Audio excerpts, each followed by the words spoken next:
Roman mythology was never a fixed collection of stories created at a single moment in history. It developed slowly, changing alongside Roman society itself. Over many centuries, old religious customs were reinterpreted, foreign traditions entered Italy, and stories were gradually attached to ceremonies that had often existed long before anyone attempted to explain them through mythology. This makes the Roman religious world quite different from the mythological traditions commonly associated with ancient Greece. For the earliest Romans, religion was centered less on dramatic stories about divine personalities and more on maintaining the proper relationship between human communities and the supernatural forces believed to influence everyday life. Agriculture, fertility, warfare, family life, boundaries, travel, weather, and the prosperity of the state could all fall under divine protection. What mattered most was performing the correct ritual at the correct time. Festivals were observed, sacrifices were offered, prayers followed established formulas, and ceremonies were repeated according to traditions inherited from earlier generations. In many cases, therefore, the ritual was older than the story eventually associated with it. Later, Romans inherited religious practices whose original meanings had become uncertain or partially forgotten. Myth offered a way to make sense of them. Stories could explain why a particular festival existed, why a ceremony followed an unusual sequence, or why a certain deity received a specific kind of offering. Instead of mythology always producing ritual, Roman religion frequently developed in the opposite direction. Ancient rituals survived first, while narrative explanations accumulated around it afterward. This situation did not remain unchanged. Rome was never isolated from the cultures surrounding it, and its mythology became increasingly elaborate as Roman power expanded. Contact with neighboring peoples, particularly the Etruscans and the Greek communities of Italy, transformed the way Romans imagined their gods. Divine forces that had once been understood mainly through their functions gradually became recognizable personalities. Gods acquired appearances, relationships, rivalries, marriages, children, and increasingly complicated family histories. The supernatural world became populated by figures who behaved in ways that were much closer to the familiar gods of Greek myth. Roman mythology also moved far beyond explanations of religious ceremonies. It became a powerful instrument for explaining Rome itself. Romans wanted to understand where their city had come from, why it had become powerful, and how its history fitted into the wider world of Mediterranean civilization. From this desire emerged some of the most famous traditions of antiquity: the journeys of Aeneas and the story of Romulus and Remus. These traditions connected Rome directly with the gods. Aeneas was remembered as a survivor of Troy and the son of Venus. After the destruction of his homeland, he wandered across the Mediterranean before eventually reaching Italy, where his descendants would become linked with the future Roman people. Romulus belonged to another divine line. He and his twin brother Remus were traditionally regarded as sons of Mars, the powerful god associated with both warfare and the agricultural world. Through these figures, Roman origins were elevated far beyond the story of an ordinary settlement. Rome could claim both the heroic inheritance of Troy and the favor of the divine world. The distinction between mythology and history was not always sharp in Roman thought. Writers attempted to arrange legendary events within recognizable sequences of kings, migrations, wars, alliances, and generations. Mythical figures were treated almost like historical rulers, while supernatural events appeared alongside political developments. The result was an enormous narrative stretching from the heroic age into Rome's documented past. To later audiences, the boundary between remembered history and inherited legend could become remarkably difficult to identify. Roman historians and poets played an essential role in shaping this tradition.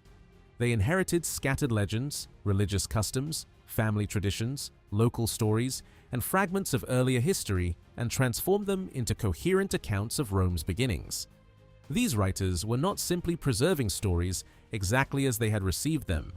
They organized, expanded, connected, and sometimes reinterpreted them. The past became something that could explain the Rome of the present. This process was particularly important because ancestry carried enormous social and political significance in Roman culture. Elite families proudly traced their lineage through distinguished ancestors, celebrated the achievements of earlier generations, and preserved family memory as a source of prestige. Within such a society, possessing an ancient and impressive genealogy could strengthen political authority. A connection to a god or legendary hero was even more valuable. Eventually, this relationship between political power and divinity became especially visible in the imperial period. Emperors could associate themselves and their families with particular gods, heroes, or legendary ancestors. Some rulers received divine honors after death, while the imperial cult turned the emperor's position into something that existed partly within the religious world of Rome. The idea became so familiar that Roman tradition even preserved darkly humorous remarks about dying emperors preparing to join the gods. Few writers demonstrate the fusion of myth, history, and Roman identity better than Virgil. In his account of Aeneas, the distant legendary past constantly reflects Rome's later achievements. Aeneas is presented not merely as a wandering Trojan searching for a new homeland, but as part of a much larger destiny that will ultimately lead to Rome. Conflicts supposedly fought generations before the city's traditional foundation could therefore echo wars and political struggles familiar to Roman audiences. Through this literary technique, ancient legend became a mirror of Roman history. Victories of the Republic, Rome's long struggle for control of the Mediterranean, the wars against Carthage, and the rise of imperial power could all appear as later stages of a destiny that had begun with Aeneas. Events separated by centuries were connected through themes of sacrifice, warfare, duty, survival, and expansion. Mythology gave Rome's historical success a much deeper past. Yet the world in which these stories developed was shaped not only by imagination, but also by the geography of Italy itself. The Italian peninsula stretches southward into the Mediterranean, surrounded by seas and crossed by long mountain systems.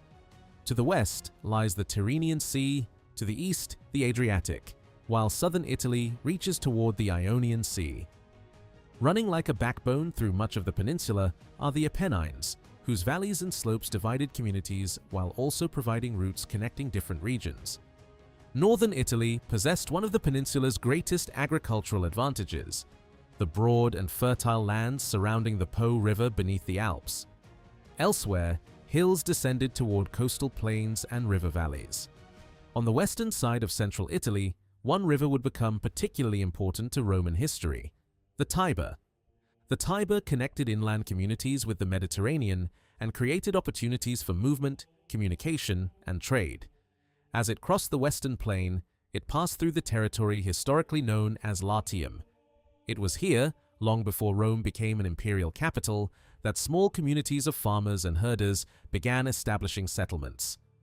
Archaeological evidence suggests that people were living in Latium by the early centuries of the first millennium BC, with settlement in the region reaching back into the 11th century BC. These communities belonged to broader movements of Indo-European-speaking populations that had entered or developed across Italy. Their lives depended heavily on agriculture and livestock. The volcanic landscape of Latium offered productive soils, while upland areas provided grazing grounds for sheep and other animals. The Alban Hills, southeast of the future city of Rome, became an important area of settlement. Their elevated terrain provided natural advantages, and Monte Cavo, the highest point of the region, overlooked much of the surrounding countryside. Communities living here occupied a landscape that was both agricultural and strategic, where high ground offered protection and fertile land supported increasingly permanent settlements.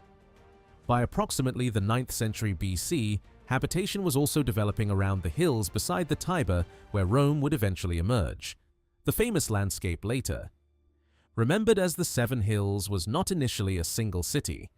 Instead, it consisted of separate elevated settlements divided by valleys, slopes, and marshy ground. Among these heights were the Quirinal, Viminal, Esquiline, and Caelian hills. Closer to the river stood the Palatine and Capitoline, while the Aventine rose farther south. Between some of these hills lay low-lying areas that could become wet and difficult to use. The valley between the Palatine and Capitoline, for example, was far removed from the monumental center it would later become. Before large-scale drainage transformed the landscape, much of this ground was marshy and unsuitable for intensive occupation. The Palatine offered particularly attractive conditions for early settlement. Its steep slopes made it easier to defend, while its position placed inhabitants close to an important crossing of the Tiber. Long before marble temples and enormous imperial residences dominated the hill, families lived there in modest dwellings made from materials readily available in the surrounding countryside. These houses bore little resemblance to the monumental architecture that later defined Rome.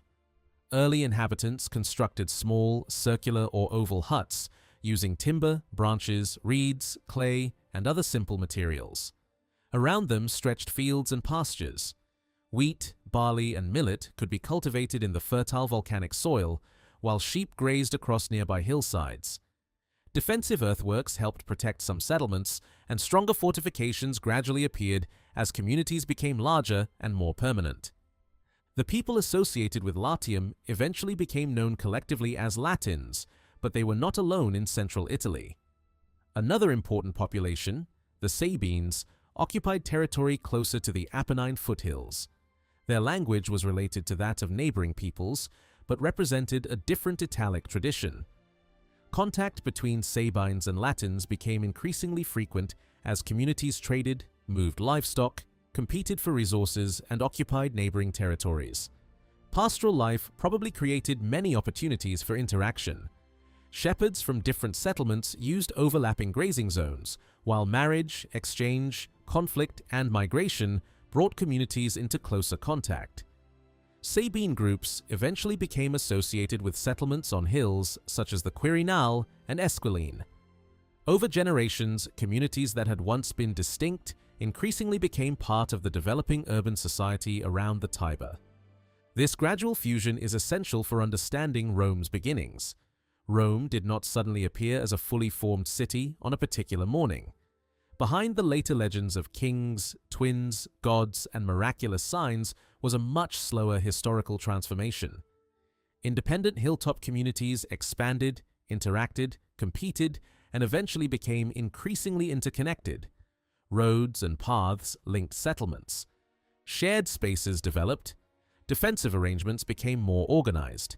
Religious practices brought communities together, while economic activity encouraged greater cooperation. The Tiber played a major role in accelerating these changes. It was not simply a geographical landmark running beside the settlement, it was a transportation route and commercial artery connecting inland central Italy with the coast and the wider Mediterranean. A community controlling an important river crossing could interact with merchants, travelers, pastoral groups, and neighboring settlements.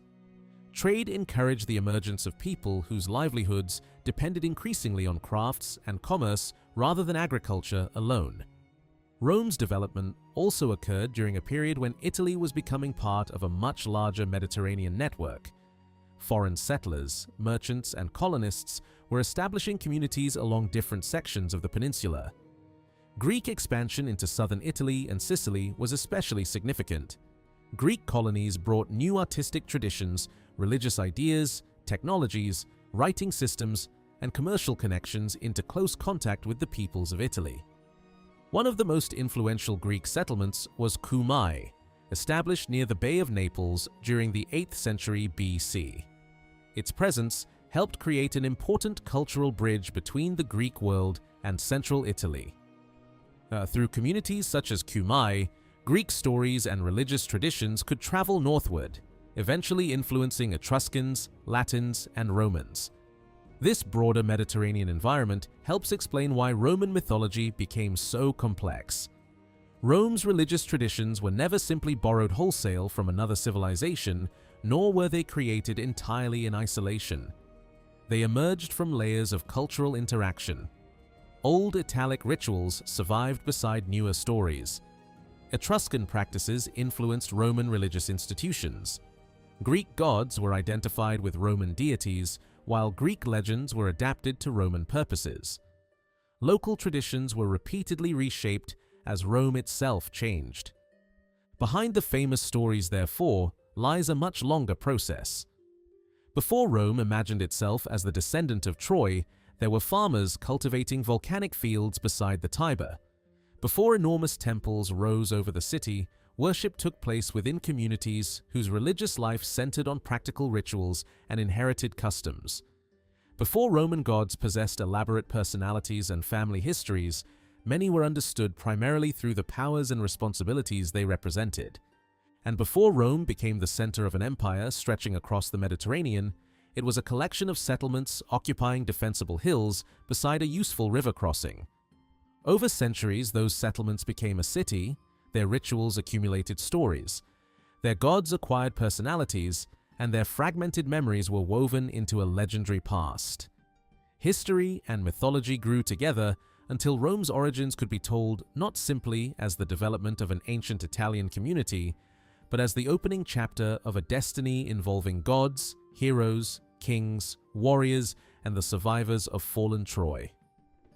That transformation, from scattered communities and ancient ceremonies to one of the richest mythological traditions of the classical world, is where the story of Roman mythology truly begins.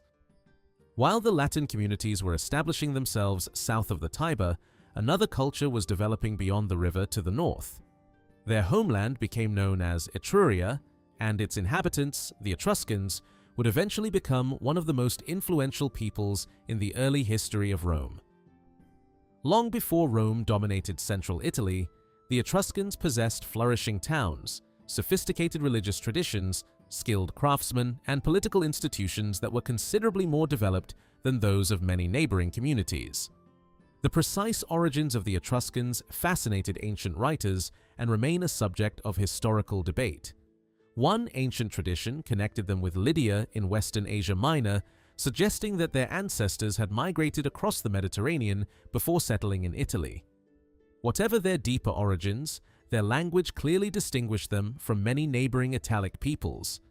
Etruscan was not an Indo-European language. Although numerous Etruscan inscriptions have survived and parts of the language can be understood, no extensive body of Etruscan literature has come down to the modern world. Much of what is known about them, therefore, comes from archaeology, inscriptions, art, and accounts written by other ancient peoples. The Romans themselves referred to these northern neighbors as the Tusci or Etrusci. Their memory remains embedded in the geography of modern Italy. The name Tuscany ultimately preserves an ancient connection with the people who once dominated much of this region. Unlike the scattered settlements from which early Rome developed, Etruscan society became organized around powerful city-states. Each major city possessed its own government and controlled surrounding territory, while political, religious, and economic connections linked the different communities of Etruria. These cities became centers of trade and craftsmanship, accumulating wealth through agriculture, mineral resources, and commercial connections extending across the Mediterranean. By the 7th century BC, important changes were taking place on both sides of the Tiber. Latin settlements were gradually growing together, while Etruscan cities to the north were becoming increasingly wealthy and politically powerful. Etruscan influence eventually extended far beyond Etruria itself, reaching southward into Latium and Campania. Rome entered deeply into this Etruscan sphere, and Roman tradition remembered a period in which kings of Etruscan background ruled the city. This contact left an enduring mark. Elements of Roman architecture, political symbolism, religious ceremony, divination, public entertainment, and urban organization developed under strong Etruscan influence. Yet, beneath these increasingly sophisticated institutions, survived a much older religious world, the religion of farmers, shepherds, households, fields, boundaries, and seasonal change. For the earliest Romans, religion was intimately connected with uncertainty. Their survival depended upon forces they could observe but could not control. A rain might nourish the crops or fail completely. Rivers could provide water and transportation but could also flood the surrounding land. Lightning could suddenly tear across the sky. Disease could spread through animals, crops could be destroyed, and a season of poor weather could threaten an entire community. Living so closely with these dangers encouraged people to imagine the landscape as filled with invisible powers. Fields, forests, springs, houses, doors, boundaries, storage areas, and agricultural activities could all possess a sacred dimension. The earliest Roman divine world was therefore very different from the colorful society of human-like gods familiar from later classical mythology. These supernatural powers did not necessarily possess elaborate personalities, physical appearances, or complicated biographies. Early worshippers were often concerned primarily with what a divine force did rather than what it looked like. A power might protect grain, guard a doorway, preserve livestock, watch over a household, or influence the fertility of the earth. The identity of the deity was closely connected with its function. There was consequently little need to imagine every supernatural force as a beautiful man or woman living an adventurous divine life. The elaborate statues, genealogies, romances, jealousies, and heroic conflicts associated with Greek mythology belong to a different stage of Roman religious development. In the older tradition, divine presence could remain mysterious and almost abstract. What mattered was maintaining a favorable relationship with these powers. Simple acts of worship became a means of creating that relationship. Offerings could be placed upon modest altars, and gifts such as food, wine, incense, or agricultural produce acknowledged the divine forces believed to surround the community. Prayer and ritual offered a sense of order in a world where nature often seemed dangerously unpredictable. Unsurprisingly, many important early Roman deities were connected with agriculture. Farming was not merely one occupation among many. For much of early Roman society, successful agriculture determined whether families and communities survived. Every stage of the agricultural year therefore carried religious significance. Among the most important agricultural divinities was Ceres, whose sphere became closely connected with grain and the fertility of cultivated land. Her importance would eventually grow enormously, and her name survives indirectly in the modern word cereal. For Roman farmers, however, her significance was immediate and practical. Grain meant bread, security, and survival. The agricultural calendar was filled with moments requiring divine favor. Sowing was not simply a physical act of placing seed into the ground, it could also become a religious occasion. Ceremonies associated with planting acknowledged the uncertainty between the moment seed disappeared beneath the soil and the hoped-for appearance of a successful crop months later. Roman religion could become extraordinarily specific in its treatment of agricultural activity. Different powers were associated with different stages or dangers of farming. Rather than assigning every responsibility to one universal agricultural god, Romans could recognize specialized divine forces concerned with individual processes. Rubigus, for example, was associated with the destructive disease known as wheat rust. Religious attention directed toward Rubigus sought protection for vulnerable crops. Flora represented the flourishing and blossoming of vegetation. Consus became connected with grain after harvesting, particularly its storage and protection. Quirinus also possessed associations that reached into the agricultural calendar, including traditions connected with grain. This habit of dividing life into carefully defined sacred functions reveals something fundamental about Roman religion. The supernatural world reflected the practical organization of Roman society. Planting, flowering, harvesting, storing, traveling, entering a house, protecting livestock, preserving fire, and remembering the dead could all require their own religious attention. Mars provides one of the most striking examples of how Roman gods changed over time. Modern audiences usually think of Mars almost exclusively as the Roman god of war, largely because he later became strongly identified with the Greek Ares. Yet Mars possessed much older connections with the countryside, agriculture, fertility, and the protection of fields and communities. Warfare and farming were not necessarily contradictory roles in early Italy. The same men who cultivated land during part of the year might fight during another season, while military protection was essential to preserving farmland, livestock, and territory. As Roman society became increasingly militarized and Rome expanded through conquest, the martial character of Mars became more prominent. Eventually, he stood among the greatest gods of Rome, symbolizing military strength and serving as the divine father of Romulus in Rome's foundation legend. Saturn likewise preserved deep agricultural associations. He was connected with sowing, cultivation, abundance, and eventually time, while later Roman interpretation increasingly identified him with the Greek Cronus. Through that identification, Saturn entered the complicated genealogy of Greek mythology and became associated with the generation of gods preceding Jupiter. Yet Saturn's importance in Roman culture is perhaps most vividly revealed through his great winter festival, the Saturnalia. Beginning in December, Saturnalia transformed ordinary social life for several days. Commerce and normal business slowed or ceased, feasting filled households, gifts were exchanged, and an atmosphere of celebration spread through the community. Some of the rigid social distinctions that normally governed Roman life were temporarily relaxed. The treatment of enslaved people during Saturnalia became particularly famous. They received unusual liberties, and ordinary social relationships could be symbolically reversed. Masters might even serve those who normally served them. The reversal was temporary, but that was precisely what made the festival remarkable. For a short period, the familiar Roman hierarchy was deliberately disrupted. Saturnalia honored Saturn together with Ops, a goddess associated with abundance and agricultural plenty. Behind the celebration lay memories of fertility, harvest, prosperity, and an idealized age of abundance. Over time, the festival became one of the most eagerly anticipated celebrations in the Roman calendar. Not every important Roman deity, however, belonged to agriculture. Some governed moments that were so ordinary that their religious significance can initially seem surprising. A doorway was one such place. For the Romans, crossing a threshold represented a transition between two spaces. Leaving the safety of the household meant entering an uncertain world, while opening a door could symbolically expose the household to whatever existed outside. The deity who came to represent these passages was Janus, one of the most distinctly Roman gods.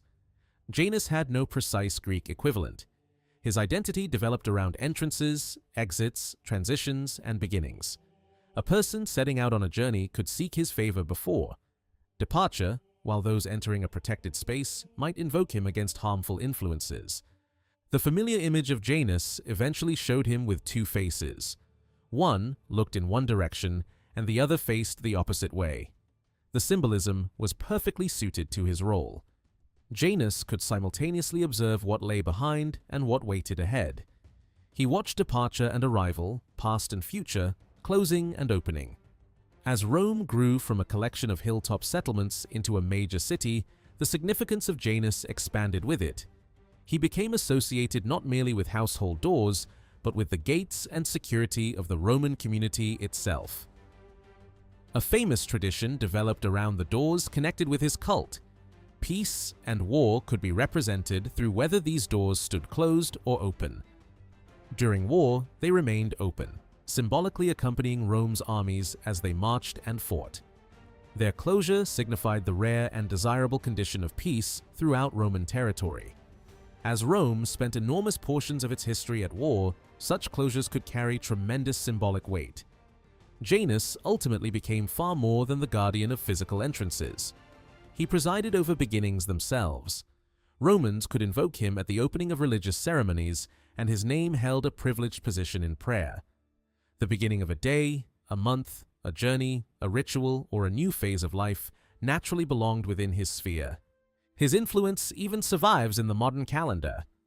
Roman tradition connected the organization of the early religious calendar with Numa Pompilius, remembered as Rome's second king and as a ruler deeply concerned with religious institutions.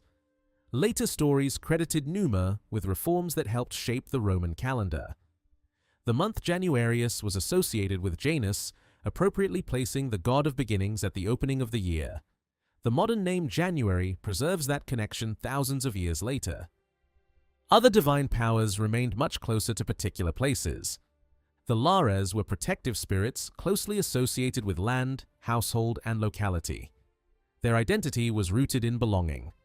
A La was not simply an abstract god floating independently through the supernatural world. These spirits were tied to specific spaces and communities. They might be associated with fields, farms, crossroads, or the household itself. Crossroads were especially meaningful because they brought separate properties and pathways together. Such locations marked points of contact between families and communities, and therefore acquired religious importance. During the Compitalia, traditionally celebrated around the beginning of the year, local communities honored the lares associated with these shared spaces. Farmers could construct shrines or altars near the places where their properties met. The arrangement allowed neighboring households to participate in common worship while remaining symbolically connected to their own land. Religion thus helped turn a geographical boundary into a place of cooperation. Within the household, another group of divine protectors watched over family prosperity, the Penates. Their protection was particularly connected with the household's provisions and continuing welfare. Food stored safely inside the home represented far more than convenience. In an agricultural society, a well-stocked household could mean survival through periods when fresh produce was unavailable. Offerings to the Penates therefore acknowledge the intimate relationship between food, family, security, and divine favor. Household religion was not separated sharply from ordinary domestic life. Worship took place where people ate, stored provisions, raised children, and organized the daily activities of the family. For pastoral communities, livestock required equally careful supernatural protection. Sheep were economically valuable, providing wool, milk, and other resources, but they were vulnerable to disease, predators, poor pasture, and inadequate water. Pales was associated with the protection of shepherds and their flocks. This divine guardian watched over animals as they moved between seasonal grazing grounds and was invoked for healthy livestock, plentiful pasture, adequate water, and productive flocks. The festival known as the Perilia was celebrated in April and became closely connected with this pastoral world. It occurred around the period when livestock could be moved from winter grazing areas towards summer pasture. Purification, protection, and fertility stood at the heart of the celebration. Later, Roman tradition gave the date an even greater significance by connecting it with the birthday of Rome itself. Once again, an older rural ceremony became incorporated into the grand mythology of the city. A festival rooted in shepherding could eventually become part of Rome's story about its own foundation. Few household powers, however, were more essential than the sacred force associated with fire. For early communities, creating and maintaining fire required effort. There were no convenient ways to ignite a flame instantly, and losing the household fire could create serious difficulties. Fire provided warmth, light, and the ability to prepare food. The hearth therefore became both the physical and symbolic center of domestic life. Vesta embodied the sacred continuity of that hearth. Within early households, keeping the fire alive carried religious as well as practical importance. Offerings were made to Vesta, and the continuing flame represented stability and protection within the family. Unlike many deities who later acquired increasingly human appearances, Vesta remained strongly identified with the fire itself. As Rome developed, the domestic idea of the hearth was expanded to encompass the entire community. Rome itself could be imagined as a vast household, and therefore the city required its own sacred fire. A sanctuary dedicated to Vesta stood in the heart of Rome, distinguished by its circular form, which recalled the shape of ancient Italian huts. Within it burned a flame representing the continuing life of the Roman state. Its survival was not considered a minor ceremonial matter. The fire symbolized Rome's security and endurance. Responsibility for maintaining it belonged to one of the most famous religious institutions of the ancient world, the Vestal Virgins. These priestesses were selected while still young, traditionally from respected Roman families, and entered a religious service that lasted 30 years. Their most important responsibility was ensuring that Vesta's sacred flame never died. If it were extinguished, Romans could interpret the event as a terrifying warning that the relationship between the city and the gods had been disturbed. The Vestals occupied an extraordinary position in Roman society. In a world where women's legal and political opportunities were normally limited, these priestesses possessed privileges and public visibility unavailable to most Roman women. Their sacred status brought honor and protection, and their presence could carry enormous ceremonial authority. But those privileges came with severe obligations. During their years of service, the Vestals were required to remain sexually abstinent. Only after completing their religious term could they leave the priesthood and marry. Breaking the vow was regarded not simply as a private offense, but as an act threatening the religious security of Rome itself. The traditional punishment was horrifying. A condemned Vestal could be entombed alive. The severity of the penalty reveals how seriously Romans treated the sacred institutions believed to protect their city. The eternal flame was more than a symbol. It formed part of a wider system in which Rome's prosperity depended upon maintaining the correct relationship between human beings and divine powers. That relationship extended even beyond death. Romans believed that the dead continued to matter within the world of the living. Family obligations did not necessarily end at the grave, and ancestral spirits required recognition. Neglecting them could be dangerous, while honoring them helped preserve harmony between generations. One of the most unusual ceremonies associated with the dead took place during the Lemuria in May. This festival dealt particularly with restless or potentially troublesome spirits, commonly known as lemures. Rather than a large public celebration filled with crowds, parts of the ritual belonged to the private world of the household. The head of the family performed ceremonies intended to remove or satisfy unwanted spirits. Among the best-known actions was the casting of beans behind him as an offering. The ritual might appear strange to a modern observer, yet within Roman religious thought it followed a recognizable principle. The dead had to be acknowledged, boundaries between worlds had to be respected, and potentially dangerous supernatural forces had to be managed through correct ritual behavior. Taken together, these traditions reveal a religious system deeply embedded in ordinary existence. The earliest Roman sacred world was not confined to monumental temples or spectacular legends. It existed in grain fields and sheep pastures, inside cupboards and beside hearths, at crossroads and thresholds, in the opening of doors and the storage of food. Religion accompanied the Roman from the beginning of the year to its end, from the first sowing of seed to the final harvest, from departure on a journey to the moment of returning home. It protected the living while also maintaining a relationship with the dead. Only gradually would many of these ancient powers become part of the mythology familiar today. Greek stories would be absorbed, Etruscan traditions would leave their mark, and Roman writers would construct elaborate divine personalities and genealogies. Mars would become the great warrior god and father of Rome's founder. Saturn would be drawn into the family drama of the Greek gods. Ceres would acquire stories resembling those told about Demeter. Yet beneath those later myths remained something much older, the religion of a society that looked at an unpredictable landscape and saw invisible powers everywhere. For those early communities, religion was not primarily a collection of entertaining stories about gods. It was a practical relationship with the forces believed to govern survival itself. A healthy flock, a protected field, a full storehouse, a burning hearth, a safe doorway, and peaceful ancestors were all signs that the fragile balance between human beings and the sacred world had been maintained. And as the small settlements beside the Tiber gradually transformed into Rome, these humble traditions did not disappear.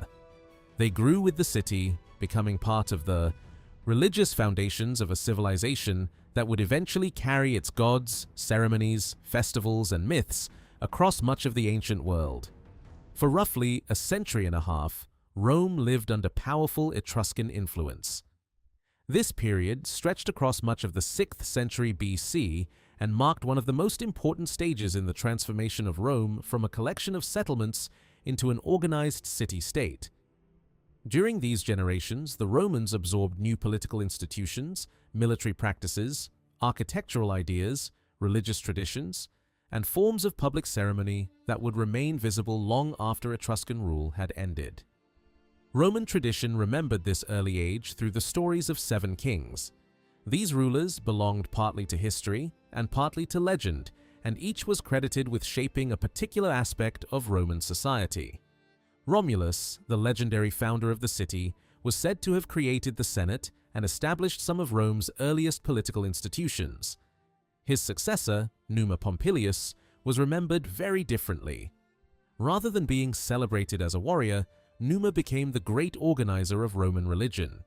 Priestly offices, rituals, sacred calendars, and religious customs were later associated with his reign. The third king, Tullus Hostilius, represented a much more aggressive phase.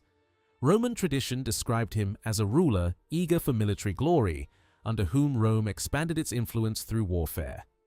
It was during the age of the early kings that Alba Longa, an important settlement roughly 15 miles southeast of Rome, was traditionally believed to have been defeated and brought under Roman control.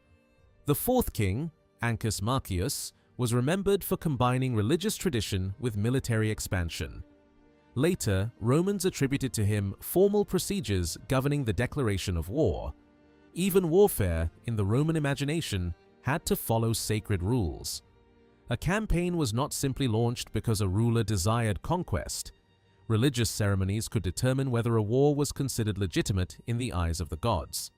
The final three kings, Tarquinius Priscus, Servius Tullius, and Tarquinius Superbus, were closely associated with the era of Etruscan power in Rome. Tarquinius Priscus, traditionally regarded as the first ruler of this Etruscan phase, was said to have had Greek ancestry as well. His reign reflected the increasingly cosmopolitan environment of central Italy, where Latin, Etruscan, and Greek influences constantly interacted. Military organization received particular attention under Tarquinius Priscus, but his religious legacy became even more important. Roman tradition credited him with beginning or developing the great sanctuary on the Capitoline Hill dedicated to three major gods, Jupiter, Juno, and Minerva. Together, they formed what later became known as the Capitoline Triad. These three deities occupied an extraordinary position in Roman public religion. Jupiter stood at the center as the supreme divine protector of the state.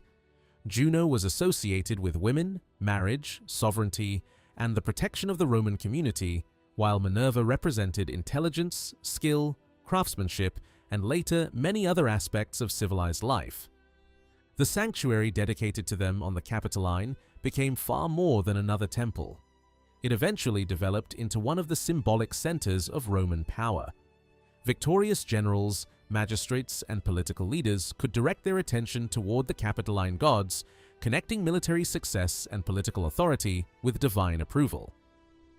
The sixth king, Servius Tullius, was remembered above all as an organizer. Roman tradition placed his reign in the 6th century BC and credited him with restructuring society according to wealth and property. This was a significant development. Rather than treating every free male citizen as politically and militarily equal, Roman society increasingly linked privilege and responsibility with property. Men who possessed land and wealth could acquire greater influence in political life and were expected to contribute to the military organization of the state. The army and political system therefore became closely connected with economic status. Servius was also associated with the cult of Diana. An important sanctuary dedicated to her was established on the Aventine Hill, and her worship became connected with the broader Latin world. Diana had originally developed within an Italian religious setting and possessed important associations with women, fertility, nature, and protection. As Greek cultural influence increased, however, Romans increasingly identified her with Artemis, the Greek goddess of hunting, and the wilderness, who also became strongly associated with the moon. This process of identification would eventually transform much of Roman mythology. But before that transformation was complete, Rome's monarchy came to a dramatic end. The seventh king, Tarquinius Superbus, Tarquin the Proud, became the symbol of everything Romans later claimed to despise about kingship. Roman tradition portrayed him as arrogant, violent, and unwilling to respect established political customs. Unlike earlier kings, he was said to have taken power without proper authorization. He also forced Romans to perform exhausting labor on ambitious public building projects, increasing resentment against his rule. By the closing years of the 6th century BC, Rome's patience with monarchy had run out. Tarquin the Proud was driven from power, and with his expulsion, the Romans brought the age of kings to an end. The memory of his rule became so toxic that monarchy itself acquired a deeply negative meaning in Roman political culture. For generations afterward, anyone suspected of trying to gather too much personal authority could be accused of wanting to become a king, and such an accusation could destroy a political career or even place a man's life in danger. The republic that emerged from Tarquin's downfall would define itself largely through opposition to one-man rule, even though Rome would later struggle repeatedly with powerful individuals who came dangerously close to recreating it. Yet Tarquin's reign remained attached to one of the most mysterious religious traditions in Roman history: the Sibylline books. According to legend, a prophetic woman associated with Cumae appeared before the king carrying 9 volumes filled with sacred knowledge and revelations connected with Apollo. She was the Cumaean Sibyl, one of the most famous prophetesses of the ancient Mediterranean. Sibyls were believed to receive knowledge unavailable to ordinary human beings, and the woman of Cumae became especially celebrated because of her relationship with Apollo, the god of prophecy, and because of the extraordinary story surrounding her unnaturally long life. One tradition claimed that Apollo had once desired the Sibyl and promised to grant her whatever she wished. She gathered a handful of sand and asked to live for as many years as there were grains resting in her palm. Apollo fulfilled the request, but the Sibyl had made a disastrous mistake. She had asked for length of life without asking to remain young. After rejecting Apollo's advances, she continued to age while being unable to escape the enormous lifespan she had chosen. Decades became centuries, and her body supposedly grew progressively weaker and more diminished until later storytellers imagined that almost nothing remained except the sound of her voice. It was this strange prophetess who eventually approached Tarquin with 9 sacred books and demanded an enormous payment for them. The king considered the price absurd and refused. The Sibyl did not bargain. Instead, she calmly destroyed 3 of the books and returned with the remaining 6, demanding exactly the same amount of money. Tarquin refused again, perhaps convinced that she would eventually lower her price. Once more, the Sibyl burned 3 volumes. Now, only 3 books remained, but the cost had not changed at all. At last, Tarquin realized that the woman standing before him was no ordinary seller, and that whatever knowledge the books contained might be too valuable to lose. He paid the original price for the final 3. Those surviving books became one of Rome's most closely guarded religious treasures. They were preserved under official supervision and consulted during moments when ordinary political or military reasoning seemed insufficient. Serious epidemics, disastrous wars, unnatural signs, strange events in the heavens, or other terrifying crises might lead Roman authorities to search the prophetic collection for instructions about how divine anger could be appeased. The purpose was not usually to predict everyday events in a simple sense. The books were treated as a sacred resource that might reveal which ceremonies, sacrifices, or foreign cults Rome needed to adopt in order to repair its relationship with the gods. The story of the Sibylline books also reflects the wider transformation of Roman religion under Etruscan and Greek influence. The Etruscans believed that divine intention was constantly being revealed through the natural world, and that skilled specialists could interpret these messages. Human beings lived within a universe filled with signs. Birds, lightning, sacrificed animals, unusual births, storms, and countless other phenomena might all contain supernatural meaning. Roman religion gradually absorbed and institutionalized many of these practices until divination became inseparable from politics and warfare. Birds were especially important.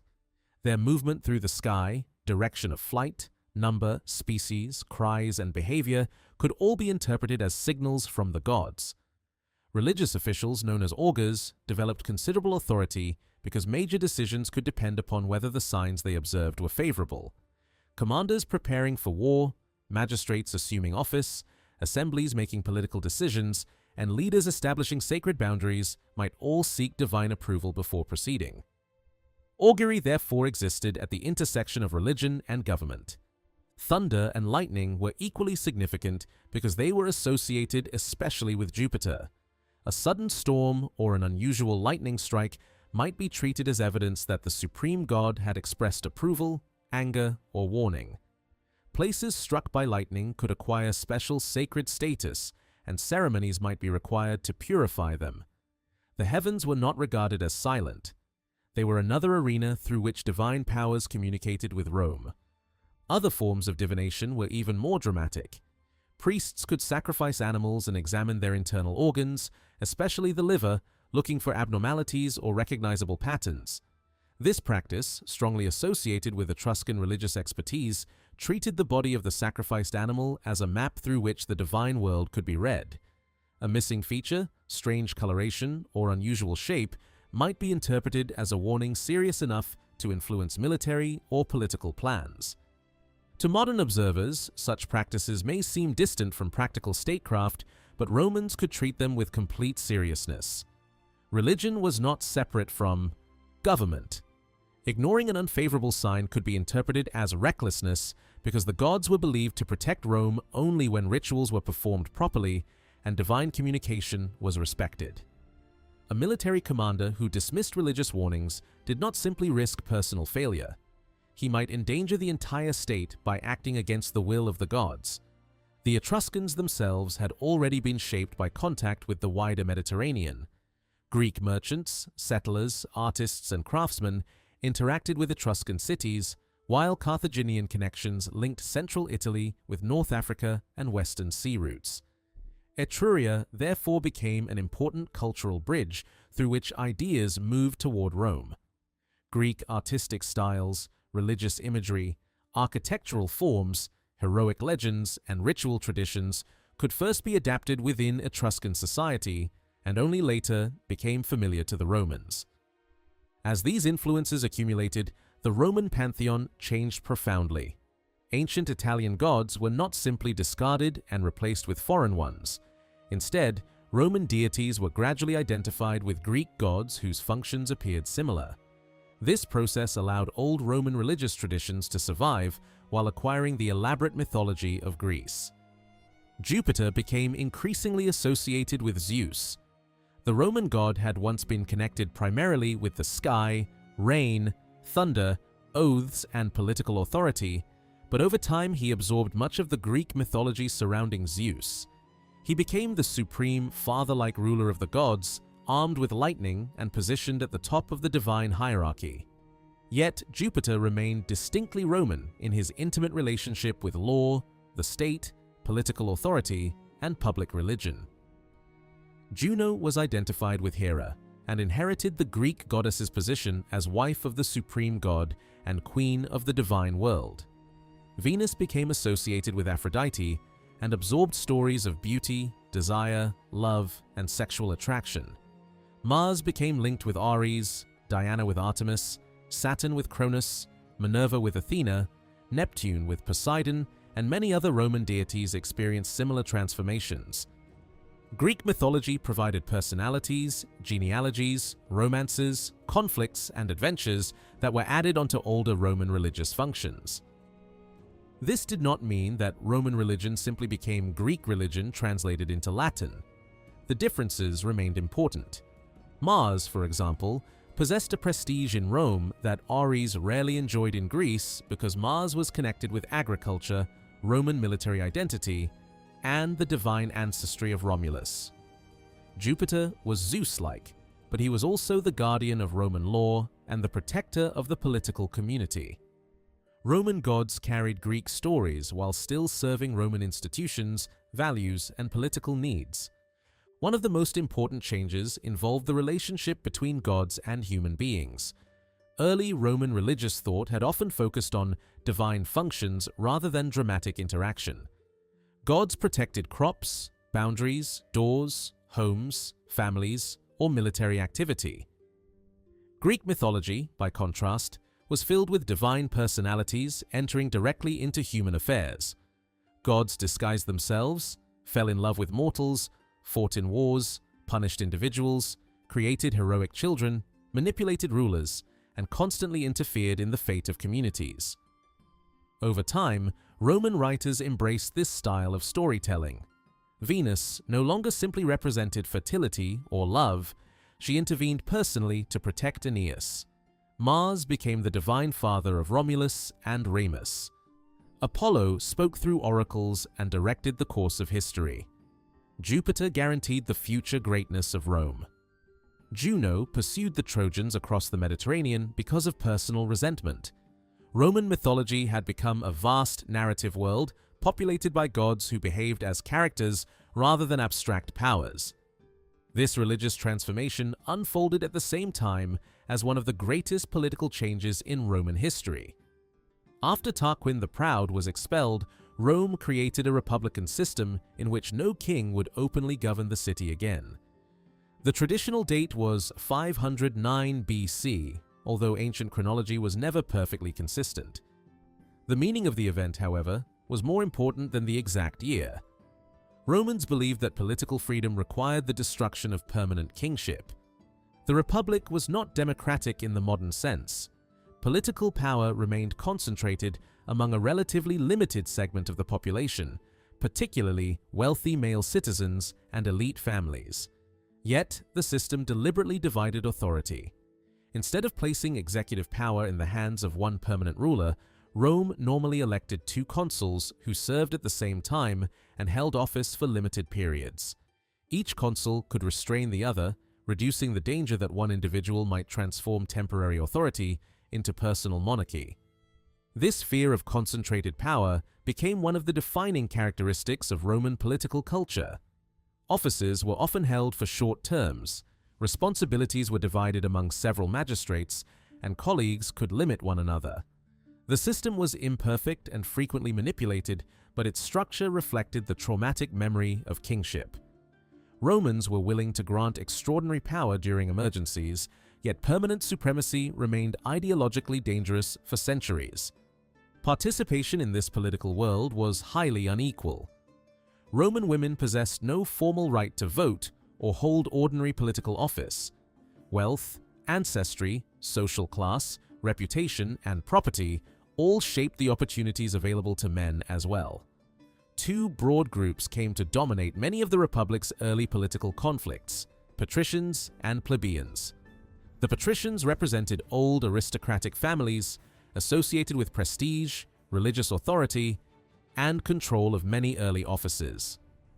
The plebeians formed a much larger and more diverse population that included small farmers, artisans, laborers, merchants, soldiers, and other common citizens. Their relationship produced generations of conflict. Plebeians demanded protection against arbitrary treatment, access to political positions, economic relief, written law, and greater representation. Through repeated pressure, they gradually forced significant constitutional changes. Yet even as Rome struggled internally over political rights, warfare remained nearly constant. The early Republic confronted rival Latin communities, neighboring Italic peoples, Etruscan cities, and periodic invasions. Military service became deeply embedded in Roman citizenship, and repeated campaigning helped transform the Republic from a regional community into an increasingly aggressive territorial power. One of the most traumatic events in early Republican memory was the Gallic sack of Rome. In the early 4th century BC, Celtic warriors entered central Italy, defeated a Roman army, and captured much of the city. Ancient chronology varies, with dates around 390 or 387 BC often associated with the event. Whatever the precise details, later Romans remembered it as a national catastrophe. Stories described Rome being plundered and burned, while its surviving population struggled desperately to preserve what remained. One famous tradition claimed that the Gauls eventually agreed to leave after receiving a large quantity of gold. The episode became surrounded by stories of humiliation, heroic resistance, divine warning, and eventual revenge. Later, Roman writers also blamed the destruction for the loss of many early records, which helped explain why reliable documentation for Rome's earliest history was so limited. Whether every detail preserved by later authors was accurate mattered less than the place the event occupied in Roman memory. It demonstrated that Rome had once been vulnerable enough to face near destruction. The city that would later dominate the Mediterranean could remember a moment when foreign warriors had entered its streets and appeared capable of ending its history. Rome recovered with remarkable speed. Instead of retreating permanently after disaster, the Republic expanded more aggressively. Through warfare, alliances, colonies, treaties, and gradual political incorporation, Roman influence spread throughout central Italy and eventually into the south. By the 4th and 3rd centuries BC, Rome was becoming the dominant power on the Italian peninsula. This expansion transformed Roman culture as much as Roman territory. Southern Italy had contained Greek-speaking cities for centuries, and as Roman power entered these regions, contact with Greek civilization became increasingly direct. Roman elites encountered sophisticated temples, sculpture, theater, literature, philosophy, education, medicine, and mythology. Greek became an essential language for educated Romans, and mastery of Greek culture increasingly became a sign of sophistication. Greek teachers entered Roman households. Greek slaves served as tutors. Artists and physicians traveled to Rome. Philosophical ideas became fashionable among aristocratic families. Greek books circulated among readers, and Roman writers eventually began creating their own literature while borrowing heavily from Greek models. Roman religion absorbed even more mythology in the process. At the same time, the Romans developed a flexible attitude toward the gods of conquered peoples. Conquest did not automatically require the destruction of local religious traditions. Foreign gods could be respected, identified with Roman deities, or even formally invited into Roman worship. In some cases, adopting a powerful foreign god could be interpreted as strengthening Rome rather than threatening its identity. This flexibility did not eliminate suspicion. Certain cults from the Eastern Mediterranean appeared disturbing to conservative Roman observers. Their ceremonies might involve intense emotional behavior, loud music, ecstatic dancing, unfamiliar priesthoods, secret initiation, or practices that seemed fundamentally different from the carefully controlled rituals of traditional Roman public religion. Such cults could face restrictions or temporary suppression, particularly when political authorities feared that independent religious communities threatened social order. Yet Rome's ability to absorb foreign religion usually proved stronger than attempts to exclude it. A dramatic example appeared during the Second Punic War, when Hannibal's armies created one of the most dangerous crises Rome had ever faced. In 204 BC, Roman authorities officially brought the cult of Magna Mater, the Great Mother, from Anatolia into the city. The goddess came from Asia Minor, from a cultural world associated with ancient Phrygia and the wider Anatolian religious tradition. Her rituals could seem startling to Roman observers. Loud percussion, ecstatic music, unusual priesthoods, and emotionally intense ceremonies differed dramatically from conventional Roman religious behavior. Yet Roman mythology provided a way to make the foreign goddess feel ancestrally familiar. Asia Minor was also the land of Troy. Because Romans increasingly claimed descent from Aeneas and the Trojan refugees, the Great Mother could be represented not simply as an imported Eastern goddess, but as a sacred power connected with the legendary homeland of Rome's own ancestors.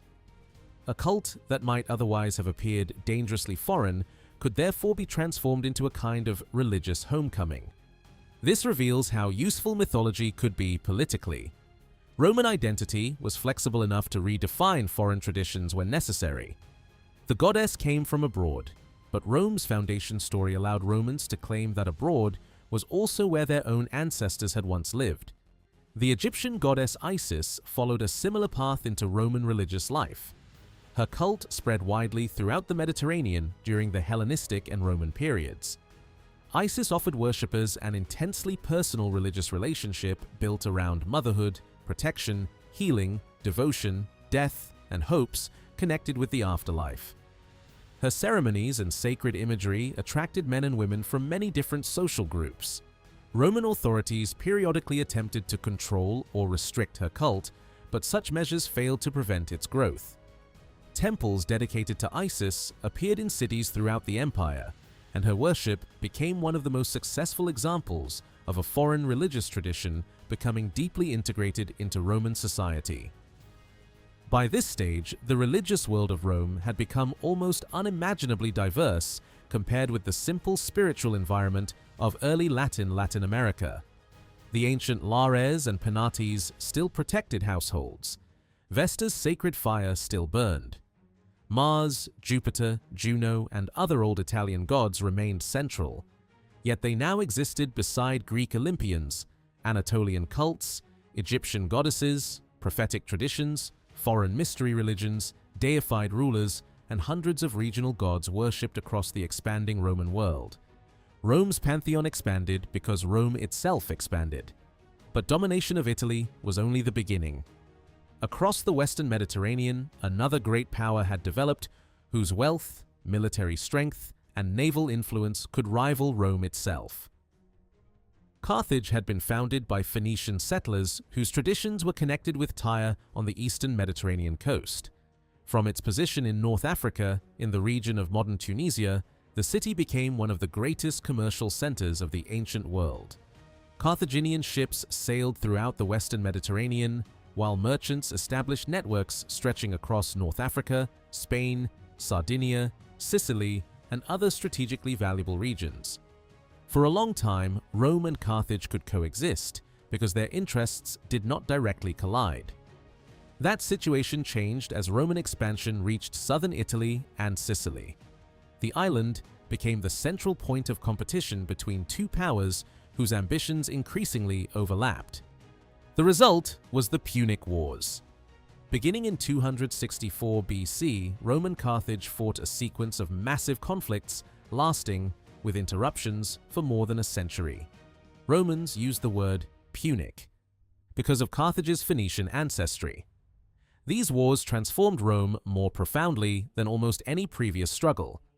The First Punic War centered heavily on Sicily and forced Rome to become a major naval power. Until then, Roman strength had rested primarily upon armies fighting on land. Carthage possessed generations of maritime experience and a powerful fleet. Rome nevertheless built large numbers of ships, adapted quickly, and eventually learned to challenge Carthaginian power at sea. The Second Punic War brought Rome far closer to destruction. At its center stood Hannibal Barca, one of the greatest commanders of antiquity. Beginning from Carthaginian territory in Spain, Hannibal led his army across difficult terrain, crossed the Alps, and entered Italy from the north. The operation became legendary because of its scale and audacity. Once in Italy, Hannibal repeatedly defeated Roman armies. His victories at battles such as Trebia, Lake Trasimene, and especially Cannae inflicted enormous casualties. At Cannae, the Roman army suffered one of the worst defeats in its history, and for a time the survival of the Republic appeared uncertain. Hannibal remained in Italy for years. Some Roman allies defected. Entire communities questioned whether Rome could still protect them. Yet the Republic refused to negotiate surrender.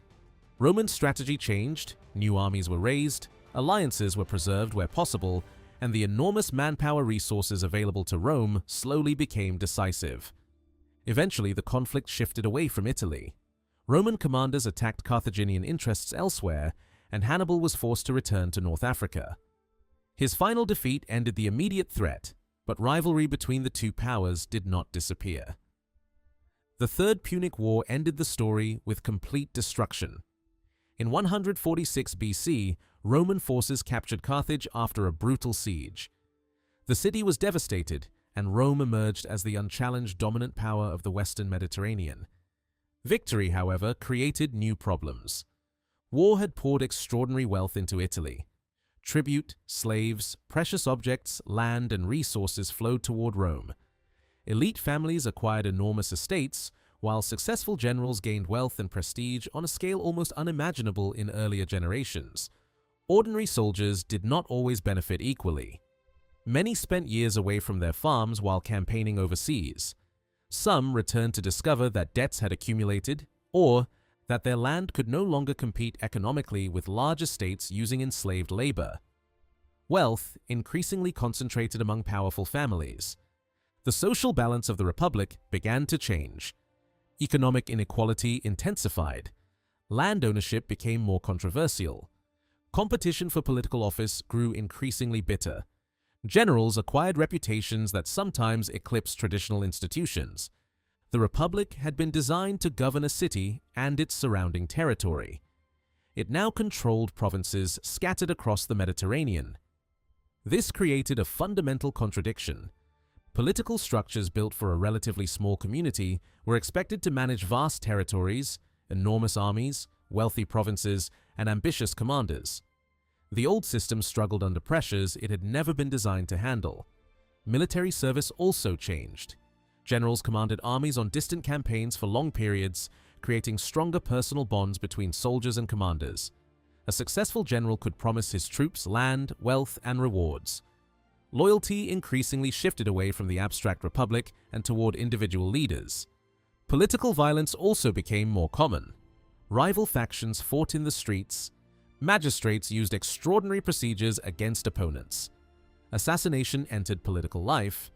Elections became increasingly expensive and corrupt. Armed force gradually became an acceptable political tool. By the 1st century BC, the Republic was entering a crisis that would become impossible to reverse. Marius and Sulla demonstrated that Roman armies could be turned against Rome itself. Sulla marched on the city and used dictatorship to destroy political enemies. Pompey accumulated enormous prestige through military victories across the Mediterranean. Crassus possessed extraordinary wealth and influence. Alliances formed between ambitious men who increasingly operated above traditional constitutional expectations. Then came Julius Caesar. Caesar's campaigns in Gaul transformed his political position. Years of warfare gave him immense wealth, extraordinary fame, and an army that had served with him through repeated victories. His soldiers were loyal not merely to Rome, but personally to the commander who had led them, rewarded them, and shared their hardships. His political rivalry with Pompey and powerful senators eventually became irreconcilable. When Caesar crossed the Rubicon and marched into Italy, Roman troops once again found themselves fighting other Romans. The civil war ended with Caesar victorious. He accumulated offices, honors, religious privileges, and political powers beyond anything normally permitted under Republican tradition. Some of his reforms addressed real problems. He reorganized administration, adjusted the calendar, expanded citizenship, settled veterans, and attempted to impose stability after decades of crisis. Yet power itself became the central issue. When Caesar was appointed dictator for life, many senators concluded that the Republic was approaching monarchy in everything but name. The historical irony was profound. Rome had expelled Tarquin centuries earlier because its citizens feared permanent personal rule. Now, a Roman general stood at the center of government with authority greater than that enjoyed by many ancient kings. His enemies responded with assassination. In 44 BC, Caesar was killed during a Senate meeting by conspirators who believed that removing one man might restore republican liberty. They were wrong. Instead of ending the crisis, Caesar's death opened another cycle of civil war. His adopted heir, Octavian, entered Roman politics at an astonishingly young age. At first, few established leaders regarded him as the most dangerous man in the coming struggle.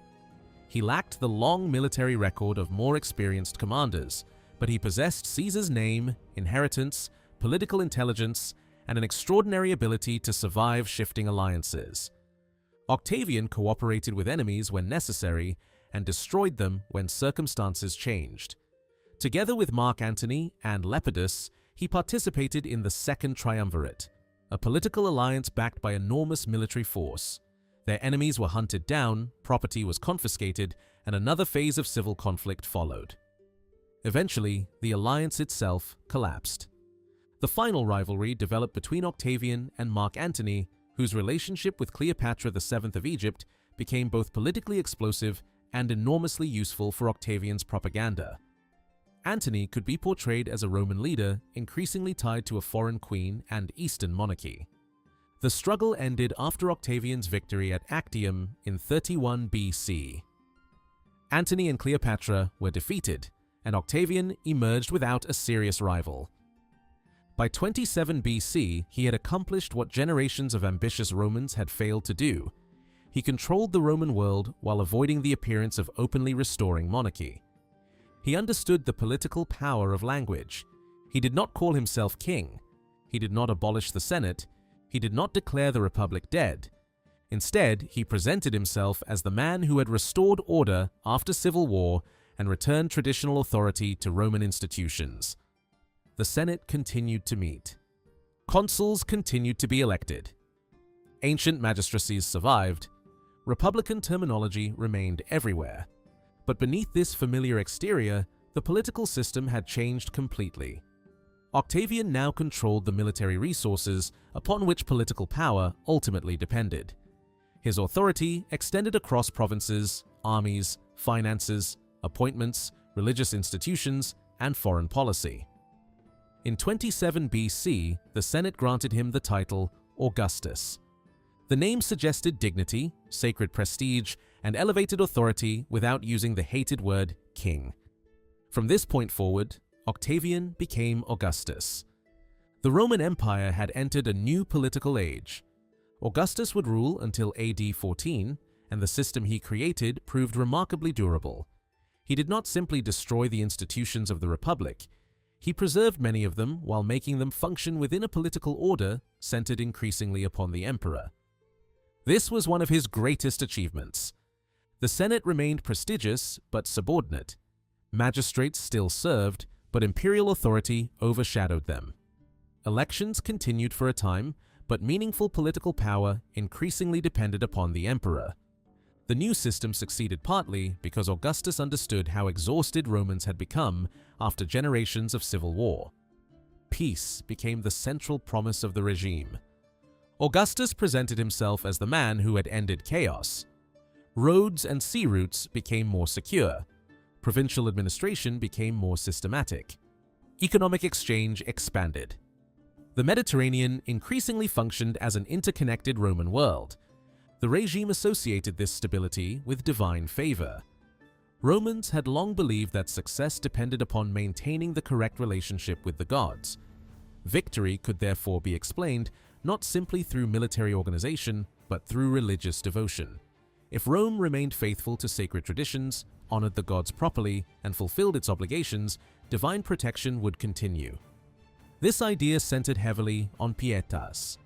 Pietas was not merely personal belief or private spirituality.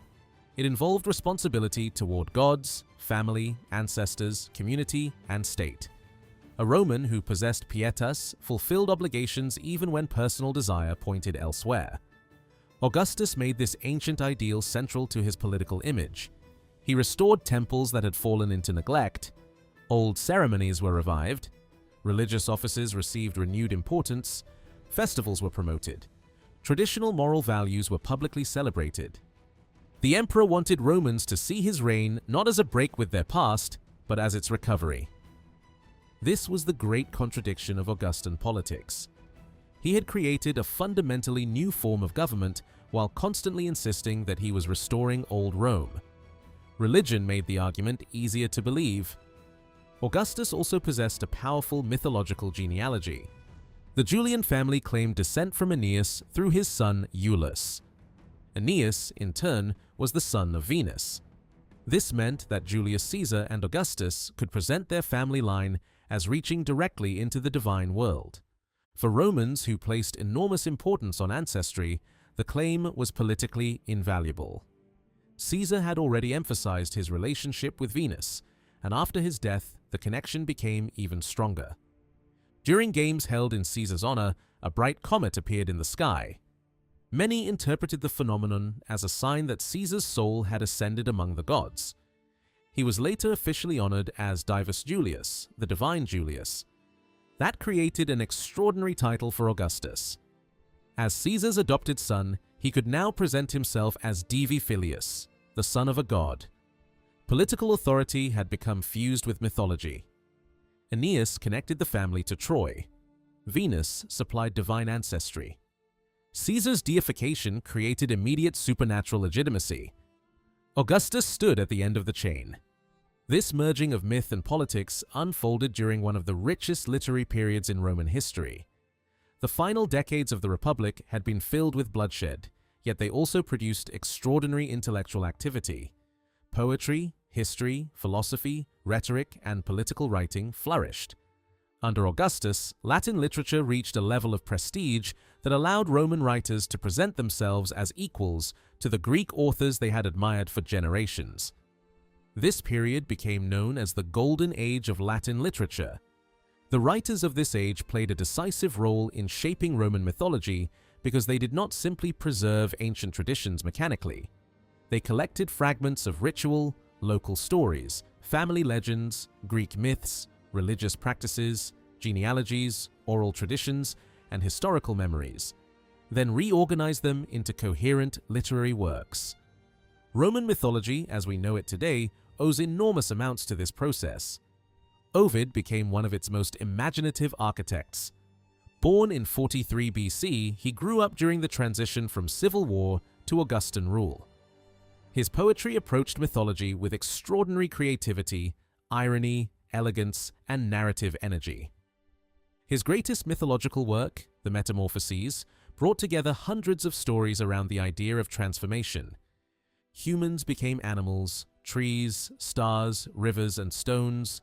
Gods changed form. Lovers were transformed by grief. Punishments reshaped bodies. Cities rose and disappeared. Violence, desire, creation, revenge, and divine intervention flowed into one another across 15 books. Much of the material was inherited from Greece, but Ovid did not simply reproduce Greek stories in Latin. He reorganized them, changed their tone, linked separate traditions together, and gave them new literary life.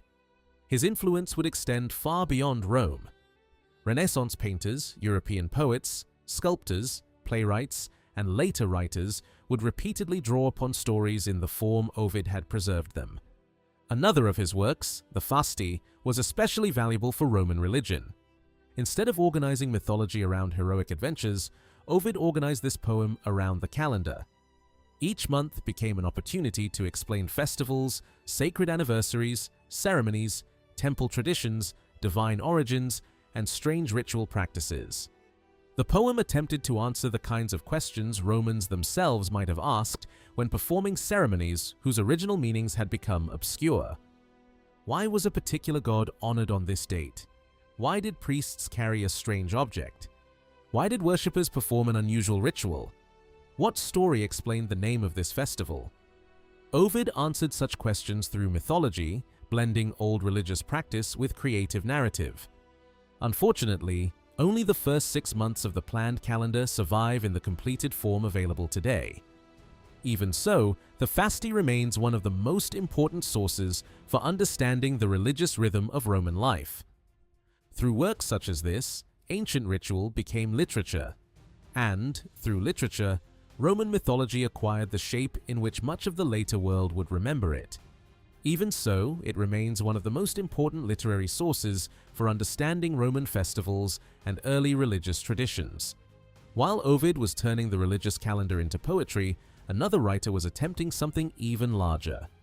Titus Livius, better known today as Livy, set out to tell the history of Rome from its legendary beginnings to his own age. The scale of the project was extraordinary. Livy's history eventually consisted of 142 books. Only a fraction survives completely today, though summaries and fragments preserve information about many lost sections. Livy began with Rome's earliest traditions. He told stories of Aeneas, Romulus, the kings, the foundation of institutions, ancient wars, heroic sacrifices, political disputes, and the gradual expansion of the Republic. For Livy, the distant Roman past was a mixture of history and legend. This created a problem. Reliable records from Rome's earliest centuries were extremely limited. Wars, fires, political upheavals, and the simple absence of systematic early record-keeping meant that a historian working in the 1st century BC faced enormous gaps. Livy gathered whatever material he could. He consulted earlier Greek and Roman historians. He examined family traditions. He used genealogies. He drew upon priestly records and public memory. He compared competing accounts. But when dealing with Rome's legendary period, certainty was often impossible. Livy knew this. Rather than pretending that every ancient story could be scientifically verified, he often presented alternative versions and allowed the reader to recognize the uncertainty. Yet his history still had a clear purpose. Livy's Rome was a city whose greatness could supposedly be seen even in its humble beginnings. The early Romans were poor compared with later generations, but their courage, discipline, sacrifice, loyalty, and devotion supposedly anticipated the greatness of the empire that would come afterward. This made his work especially compatible with the ideology of the Augustan age. Augustus presented himself as the restorer of traditional Roman virtue. Livy's history showed readers what those virtues supposedly looked like in the legendary past. At almost the same time, another writer was transforming Roman origins into one of the greatest epic poems ever written. His name was Virgil. Born in 70 BC, Virgil belonged to the generation that personally witnessed the destruction of the Republic and the emergence of Augustus. His greatest work, the Aeneid, created a mythological bridge connecting Troy, Italy, and Imperial Rome. At its center stands Aeneas. Aeneas is a Trojan prince whose mother is Venus and whose father, Anchises, is mortal. When Troy falls, Aeneas escapes the destruction, carrying the responsibility for preserving the future of his people. His journey is not simply a search for safety, it is a mission imposed by destiny. The gods have determined that the surviving Trojans must find a new homeland in Italy.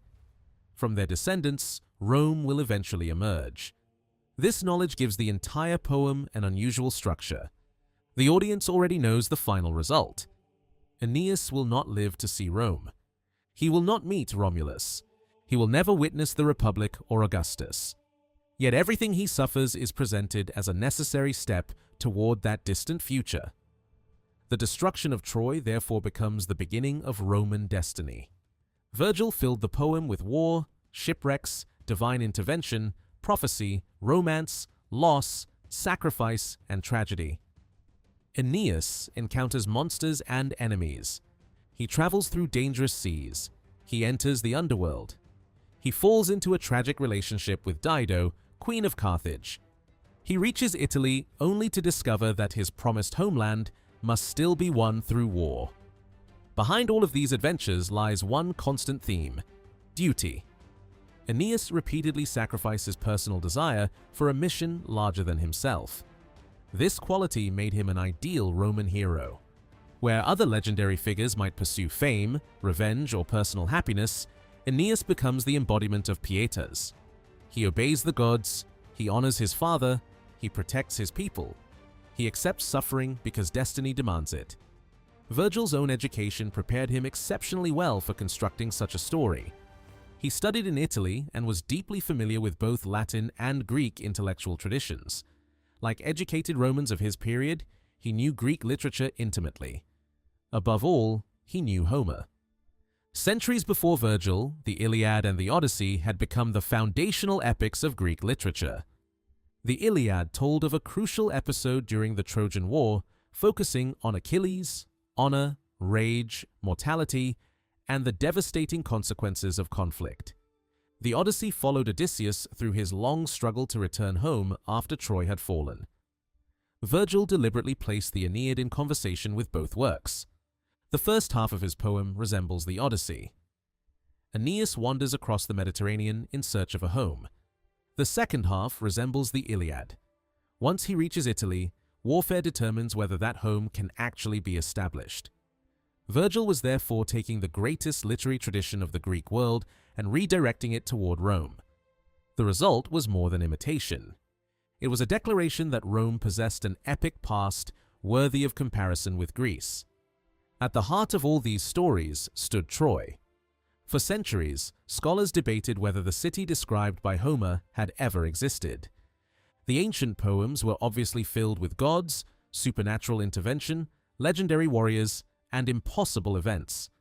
It was therefore tempting to assume that Troy itself belonged entirely to mythology. That assumption changed dramatically in the 19th century. Excavations conducted at Hisarlik in northwestern Anatolia revealed the remains of multiple ancient settlements built one above another. Heinrich Schliemann became the most famous early excavator associated with the site, although archaeological work there continued long after him, and modern interpretations are far more careful than many of his original claims.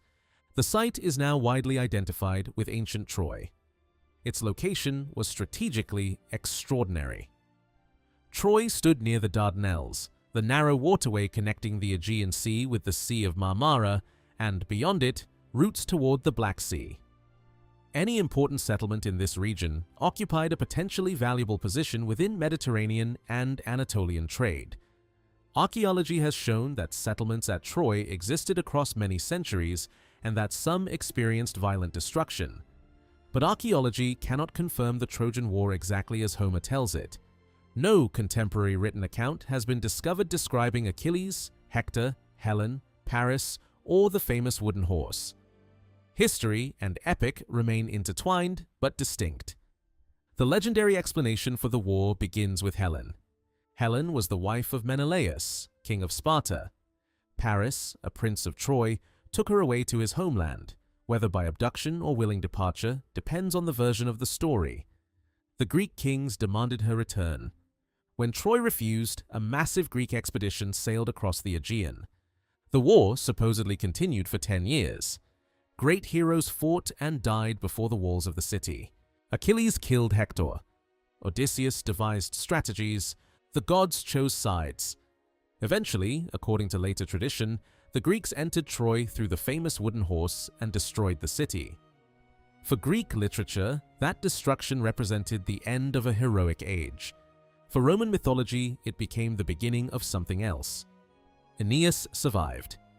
And because he survived, Rome could claim a place within the heroic world of Troy. There was, however, one serious chronological problem. Traditional Greek chronology placed the destruction of Troy centuries before the conventional date for the foundation of Rome. If Trojan fell around the late Bronze Age and Rome was founded traditionally in 753 BC, then Aeneas could not simply sail to Italy and personally establish the city of Rome. Hundreds of years were missing. Roman writers needed a bridge. They created one through genealogy. Aeneas became associated with Lavinium rather than Rome itself. His descendants continued the Trojan line in Italy. Later traditions introduced generations of rulers connected with Alba Longa. These kings filled the enormous gap between the Trojan Age and the generation of Romulus and Remus. Some may preserve memories of real rulers or dynasties, others may have been entirely legendary. In many cases, there is simply no way to know. What mattered most was continuity. The Romans wanted Aeneas and Romulus to belong to the same national story. So poets, historians, antiquarians, and genealogists constructed a chain connecting them. Exact chronology could be adjusted. Reigns could be lengthened or shortened. Names could be added. Competing traditions could be combined. Myth was flexible enough to solve historical contradictions. The result was one of the most remarkable origin traditions in the ancient world. Rome could claim several beginnings at once. Aeneas provided the city with Trojan ancestry and divine descent through Venus. Romulus provided the dramatic foundation of the city itself and divine descent through Mars. The Alban kings connected the two traditions. Greek mythology supplied a heroic past. Italian tradition supplied local religious foundations. Roman historians supplied chronology. Roman poets supplied emotion, drama, and meaning. Augustan politics supplied a powerful reason to unite everything into one coherent national narrative. This is why the Roman mythology known today cannot be separated from Roman literature. The stories were not simply inherited unchanged from remote antiquity, they were constantly reconstructed. Writers such as Virgil, Ovid, and Livy gathered traditions that were already centuries old and shaped them for audiences living in a completely different Rome. By their time, the settlement of shepherds beside the Tiber had become the capital of a Mediterranean empire. The gods of fields, boundaries, doors, and hearths now shared a religious universe with Olympian personalities, Trojan heroes, Egyptian goddesses, Anatolian cults, deified rulers, and imperial destiny. Latin literature gave this enormous mixture a recognizable form, and the language in which those stories were written was itself spreading across the empire. Latin had begun as the language of communities living in Latium around Rome. As Roman armies expanded, so did Latin. Soldiers carried it into newly conquered territories. Administrators used it in government. Colonists spoke it in new settlements. Merchants used it in commerce. Law spread its vocabulary across the provinces. For centuries, Latin became one of the principal languages of the Roman world, especially in the western provinces. But Roman expansion did not erase every local language. Many communities continued speaking their traditional tongues while adopting Latin for administration, trade, military service, or social advancement. This created enormous zones of linguistic contact. The Latin spoken by ordinary soldiers, farmers, traders, craftsmen, and provincial settlers also differed from the highly polished literary Latin used by writers such as Virgil. Over generations, spoken Latin developed regional characteristics. Pronunciation changed, vocabulary shifted, grammar gradually simplified or evolved. Local languages influenced the way Latin was spoken in different provinces. After the political unity of the Western Empire eventually collapsed, these regional forms continued developing independently. From them emerged the Romance languages. Italian, French, Spanish, Portuguese, Romanian, and several other languages ultimately descend from forms of spoken Latin transformed over many centuries. The language of a small community beside the Tiber had become the linguistic ancestor of languages now spoken across much of the world. Written Latin had an equally long development. Early inscriptions appeared centuries before Rome possessed a major literary culture. Short texts could be carved onto stone, pottery, metal, monuments, or religious objects.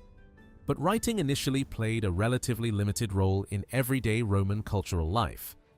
Oral communication remained fundamental. Laws could be proclaimed, stories were remembered, ritual formulas were spoken, genealogies were preserved through family tradition. Legends passed from generation to generation long before poets transformed them into monumental literary works.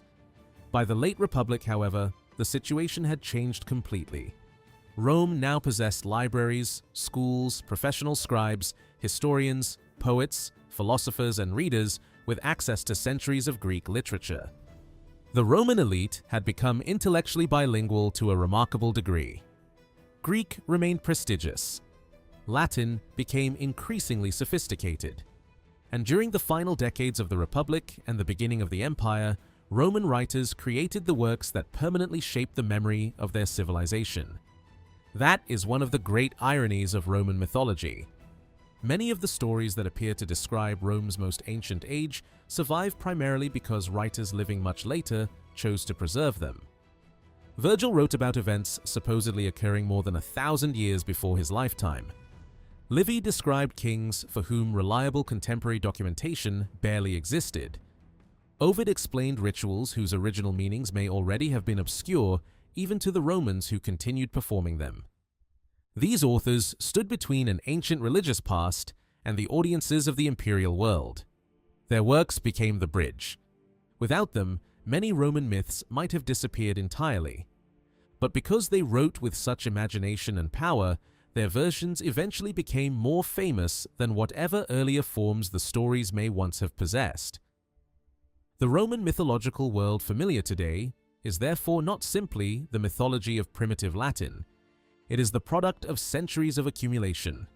Old Italian gods, Etruscan ritual, Greek epic, Trojan legend, family genealogy, political propaganda, historical speculation, imported cults, imperial ideology, and the creative imagination of some of the greatest writers of antiquity. All of these traditions were woven together until they became almost impossible to separate. By the age of Augustus, Rome had finally acquired what generations of Romans had been seeking, a past as magnificent as the empire they now ruled. And that past was not merely remembered, it had been written into existence. Even after Etruscan influence began to reshape Roman religious life during the 7th century BC, the Romans did not simply abandon the older gods they had worshipped for generations. The ancient powers associated with farming, weather, family life, boundaries, and the protection of the community remained deeply rooted in Roman tradition. What changed was the way these deities were understood. As Rome came into closer contact with Etruscan and Greek culture, many of its gods gradually acquired more elaborate identities. Divine forces that had once been represented in extremely simple forms began to receive recognizable personalities, human appearances, symbols, and stories. Over time, several Roman deities were identified so closely with Greek gods that their mythologies became almost inseparable. Jupiter provides one of the clearest examples. In some of Rome's earliest religious traditions, Jupiter was not imagined as the majestic, bearded ruler of the heavens familiar from later art. His sacred presence could instead be represented through something as simple as a stone. One ancient form of his worship centered on Jupiter lapis, the sacred stone associated with the god and with solemn oaths. This older Jupiter belonged primarily to the sky. He was connected with the weather above the Roman countryside, particularly rain, thunder, and lightning. In an agricultural society, these powers were enormously important. Rain could determine whether grains survived. Lightning could be interpreted as a terrifying message from the divine world. Storms could nourish the land or destroy it. But as Greek influence became stronger, Jupiter absorbed much of the mythology associated with Zeus. The transformation was gradual rather than sudden. Jupiter remained a distinctly Roman god, deeply connected with the political and religious life of Rome. Yet he increasingly appeared as the supreme ruler of a divine family, resembling the Olympian pantheon of Greece. A similar transformation occurred with Juno. In the oldest Italian traditions, Juno's responsibilities were closely linked with women. She watched over marriage, childbirth, fertility, and other important stages of female life. As Roman mythology became increasingly influenced by Greece, Juno was identified with Hera. This association gave her a new place within an expanding divine genealogy. She became the wife and sister of Jupiter, just as Hera was both the sister and wife of Zeus. She also acquired the status of Queen of the Gods. Minerva underwent a comparable evolution. Originally associated with intelligence, craftsmanship, practical knowledge, and activities requiring mental ability, Minerva gradually became identified with Athena. Through this association, she inherited a broader sphere of influence, involving wisdom, strategic thought, skilled crafts, and even aspects of warfare. Together, Jupiter, Juno, and Minerva eventually formed the most prestigious group of deities in Roman public religion. They became known as the Capitoline Triad.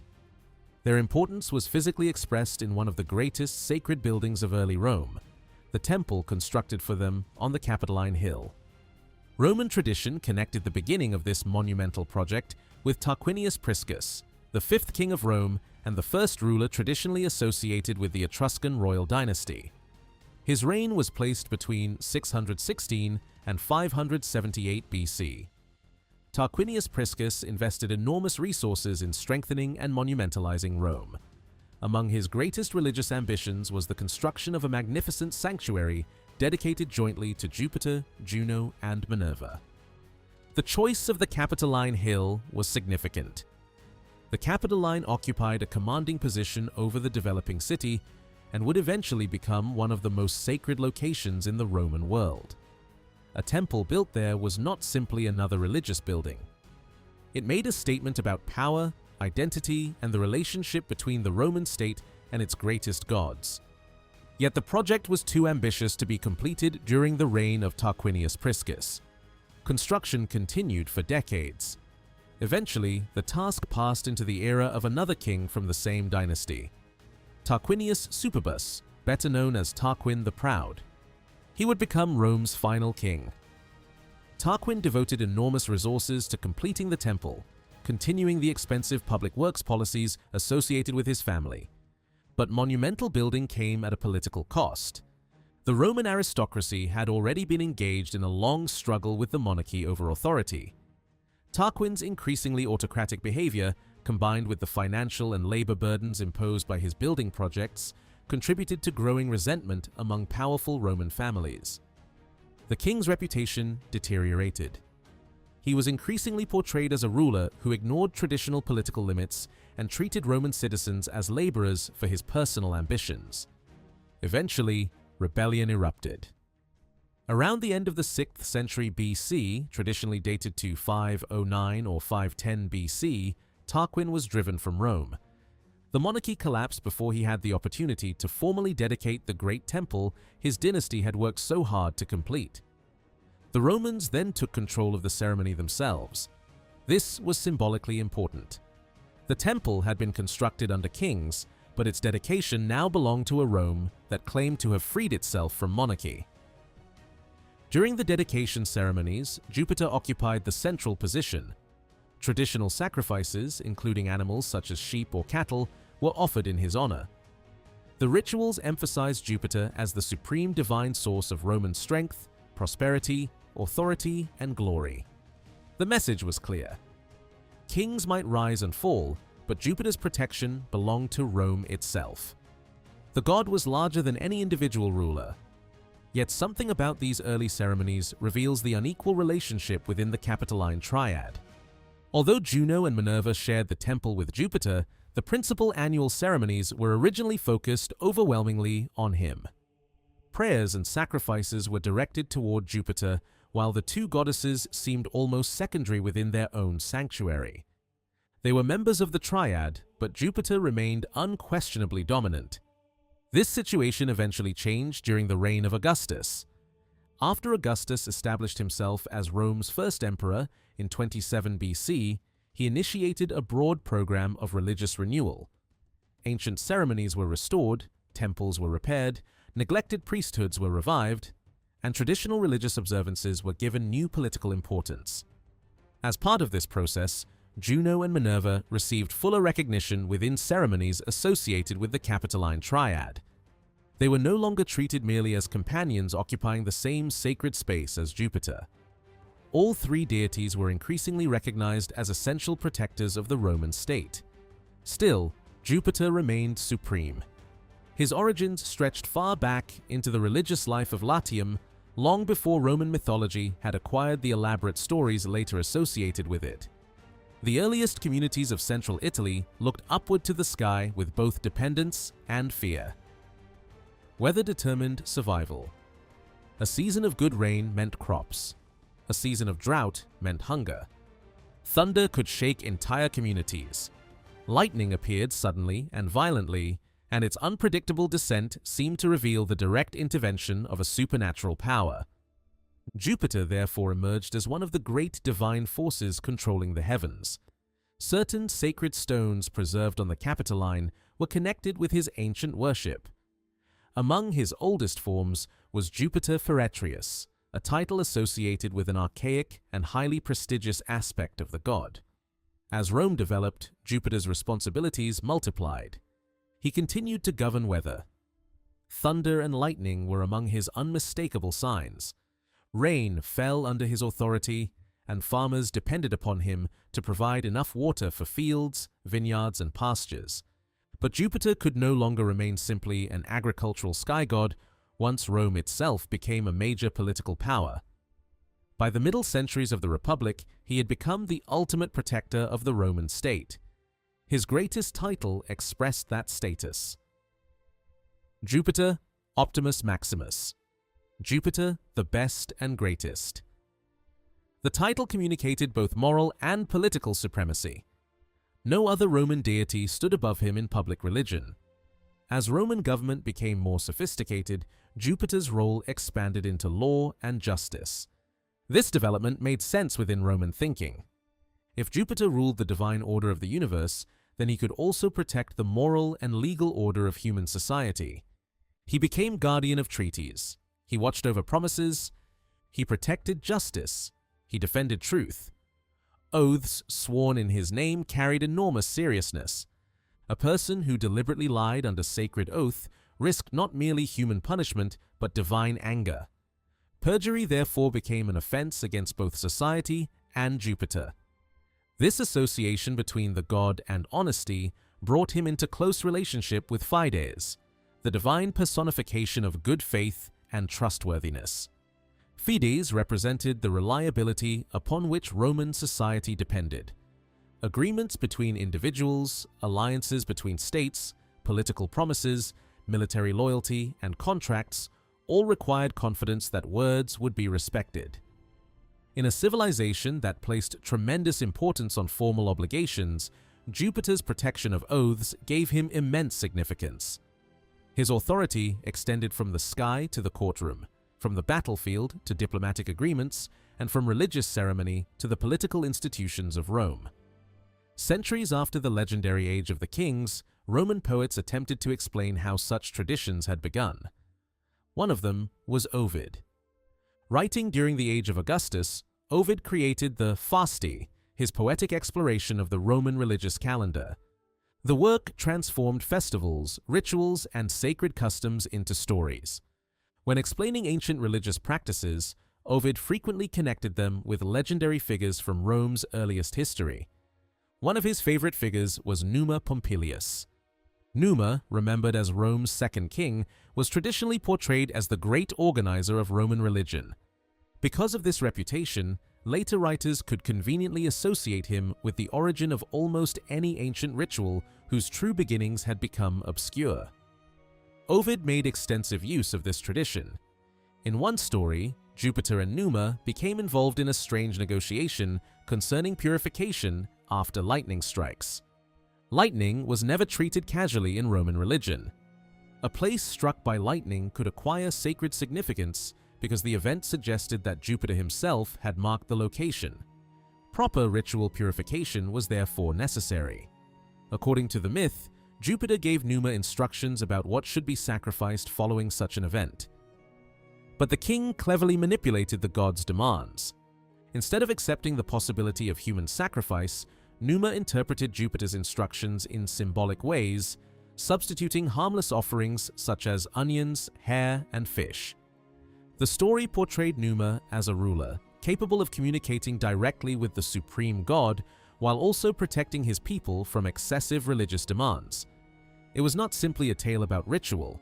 It represented an ideal relationship between intelligence, kingship, religion, and divine power. Another story associated Numa with one of Rome's most mysterious sacred objects, the ancile. According to legend, a shield suddenly fell from the sky. It was not an ordinary military shield. Its unusual form and supernatural origin marked it as a gift from Jupiter. Numa understood the object as a sign of divine protection. Possession of the shield supposedly guaranteed Roman security and strengthened the king's authority. But such an important object created an obvious danger.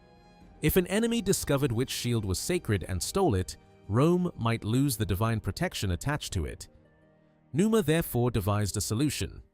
He ordered 11 exact copies to be produced.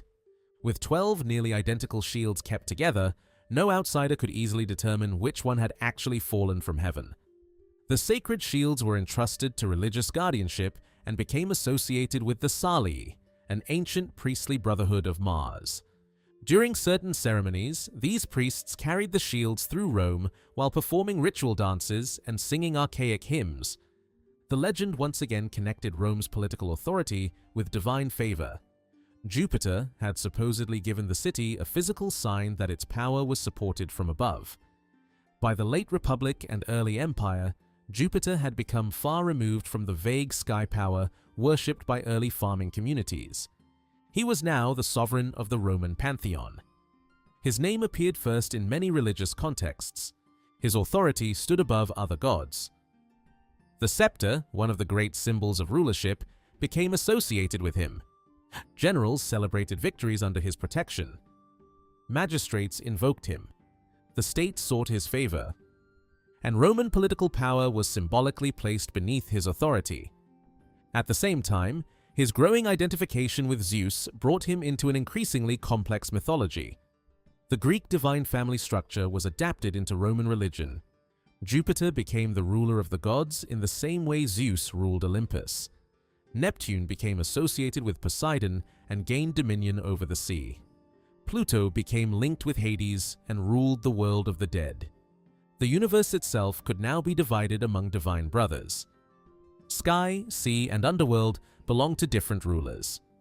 Such stories were Greek in origin, but Roman writers absorbed them so thoroughly that they eventually became standard elements of Roman mythology. Jupiter could therefore exist simultaneously in several forms.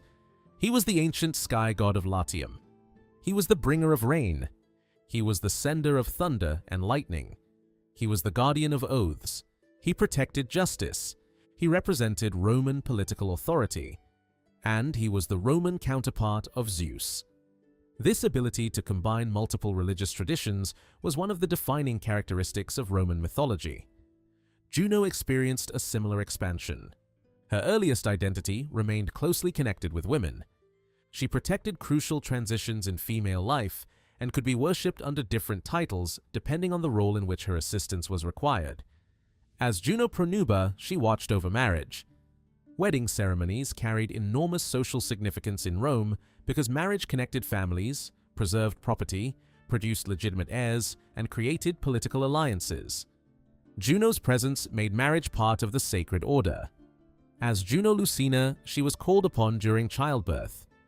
Pregnancy and birth were dangerous experiences in the ancient world, and women depended on religious protection during moments when medical knowledge was limited and mortality remained high.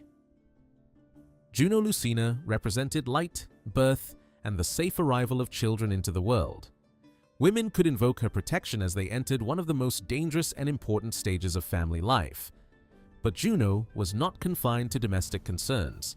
As Juno Regina, Juno the Queen, she became a protector of the entire Roman state. This title elevated her far beyond the private sphere. She was now a sovereign goddess whose power could extend over communities, cities, and political institutions. Her connection with Roman public life became especially visible after she was incorporated into the Capitoline Triad. There, beside Jupiter and Minerva, she stood as one of the three supreme divine guardians of Rome. Her position was celebrated through important festivals. One of the most famous was the Matronalia. Held in March, the festival honored Juno in her relationship with marriage, childbirth, and respectable Roman womanhood. The timing was appropriate. March belonged to the beginning of spring, when the natural world seemed to awaken after winter. Plants returned. Agricultural activity intensified. Animals reproduced. The renewal of nature could easily be connected with fertility, birth, and family continuity. Juno's festival therefore linked human reproduction with the seasonal regeneration of the world, yet her influence survives most clearly in the name of another month. June derives from Juno. That association helped reinforce the idea of June as a favorable period for marriage, a tradition that continues in various forms even in the modern world. Juno also possessed an important sanctuary on the Capitoline under another title, Juno Moneta. The meaning of moneta was associated with warning, advising, or reminding. This form of Juno became connected with one of the most recognizable institutions of Roman economic life, the mint. Roman coin production took place near her temple. Over time, the association between the mint and Juno Moneta became so strong that her title influenced later vocabulary connected with currency. The modern word money ultimately traces its history through this Roman connection. But perhaps one of the most fascinating episodes involving Juno concerned the conquest of Veii. Veii was a powerful Etruscan city located relatively close to Rome. For generations, Rome and Veii competed for territory and influence. Their rivalry eventually culminated in a major war. In 396 BC, Roman forces captured the city. Yet according to Roman religious thinking, defeating an enemy militarily was not always enough. A city's gods also mattered. If a deity continued protecting the enemy, conquest might remain spiritually incomplete. The Romans therefore developed rituals through which they could invite a foreign god to abandon an enemy city and transfer divine favor to Rome. This practice is often known as evocatio. Before or during the conquest of Veii, Roman tradition claimed that Juno Regina, the city's great protective goddess, was formally invited to leave the Etruscans and come to Rome. The invitation was carefully framed. The Romans did not present themselves as insulting or destroying the goddess. Instead, they offered her a new home, new worshippers, and greater honors. If she accepted, then Veii would lose one of its greatest supernatural protectors. According to Roman belief, she did accept. Juno Regina was brought to Rome and given a new place within Roman religious life. The story reveals something remarkable about Roman attitudes toward conquest. The Romans did not always regard the gods of defeated peoples as false. Quite the opposite. Foreign gods might be powerful precisely because they had successfully protected their own communities. Rome could therefore conquer not only territory and populations, but also sacred traditions. A foreign deity could be invited, adopted, renamed, or identified with an existing Roman god. Religion expanded alongside empire. Juno's identification with the Greek Hera further transformed her mythology. Under Greek influence, she became the sister and wife of Jupiter. The stories surrounding Zeus and Hera were reinterpreted through Roman names. Their marriage could be turbulent. Jupiter possessed numerous lovers. Juno became jealous and vengeful. Divine rivalries and family conflicts entered a religious tradition that had once focused far more heavily on function than personality. The Roman Juno therefore became a layered goddess. She was an ancient Italian protector of women. She guarded marriage, she assisted childbirth, she protected the state, she ruled as queen of the gods. She could abandon an enemy city and accept a new home in Rome. And through her identification with Hera, she inherited one of the richest bodies of mythology in the Greek world. This evolution was not unique to Juno. It was happening throughout Roman religion. Old gods survived, but their identities expanded. Foreign mythology was not merely copied, it was absorbed and reinterpreted. Ancient Roman religious functions remained beneath Greek stories and Etruscan ceremonial traditions. The result was a pantheon that could preserve extremely old Italian practices while simultaneously presenting gods who looked and behaved like the famous deities of Greece. Nowhere was this synthesis more visible than on the Capitoline Hill. There, Jupiter, Juno, and Minerva stood together above the city. Each possessed an older Italian identity. Each absorbed outside influences. And together they became symbols of Rome itself. Jupiter represented supreme authority, law, victory, and the protection of the state.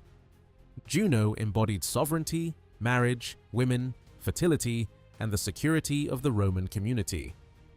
Minerva represented intelligence, strategy, skilled activity, and wisdom. Their temple watched over a city that was constantly changing.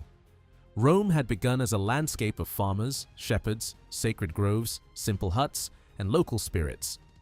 By the time the Capitoline Triad reached the height of its importance, that world had become something far larger. The gods had grown with Rome, and as Roman power expanded, their stories would continue to grow with it.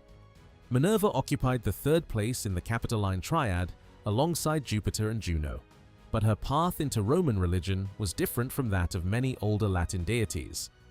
Her cult seems to have reached Rome through Etruscan influence during the late 8th or early 7th century BC, and from the beginning she was associated with intelligence, skilled work, craftsmanship, and the disciplined use of the mind. For the Romans, Minerva was not simply a goddess of abstract wisdom. She governed practical abilities as well. Craftsmen, artisans, builders, teachers, musicians, and those whose work depended on knowledge or technical skill could all fall under her protection. She was also connected with science, warfare, and the many activities that required planning rather than brute force. This distinction became especially important once the Romans began identifying Minerva with the Greek goddess Athena. Athena was one of the most complex deities of the Greek pantheon. She represented wisdom, strategy, disciplined warfare, craftsmanship, civic order, and the intellectual qualities required for successful leadership. As Roman religion absorbed more Greek mythology, Minerva inherited many of these characteristics. Her mythology expanded dramatically. One of the most famous stories concerned her extraordinary birth. According to the Greek tradition adopted by Roman writers, Minerva did not enter the world through an ordinary birth. Instead, she emerged directly from the head of Jupiter. She appeared fully grown. She was already armed. And she was ready for battle. The story perfectly expressed the qualities associated with her. Minerva was born from the head of the supreme god because she represented intelligence, reason, planning, and strategic thought. Her arrival in armor also demonstrated that wisdom and warfare were not necessarily separate forces. Victory could depend as much upon intelligence and discipline as upon physical strength. This is one of the major differences between Minerva and Mars. Mars represented the raw military power, aggression, courage, and protective force of Rome. Minerva represented the mind behind successful warfare. She was strategy rather than fury, planning rather than uncontrolled violence. That distinction closely resembled the contrast between Athena and Ares in Greek mythology. Minerva's intelligence was also expressed through invention.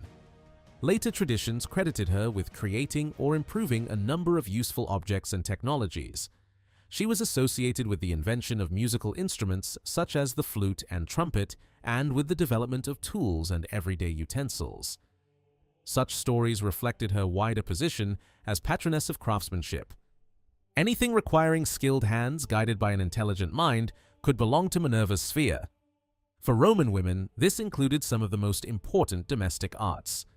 Spinning and weaving were not considered insignificant household activities. Textile production required patience, experience, precision, and technical skill. Clothing, blankets, ceremonial fabrics, and other textiles formed an essential part of the ancient economy. Minerva therefore became an important protector of weaving. Cooking and other carefully learned household skills could also be associated with her. In this respect, Minerva bridged several different worlds.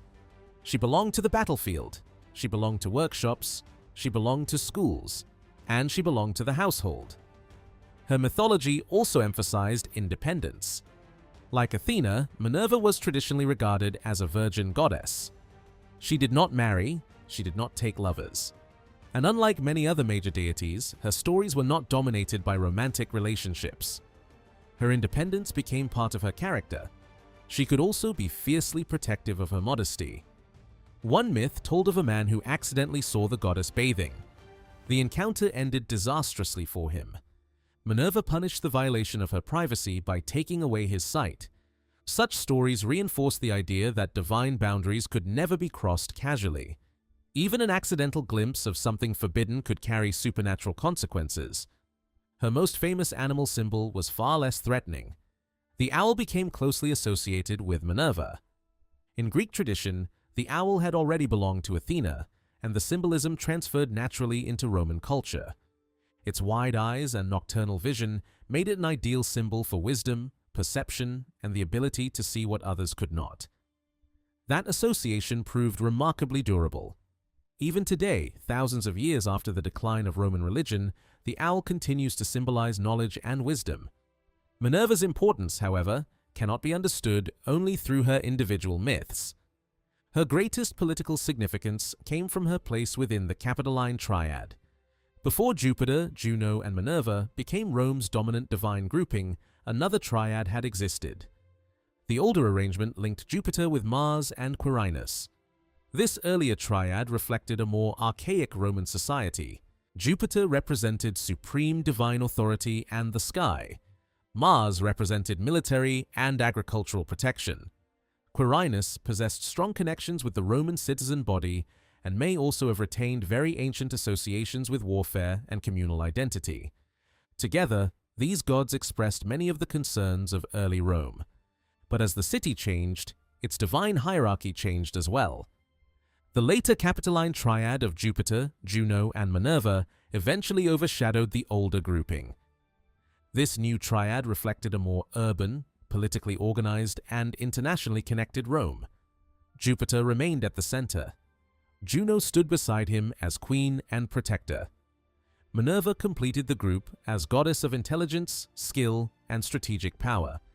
Their temple on the Capitoline became one of the defining symbols of Roman civilization. Its importance eventually spread far beyond the city itself. As Roman armies conquered new territories and Roman colonies appeared across Europe, North Africa, and the Eastern Mediterranean, local communities frequently constructed their own versions of Roman civic architecture. A capital modeled on Rome's sacred hill could become part of that process. At its religious center might stand Jupiter, Juno, and Minerva. The presence of these three gods communicated something larger than ordinary worship. It expressed Roman identity. A provincial city that constructed a capital and honored the triad publicly was participating symbolically in the political and religious order of Rome. Jupiter usually occupied the central and most prestigious position. Juno and Minerva stood beside him. The architecture itself represented hierarchy. The greatest gods of Rome were now reproduced across an empire containing hundreds of cities and dozens of different peoples. Religion became one of the ways Roman identity could be visually repeated from province to province. A traveler could move hundreds or even thousands of miles from Rome and still encounter temples, statues, ceremonies, and divine names that connected the distant city back to the imperial center. Minerva's elevation into this supreme triad also demonstrates how easily Roman religion could absorb outside influences. Her roots were connected with Italy and Etruria. Her later mythology came heavily from Greece. Her political importance became thoroughly Roman. All three layers existed simultaneously. This pattern repeated itself throughout the Roman pantheon. The same combination of ancient local traditions and imported mythology can be seen in another famous object connected with early Roman religion, the Ancile. The Ancile was the sacred shield that, according to legend, Jupiter caused to fall from the heavens during the reign of Numa Pompilius. Its shape was unusual. Rather than resembling the later rectangular shields associated with Roman legionaries, the Ancile had an archaic form that curved inward around the center, creating something close to a figure-8 silhouette. The Romans regarded the shield as much more than a weapon. It was a talisman. Its supernatural origin meant that it embodied divine protection. As long as the genuine Ancile remained safely in Roman hands, the security and power of the state were believed to endure. Numa therefore faced an obvious problem. If Rome's enemies knew that possession of a single sacred shield guaranteed the city's protection, stealing it would become an irresistible objective. His solution was ingenious. He ordered 11 copies. The replicas were made so carefully that distinguishing the original shield from the copies became extremely difficult. Now 12 apparently identical Ancilia existed. Even someone who managed to reach them would not know which one had actually fallen from heaven.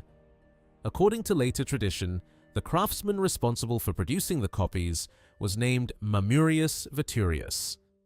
His work was so important that he supposedly requested an unusual reward. Rather than money or land, he asked that his name be remembered in sacred song. The 12 shields were placed under the protection of Roman religious authorities and became closely associated with the Salii, one of the oldest priestly brotherhoods in Rome. The Salii were priests of Mars. Their ceremonies became especially important in spring, when the agricultural and military seasons began to change. Roman warfare traditionally followed a seasonal rhythm. Campaigning became easier as winter ended, roads improved, and armies could move more effectively. It was therefore appropriate that Mars, the god associated with war and the protection of Roman territory, should receive elaborate ceremonies during this time. The Salii processed through the city carrying the sacred shields. They performed ritual dances, they struck the shields, and they sang extraordinarily ancient hymns. By the later Republic, some of the language used in these songs was already so old that ordinary Romans no longer understood it clearly. This fact is remarkable. The priests were preserving formulas whose meanings had partially disappeared, yet the ceremonies continued because tradition itself possessed sacred authority. Among the mysterious words remembered in these hymns was a phrase later interpreted as preserving the name of Mamurius Veturius, the craftsman who had supposedly created the 11 duplicate shields. Whether this explanation represented genuine history or a later attempt to explain archaic words was impossible for Roman writers to know with certainty. But the story illustrates exactly how Roman mythology developed. An ancient ritual survived, its original meaning faded. Later generations created a story to explain it. That story then became part of Roman mythology. Minerva's own rise followed a similar process of accumulation. She began as an Italian and possibly Etruscan-associated goddess of skilled activity. She became one of Rome's 3 supreme public deities. She absorbed the mythology of Athena, and eventually she became a symbol recognized throughout the Roman Empire. Her transformation also demonstrated how strongly Greek culture had influenced the Etruscans before Rome itself became deeply Hellenized. Greek merchants, colonists, and craftsmen had interacted with Etruscan communities for centuries. Greek pottery reached Etruria. Greek artistic themes appeared in Etruscan tombs. Greek myths became familiar to Etruscan elites. The Etruscans adapted these traditions to their own culture. Rome then absorbed many of them in turn. Cultural influence, therefore, did not always move directly from Greece to Rome. Sometimes it traveled through several societies first. A Greek idea could be transformed by Etruscan culture before reaching Latin-speaking Rome, where it would be transformed again.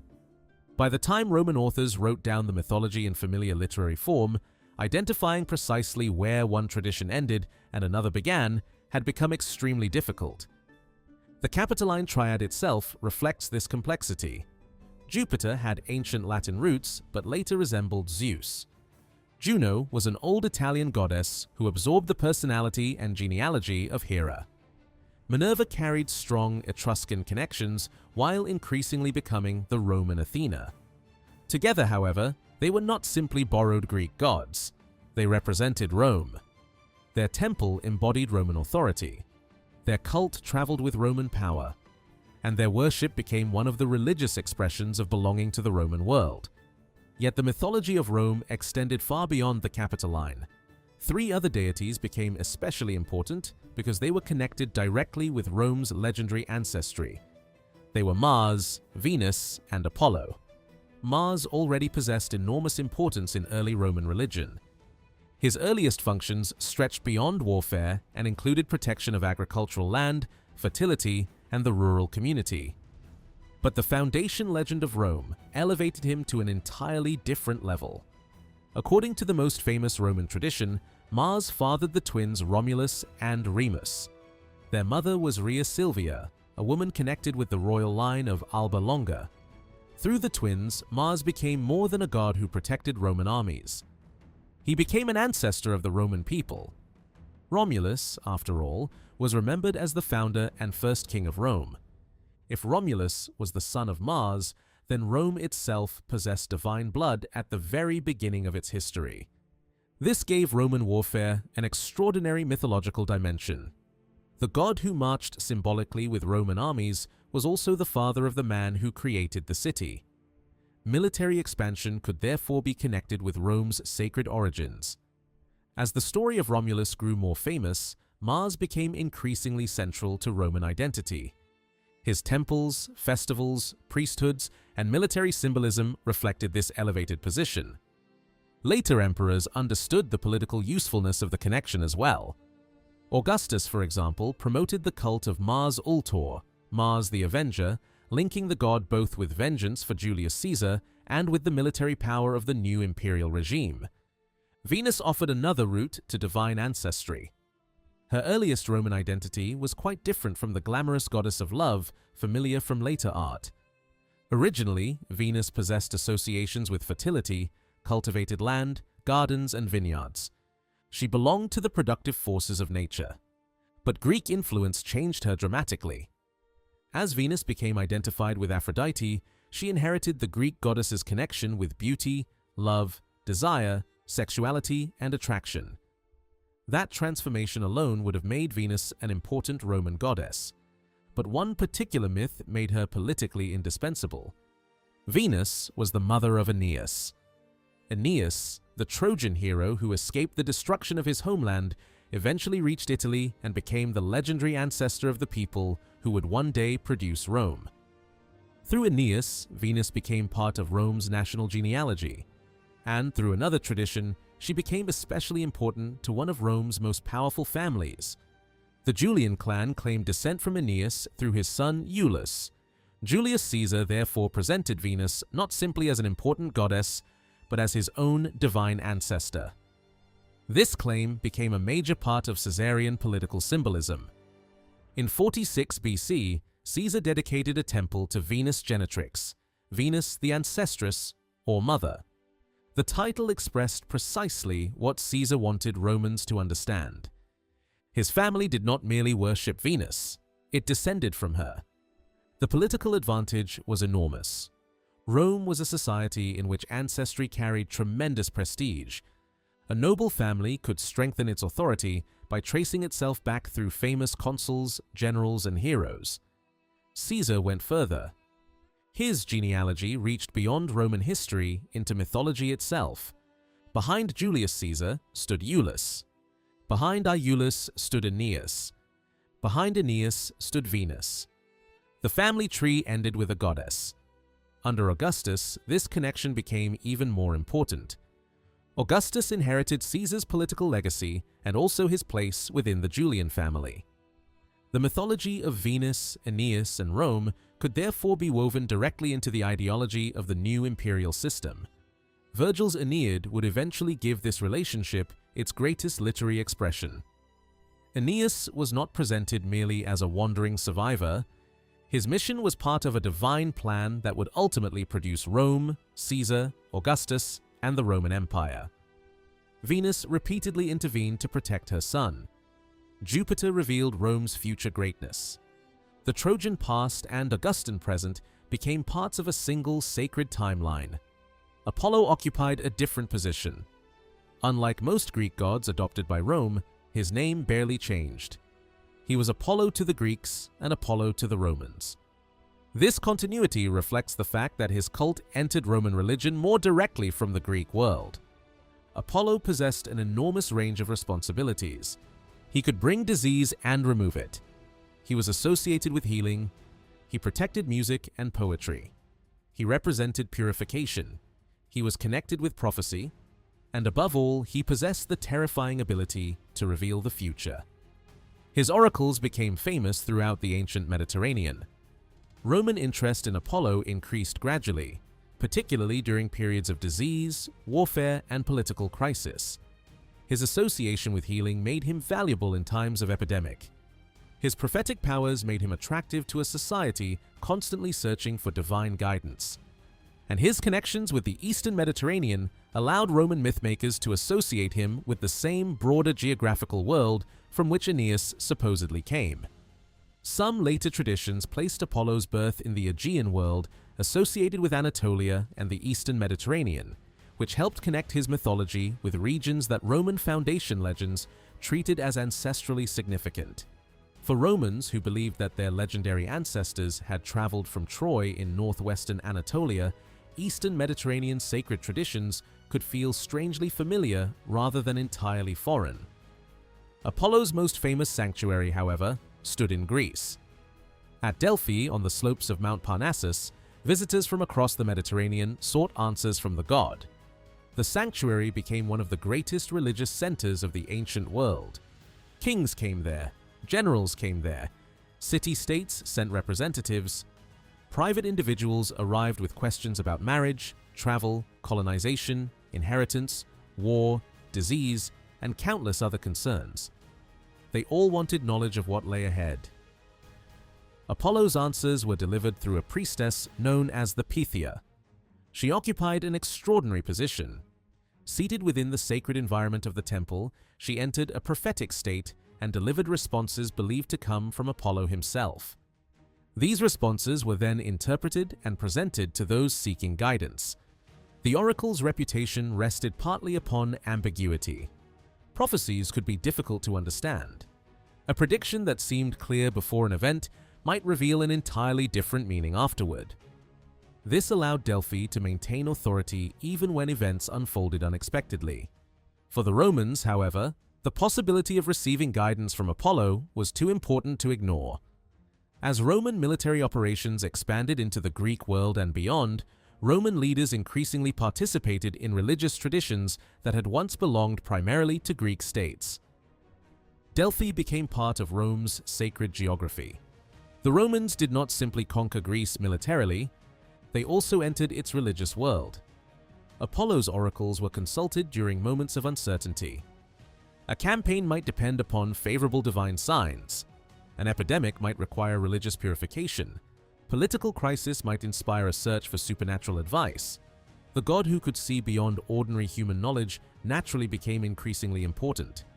Delphi was not Apollo's only oracle. Sanctuaries associated with him existed across the Greek world and Anatolia. Delos, the sacred island in the Aegean, possessed especially strong connections with Apollo.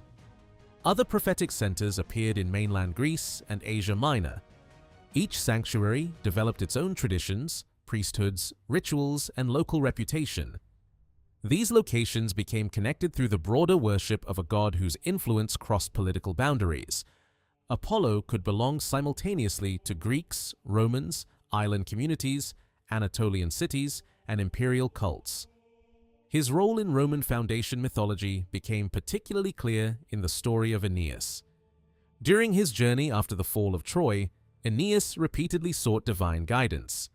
The surviving Trojans did not know exactly where they were supposed to establish their new homeland. They carried sacred objects and ancestral memories with them, but destiny remained difficult to interpret. Apollo became one of the gods who helped reveal the path. At Delos, Aeneas consulted a prophetic authority connected with Apollo. The answer directed the Trojans toward the land of their ancestors. Like many ancient prophecies, however, the message could be misunderstood. Aeneas and his followers initially interpreted the words according to what they believed about their origins. Only gradually did they discover that destiny was guiding them toward Italy. Prophecy, therefore, became a narrative device connecting divine knowledge with human uncertainty. The gods knew where Rome's ancestors were going. Aeneas did not. His journey consisted partly of learning how to interpret the future that had already been decided for him. This idea became central to Roman mythology. Rome's greatness was not presented as an accident. It had been foretold. The gods had known. Aeneas had been guided. Romulus had been born from Mars. The Julian family descended from Venus. Jupiter protected Roman authority. Apollo revealed destiny. The entire history of Rome could therefore be imagined as the gradual fulfillment of a divine plan. This belief became especially powerful during the age of Augustus. Apollo became one of Augustus's favored gods. The emperor associated himself closely with the deity after his victory at Actium in 31 BC, the decisive battle that destroyed the forces of Mark Antony and Cleopatra. A sanctuary dedicated to Apollo stood near the site of the conflict. Augustus interpreted victory through religious symbolism and later promoted Apollo's cult at Rome. A magnificent temple of Apollo was built on the Palatine Hill, close to Augustus's own residence. The location communicated an unmistakable message. The emperor lived beside the god. Apollo, the deity of prophecy, order, purification, music, and civilization, became closely linked with the new political order. The connection suited Augustan ideology perfectly. After decades of civil war, Augustus claimed to have restored stability. Apollo represented clarity after disorder, harmony after violence, discipline after chaos. The god of prophecy could also symbolize the fulfillment of Rome's long-promised destiny. In literature, this connection became even more powerful. Virgil and other Augustan poets incorporated Apollo into works that celebrated or reflected upon Rome's transformation. The god's presence could connect ancient myth with contemporary political events. Once again, the boundaries between religion, mythology, literature, and state ideology became difficult to separate. Mars, Venus, and Apollo therefore occupied particularly important positions within Roman myth for different reasons. Mars gave Rome divine paternity through Romulus. Venus gave Rome Trojan ancestry through Aeneas, and divine genealogy through the Julian family. Apollo provided prophecy, healing, and divine guidance, eventually becoming closely connected with Augustus and the ideology of imperial renewal. None of these gods had begun with exactly these roles. Their identities accumulated over centuries. Mars had once possessed strong agricultural associations. Venus had been connected with gardens and fertility. Apollo had entered Roman religion from the Greek world. Minerva had traveled through Etruscan influence and absorbed Athena's mythology. Juno had expanded from an Italian guardian of women into the queen of the gods.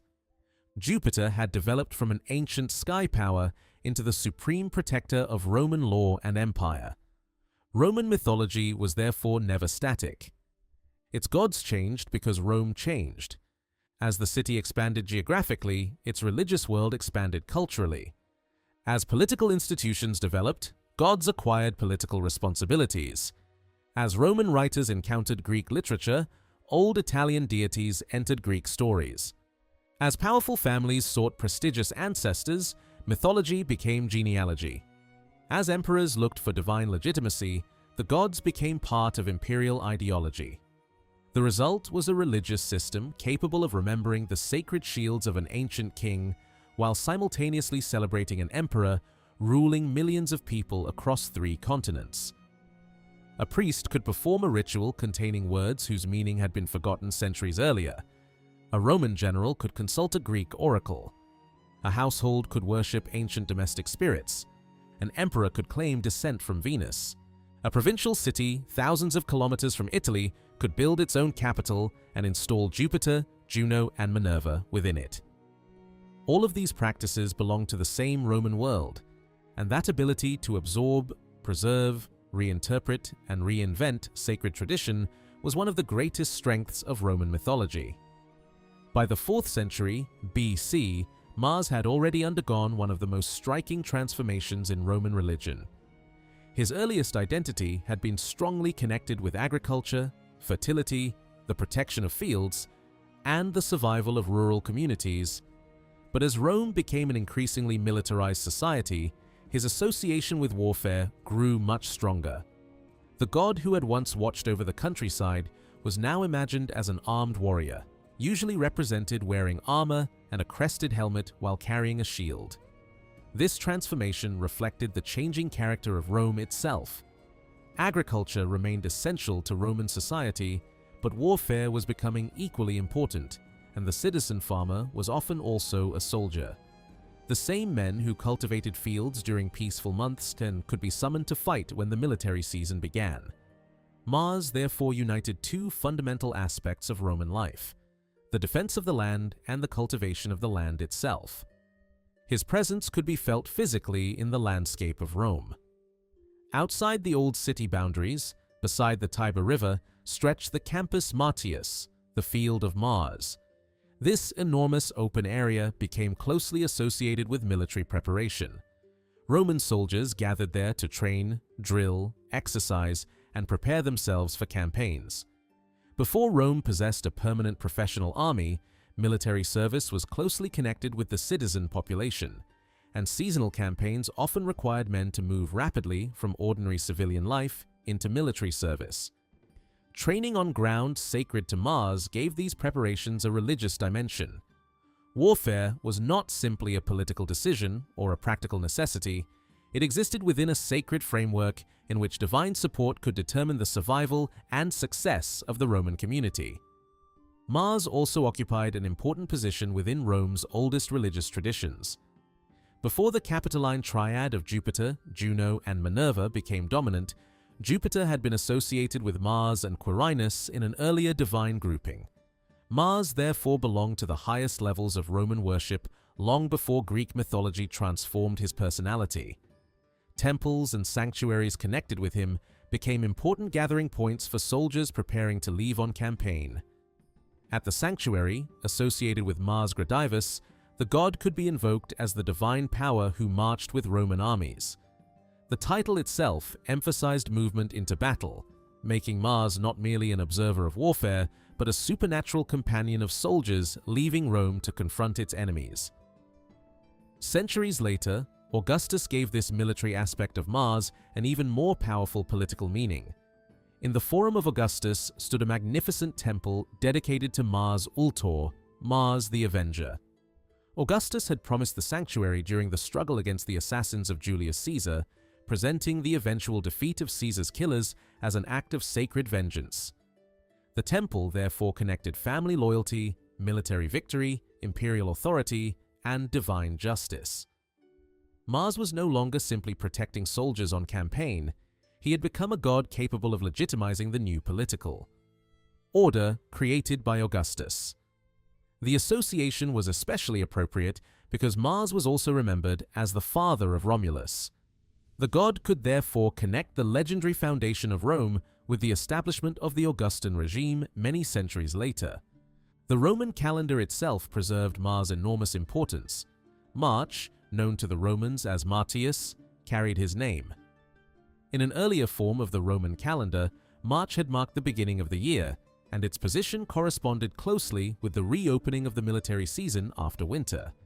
As weather improved, roads became more usable and armies could once again undertake long campaigns. Religious ceremonies surrounding Mars accompanied this transition between peace and war.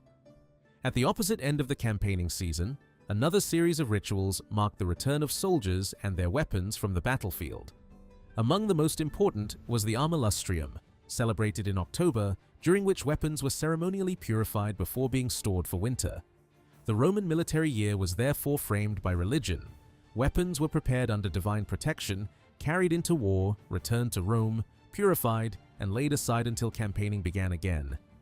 As Greek culture penetrated Roman society, Mars became increasingly identified with Ares, the Greek god of war, but the two deities were never completely identical. Ares was frequently portrayed in Greek mythology as violent, impulsive, aggressive, and even destructive for its own sake. Other Olympian gods sometimes regarded him with suspicion or contempt because he seemed to represent the uncontrolled brutality of battle. Mars possessed a much more honorable position in Roman culture. Warfare, when fought in defense or expansion of the state, could be understood as disciplined service rather than meaningless violence. Mars therefore represented military courage, strength, order, protection, and Roman identity. Most importantly, he was not simply one warrior god among many. Through Romulus and Remus, he belonged to the divine ancestry of Rome itself. Some Roman traditions associated Mars with Bellona, a fierce goddess of warfare whose identity centered upon armed conflict and the terrifying energy of battle. She could be portrayed as a companion, relative, or female counterpart of Mars, and later mythology sometimes described her as his wife. Her imagery could be frightening, and some traditions represented her with serpent-like hair or other violent characteristics. Yet Bellona's importance was not limited to mythology.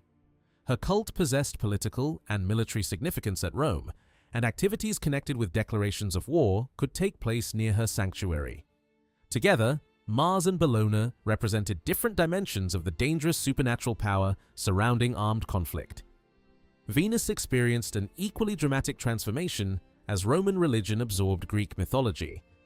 Her oldest Italian identity had been associated with fertility, gardens, cultivated vegetation, and the productive forces of nature. Gradually, however, she became identified with Aphrodite, the Greek goddess of love, beauty, sexuality, and desire. Once this identification became firmly established, much of Aphrodite's mythology was transferred directly to Venus. The Roman goddess acquired a divine family, romantic adventures, rivalries, lovers, and stories that had originally belonged to the Greek religious imagination. By the late Republic, Venus could simultaneously represent natural fertility, romantic attraction, divine motherhood, and the legendary ancestry of Rome. Ancient traditions disagreed about her birth. In one version, Venus was regarded as a daughter of Jupiter. In another, derived from one of the most famous Greek traditions concerning Aphrodite, she emerged miraculously from the foam of the sea. The second story gave the goddess an especially mysterious origin, presenting beauty itself as something born from the natural world rather than through ordinary divine parentage. Both traditions circulated, demonstrating how easily Roman mythology could preserve contradictory versions of the same divine story without feeling the need to eliminate one completely. In the tradition that made Venus the daughter of Jupiter, her extraordinary beauty created a problem for the ruler of the gods. Nearly every male deity could potentially compete for her affection, and such rivalry threatened to create conflict among the immortals. Jupiter therefore arranged a marriage designed to bring stability. Venus was given to Vulcan, the god of fire, metalworking, and the forge. Vulcan was dependable, industrious, and extraordinarily skilled. But mythology repeatedly emphasized that his physical appearance contrasted sharply with the beauty of his wife. Their marriage became one of the most famous mismatched relationships in classical mythology. The most desirable goddess in the divine world was married to a brilliant but physically imperfect craftsman. Vulcan's own childhood was surrounded by competing legends. One story claimed that he had been born physically weak or disabled, and that Juno, ashamed of the appearance of her child, cast him from Mount Olympus. Vulcan fell from the divine mountain for days before landing in the sea, where supernatural female beings rescued him and cared for him. Eventually, he reached the island of Lemnos in the northern Aegean, a place that became strongly connected with his mythology. Another version told a different story. In this account, Vulcan defended Juno during a quarrel between his parents, provoking the anger of Jupiter. Jupiter responded by hurling him from Olympus. Once again, Vulcan endured an enormous fall and eventually landed on Lemnos. Although the details differed, Both traditions explained his physical disability through a catastrophic fall from the home of the gods. Whatever version was told, Vulcan grew into the greatest craftsman among the immortals.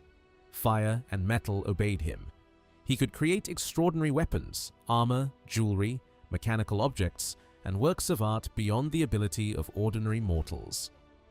His forge transformed destructive fire into creative power, making him an essential divine figure in societies where metalworking represented one of the most important technologies available. When Venus became his wife, Vulcan attempted to win her affection through the skill he understood best. He created magnificent pieces of golden jewelry for her and fashioned beautiful ornaments designed to enhance her appearance. Among these gifts was a remarkable golden girdle that made Venus even more irresistible to those who saw her. Unfortunately for Vulcan, beauty could not guarantee loyalty. Venus attracted the attention of gods and mortals alike, and her marriage did little to prevent her from pursuing other relationships. Her most famous divine lover was Mars. The pairing possessed obvious symbolic power. Venus represented attraction and desire, while Mars represented warfare and masculine military energy. Love and war, two forces capable of overwhelming reason and transforming human behavior, were united in a secret relationship that became one of the most famous scandals among the classical gods. Vulcan eventually discovered what was happening. Rather than confronting Mars directly in battle, he relied on intelligence and craftsmanship. He created an extraordinarily fine net, so carefully constructed that it could trap even divine beings. When Venus and Mars met secretly, Vulcan caught them together beneath the invisible or nearly unbreakable web. The lovers found themselves unable to escape. Vulcan then summoned the other gods, expecting them to witness the betrayal and condemn the guilty couple. Instead, the scene became an object of amusement. The assembled gods laughed at the sight of Mars and Venus trapped together, turning Vulcan's intended public judgment into a humiliating spectacle for everyone involved. Eventually, the lovers were released, and the story became one of the most memorable examples of the humor, jealousy, desire, and embarrassment that characterized the increasingly human-like personalities of the Roman gods. Venus would become involved in an even more consequential myth through the judgment of Paris, a story that ultimately led to the Trojan War. The conflict began with a golden apple intended for the most beautiful goddess. 3 divine figures claimed the prize: Juno, Minerva, and Venus. Choosing between them was dangerous because rejecting any of these powerful goddesses could invite supernatural hostility. Jupiter wisely refused to place himself in such a position and transferred the decision to a mortal prince named Paris, a son of the Trojan royal family. Paris now faced an impossible task. Before him stood 3 of the greatest goddesses in the divine world, each expecting to be declared the most beautiful. Rather than relying solely on appearance, the goddesses attempted to influence his judgment by offering rewards. Minerva promised wisdom and extraordinary success in warfare. Her gift offered Paris the qualities of a brilliant ruler and military commander. Juno offered something even more openly political: enormous power and dominion over vast territories. If Paris selected her, he could possess authority on a scale that few mortal kings could imagine. Venus offered something completely different. She promised him the love of the most beautiful woman in the world. Paris chose Venus. His decision revealed his priorities, but it also changed the mythical history of the Mediterranean. The woman Venus promised was Helen, whose beauty had already become legendary. There was one enormous complication. Helen was married to Menelaus, king of Sparta. She was not a prize that could simply be handed to a foreign prince without consequences. Nevertheless, Venus helped Paris obtain her, and Paris eventually took Helen away from Sparta and brought her to Troy. Different traditions disagreed over whether Helen went willingly, was persuaded by divine influence, or was abducted. But the result remained the same. Menelaus had lost his wife to a Trojan prince, and the insult could not go unanswered. The Greek rulers gathered for war. Menelaus's powerful brother Agamemnon became the leader of the expedition, while legendary warriors from across the Greek world joined the campaign. Achilles, Odysseus, Ajax, Diomedes, and many others sailed toward Troy. What had begun as a competition among three goddesses now became the legendary Trojan War, a conflict that supposedly lasted 10 years and destroyed one of the greatest cities of the heroic age. The gods themselves took sides, with some supporting the Greeks and others protecting the Trojans, transforming a human conflict into a divine struggle as well. For Roman mythology, the judgment of Paris carried consequences far beyond the fall of Troy. Venus had helped set the events in motion, but she was also the mother of Aeneas, one of the Trojan heroes who survived the city's destruction. While Troy burned, Aeneas escaped and eventually began the journey that Roman tradition claimed would bring him to Italy. His descendants would lead eventually to the line of Alba Longa, Romulus and Remus, and ultimately Rome itself. In this way, the myth created a remarkable chain of cause and effect. Venus helped Paris obtain Helen, Helen's departure triggered the Trojan War, the war destroyed Troy, the destruction forced Aeneas into exile, and Aeneas's journey eventually became part of Rome's own foundation story. This gave Venus a unique position within Roman identity. She was not merely the goddess of beauty and romantic desire, she was the divine mother of the hero through whom Rome claimed Trojan ancestry. Julius Caesar later exploited this connection by presenting Venus as an ancestor of the Julian family, while Augustus inherited and expanded the same sacred genealogy. The goddess who had once protected gardens and fertility had become part of the political mythology of Roman imperial power. Mars and Venus therefore occupied an unusual place in Roman mythology. One was the father of Romulus, the legendary founder of Rome, while the other was the mother of Aeneas, the Trojan ancestor of the Roman people. Through Mars, Rome could claim descent from a god of military power. Through Venus, it could claim descent from a goddess of fertility, love, and divine beauty. Their famous relationship with each other added another connection between the two mythological lines. The gods were no longer distant forces responsible only for agriculture, weather, or fertility. They had become characters within an enormous story explaining why Rome existed, where its people had come from, and why the city believed itself destined for greatness. Apollo was one of the most complex and widely revered gods in both Greek and Roman religion.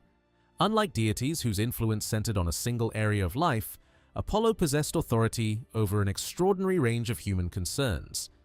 He protected shepherds and their flocks, represented light and truth, brought healing, revealed prophecy, inspired music, and was also closely associated with archery. Later traditions even connected him with the daily journey of the sun, imagining the god driving a brilliant chariot across the sky. In this form, Apollo became not merely a distant divine figure, but a symbol of order, illumination, harmony, and the regular rhythm of the cosmos.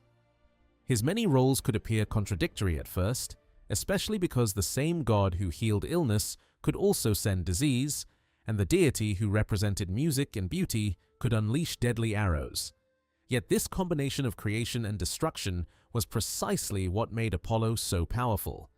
He embodied the idea that divine order could preserve life or punish those who disrupted it. Apollo was traditionally regarded as the son of Jupiter and Latona, the Roman form of the Greek goddess Leto. His twin sister was Diana, who became closely identified with Artemis.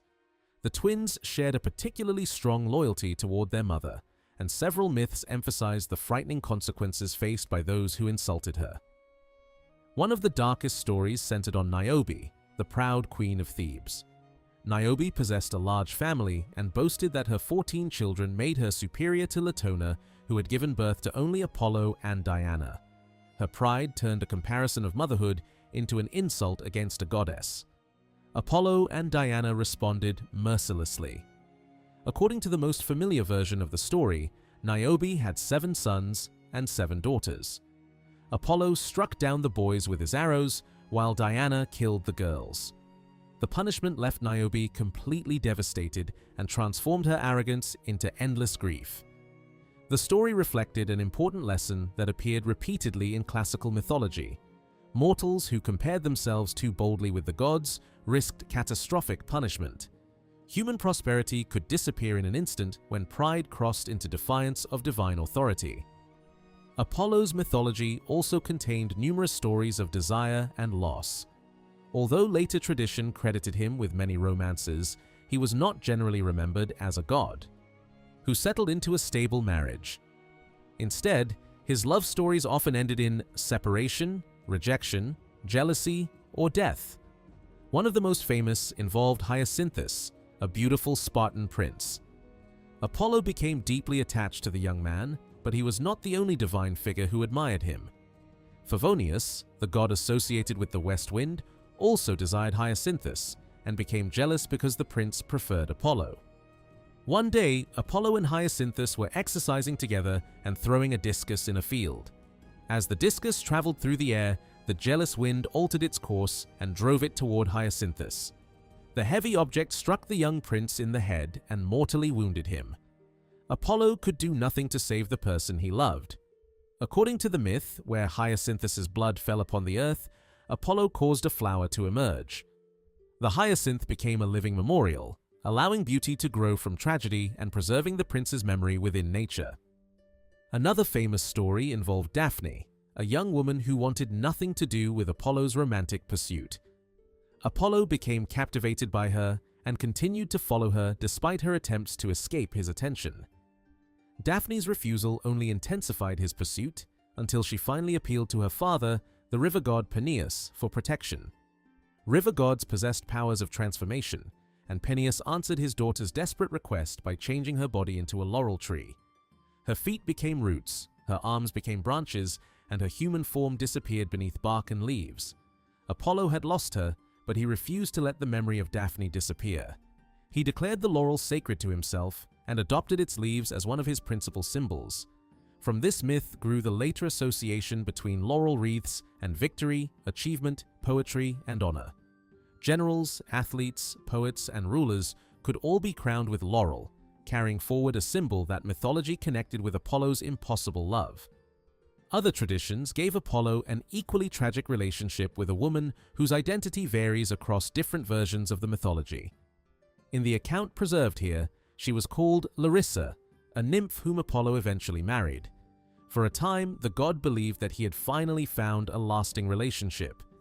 His confidence collapsed when his sacred bird, the crow, brought him news that Larissa had been unfaithful. At that time, according to the legend, the crow possessed pure white feathers.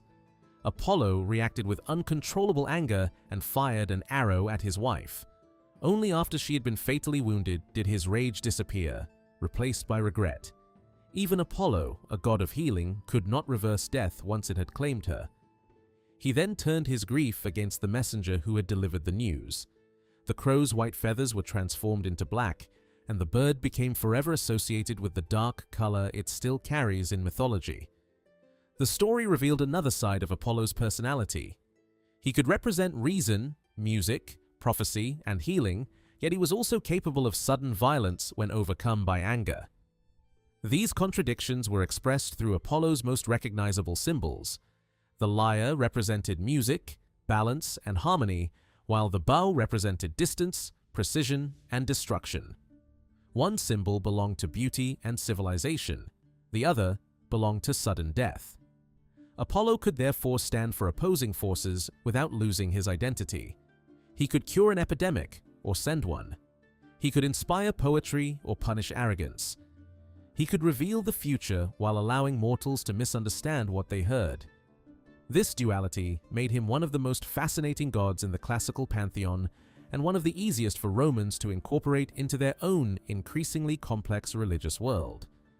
Mars possessed a similarly layered identity, although in his case the complexity came from the blending of agriculture and warfare. Later generations often remembered Mars almost entirely as the Roman god of war because of his identification with Ares, but his earlier Roman character was broader. His agricultural responsibilities were not an accidental remnant of an unrelated tradition. In early Italian society, farming and warfare followed compatible seasonal patterns. Campaigning was difficult during winter, just as agricultural activity slowed considerably during the colder months.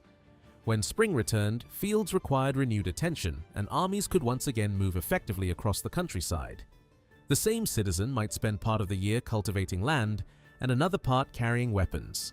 Mars could therefore protect both functions without contradiction. He guarded the productive countryside and the soldiers who defended or expanded it. The relationship between Mars and the Roman landscape was particularly visible in the Campus Martius beside the Tiber.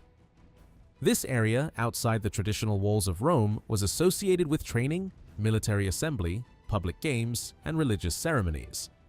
One festival connected the field with the Tiber itself, emphasizing how ancient geography and mythology overlapped in Roman memory.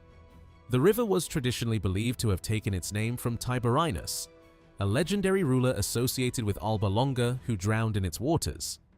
Earlier traditions called the river Albula, a name connected with whiteness.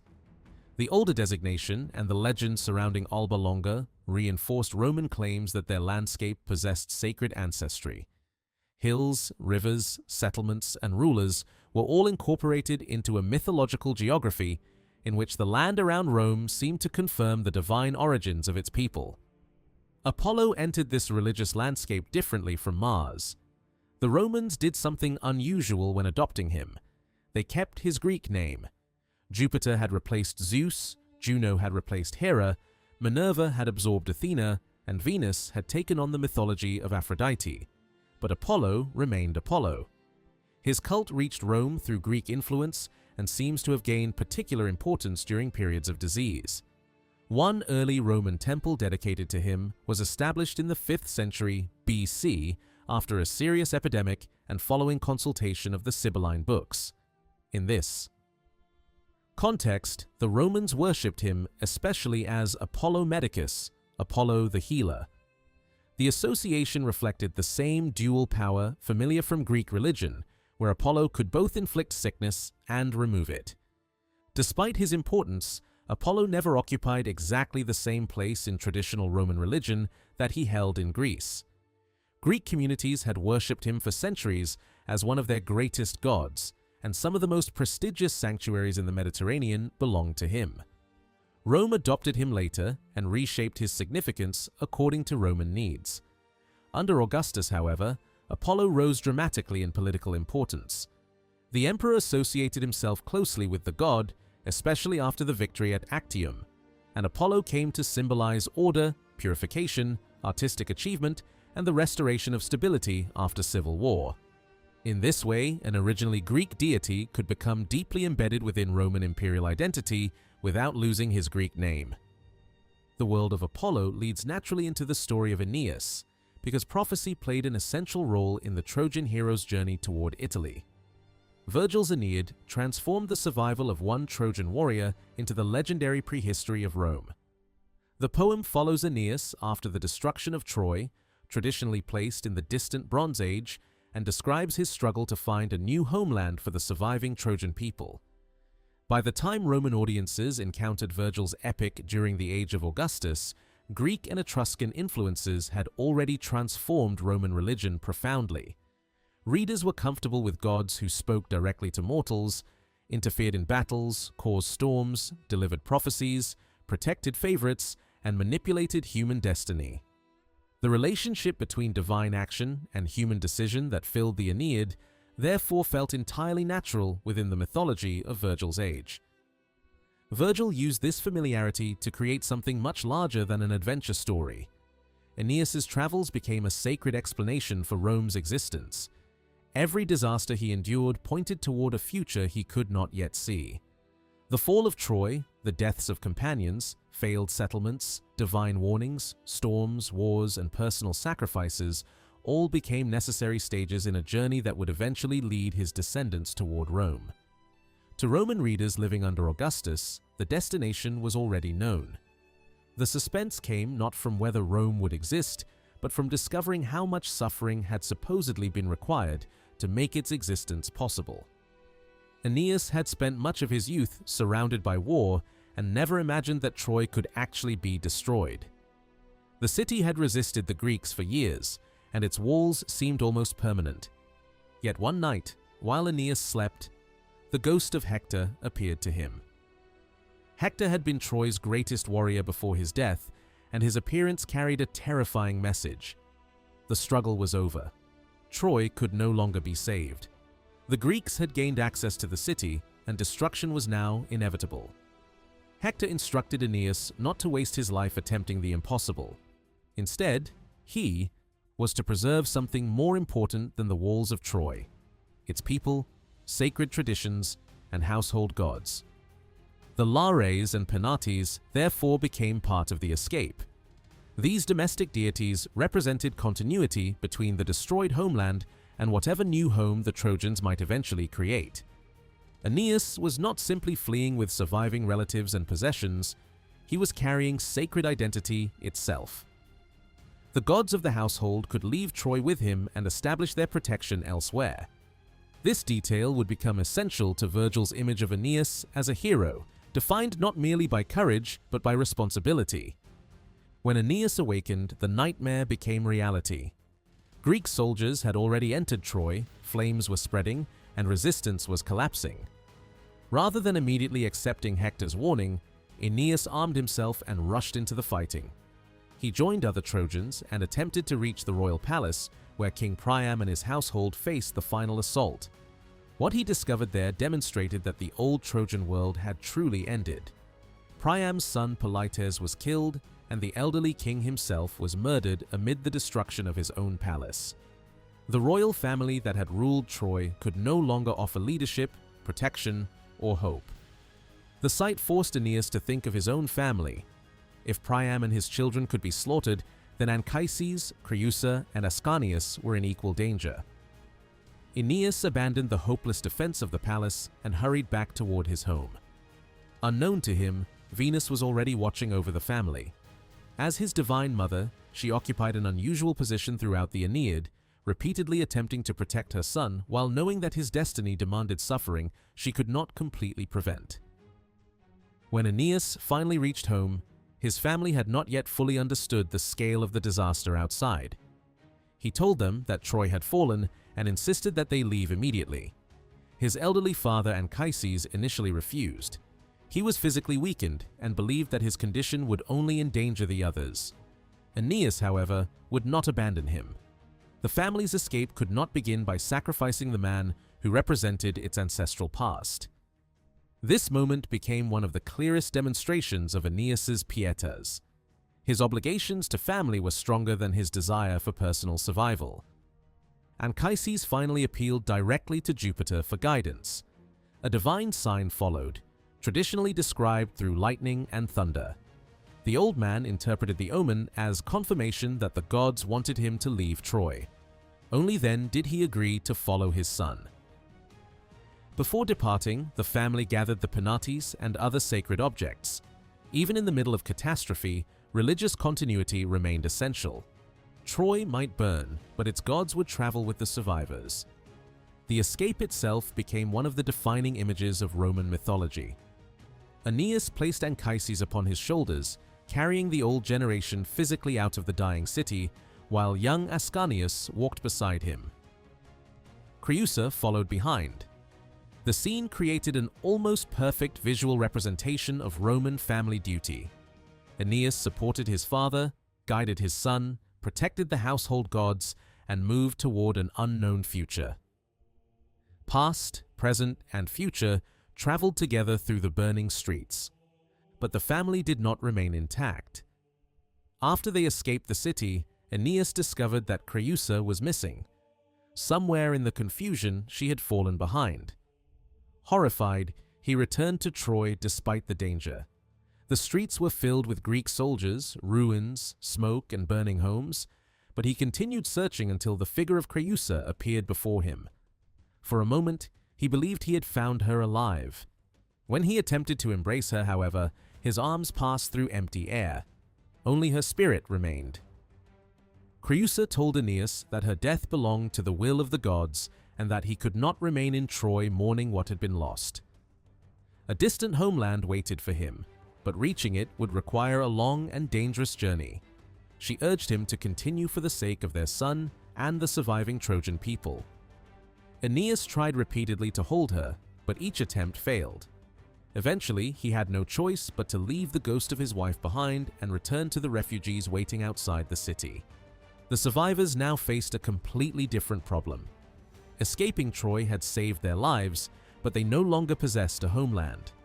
They had become refugees carrying memories, sacred objects, families, and whatever supplies they could preserve. For months, they worked to construct ships capable of carrying them across the sea. The fleet represented both desperation and hope. The Trojans had no certainty about where they were going, but remaining near the ruins of their city was impossible. Their first important destination was Thrace, a region that had once maintained friendly relations with Troy. Aeneas hoped especially to find Polydorus, one of King Priam's younger sons who had supposedly been sent there for protection before Troy's destruction. At first, Thrace seemed like a possible refuge. Following religious custom, Aeneas prepared an altar and attempted to gather vegetation for sacred decoration. When he pulled at a plant, however, blood emerged from the ground. A mysterious voice revealed the truth. Polydorus had been murdered after the Thracians shifted their loyalty toward the victorious Greeks. The discovery made it clear that the Trojans were no longer safe even among former allies. Political loyalty had changed with the outcome of the war. A prince who had once been protected because of his connection with Troy had become a liability once Troy had fallen. Aeneas and his companions honored Polydorus with proper funeral ceremonies before abandoning the region. The women mourned, prayers were spoken, and the spirit of the dead prince was given the respect that had been denied to him by his killers. Still uncertain where destiny wanted them to go, Aeneas sailed toward Delos. The island possessed one of the most famous sacred traditions associated with Apollo, and therefore offered a logical place to seek divine guidance. If ordinary human judgment could not identify the future Trojan homeland, perhaps prophecy could. Aeneas approached Apollo's sanctuary and asked where his people should travel and what land the gods intended them to settle. The response seemed simple, but was actually dangerously ambiguous. The Trojans were told to seek the land from which their ancestors had originally come. Aeneas did not understand the message, so he turned to Anchises. The old man remembered a tradition connecting one of Troy's earliest ancestral figures with Crete. From this, they concluded that Apollo must be directing them toward the great island south of the Aegean. The interpretation seemed convincing. Crete was fertile, large, strategically positioned, and deeply connected with the ancient civilizations of the eastern Mediterranean. The Trojans sailed there, believing that their wandering had finally ended. Once they arrived, they began constructing a new life. Land was distributed, laws were established, houses were built, fields were plowed, and crops were planted. Barley and millet began to grow, while orchards and olive trees promised future prosperity. For the first time since Troy's destruction, the refugees could imagine themselves becoming a settled community again. Aeneas attempted to act not merely as a military leader, but as the founder of a society. He divided territory among his followers and created rules intended to organize the new settlement. The transformation was important. The Trojans were no longer simply fleeing from disaster. They were attempting to rebuild civilization. Their ships had brought them to what seemed to be a second beginning. But the gods had not sent them to Crete. Within a relatively short period, catastrophe returned. Disease spread through the new settlement. Crops failed, animals died, and people became sick. The community that had briefly seemed secure began collapsing. To the Trojans, the disaster could not be interpreted merely as unfortunate weather or disease. Something was wrong in their relationship with the divine world. The answer came to Aeneas through the household gods he had carried from Troy. The Penates appeared and revealed that the Trojans had misunderstood Apollo's prophecy. Crete was not the ancestral homeland intended for them. Their journey had to continue westward toward a distant country known to the Greeks as Hesperia, a land famous for its fertility and powerful peoples. That land was Italy. The revelation completely changed the meaning of their earlier failure. The plague was no longer simply meaningless suffering. Within Virgil's narrative, it became a correction. The Trojans had chosen the wrong destination because they had misunderstood divine guidance. Once the mistake was recognized, their path became clear again. Aeneas told his followers what he had seen and encouraged them not to surrender to despair. Instead of treating the collapse of their Cretan settlement as the end of their journey, they dismantled what they could, returned to their ships, and prepared once more for the sea. The future lay farther west. This repeated obedience to divine direction became one of the defining characteristics of Virgil's Aeneas. Roman writers described the quality as pietas, but the word carried much more meaning than simple religious devotion. It involved duty toward the gods, family, ancestors, community, and political order. A pious Roman fulfilled obligations even when those obligations demanded personal sacrifice. In the Aeneid, Aeneas repeatedly gives up what he wants because destiny requires something else. He leaves Troy because the gods tell him the city cannot be saved. He carries Anchises rather than abandoning him. He preserves the household gods. He leaves failed settlements when divine signs reveal that he has misunderstood his mission. Later, he will sacrifice love, comfort, and personal happiness because the founding of a future people matters more than his own desires. Virgil transformed this idea into the central moral quality of his hero. Earlier traditions about Aeneas had not necessarily emphasized pietas to the same extent, and some ancient versions portrayed the Trojan prince in ways that were much more ambiguous. Virgil selected, reshaped, and expanded the character to suit a specifically Roman political and moral purpose. That purpose was closely connected with Augustus. The Aeneid was written during the Augustan age, when Rome had just emerged from decades of civil conflict. Augustus presented his regime as a restoration of order, religion, traditional morality, and national greatness. The qualities associated with Aeneas match this program almost perfectly. Aeneas obeyed destiny, respected the gods, carried his father, protected his son, preserved sacred traditions, subordinated personal desire to collective duty, and ultimately became the ancestor of the Roman people. Augustus wanted to be seen in much the same way. The emperor portrayed himself not simply as the winner of a political struggle, but as the man who had restored Rome after chaos. Like Aeneas, he claimed to place duty above personal ambition. Like Aeneas, he possessed a genealogical connection with Venus, through the Julian family. And like Aeneas, his authority could be presented as part of a larger divine plan for Rome. Virgil's poem therefore did much more than explain Rome's mythical origins. It connected those origins directly with the political world of the 1st century BC. The suffering of Aeneas became the distant beginning of a historical process culminating in Roman power and the reign of Augustus. The gods had supposedly promised Rome greatness centuries before Rome existed, and Augustus could be portrayed as one of the latest fulfillments of that promise.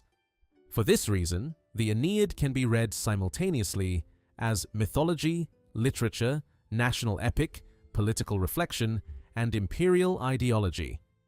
It does not merely tell the story of a refugee escaping Troy. It transforms that refugee into the moral ancestor of Rome and gives his journey a meaning that stretches across centuries. Aeneas loses his city, his wife, his companions, and every temporary home that is not part of his destiny. Yet, he continues forward because the gods insist that somewhere beyond the horizon, another country is waiting. That country is Italy. And in Virgil's hands, every storm, death, prophecy, and sacrifice along the way becomes another step toward Rome.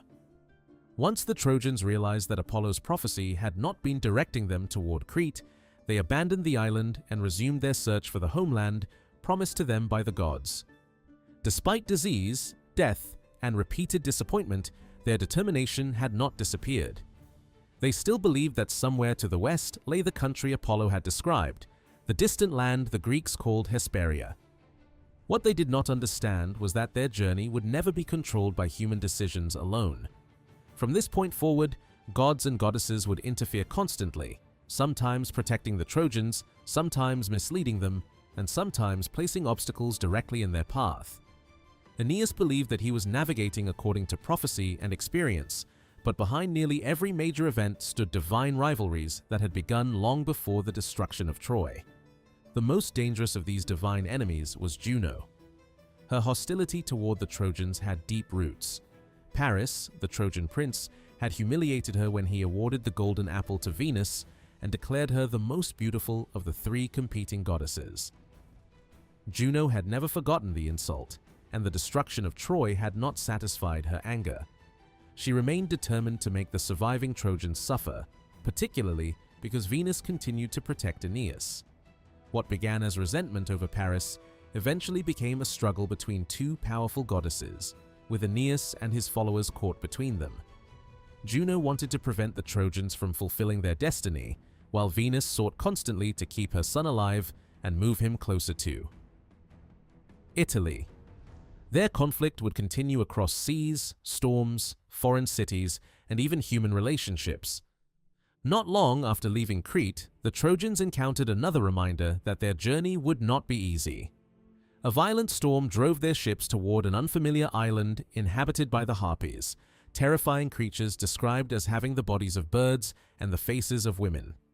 Exhausted and hungry, the Trojans attempted to rest and eat, but the Harpies repeatedly descended upon them, stealing or contaminating their food. The creatures were not merely dangerous animals. They belonged to the supernatural world, and one of them, Celaeno, possessed prophetic knowledge. Before the Trojans escaped, she delivered a warning that left them deeply disturbed. According to her prophecy, they would indeed reach the land they were searching for, but before they could establish themselves there, hunger would become so severe that they would be driven to eat their own tables.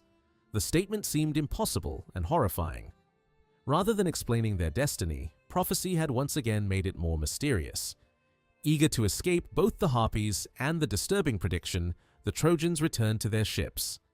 Their voyage eventually carried them to Actium on the western coast of Greece, where they were finally able to rest for an extended period. After so much fear and uncertainty, the pause allowed them to recover physically and emotionally.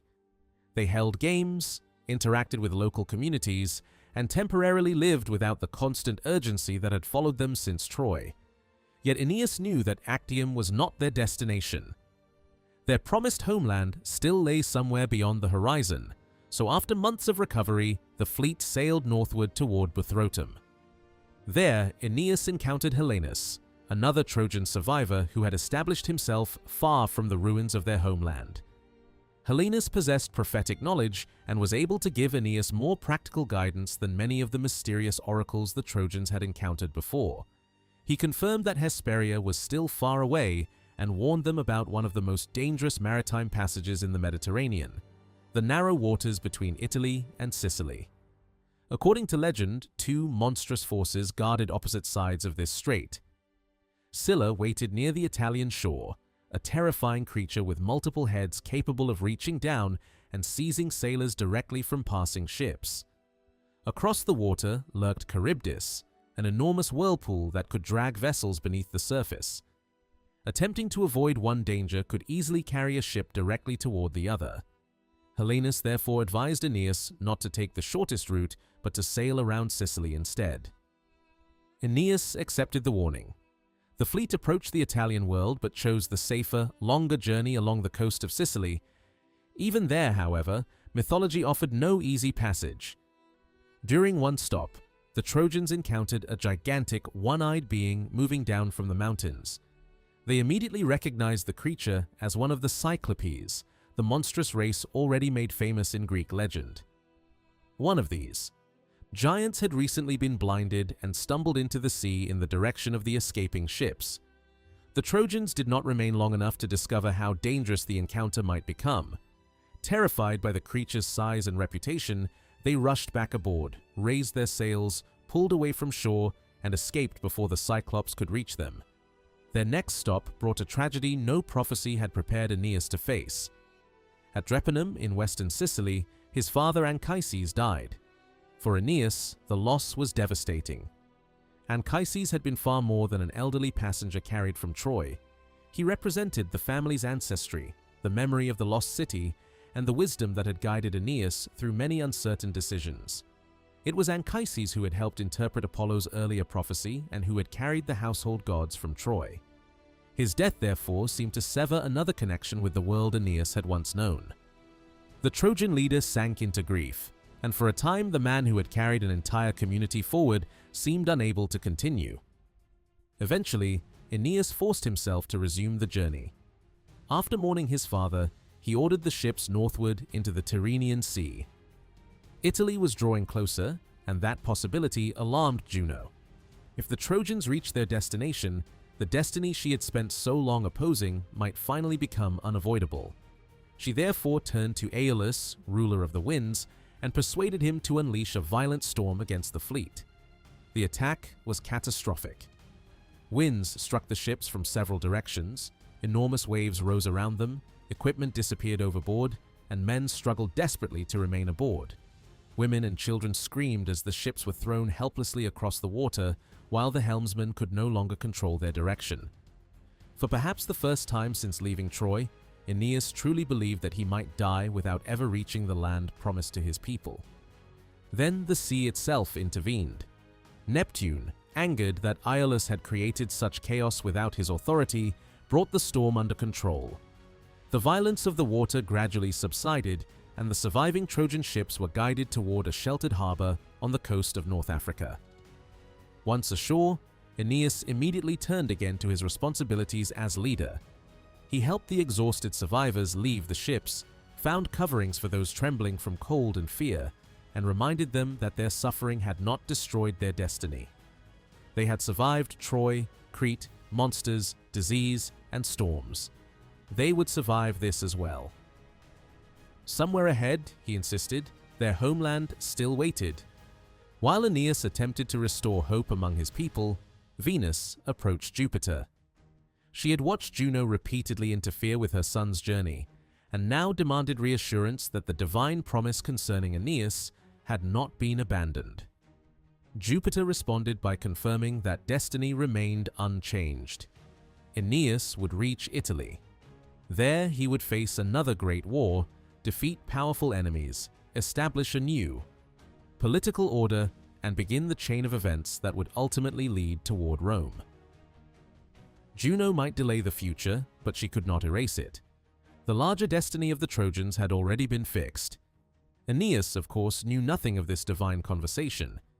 He and his closest companion Achates set out to explore the unfamiliar North African coast.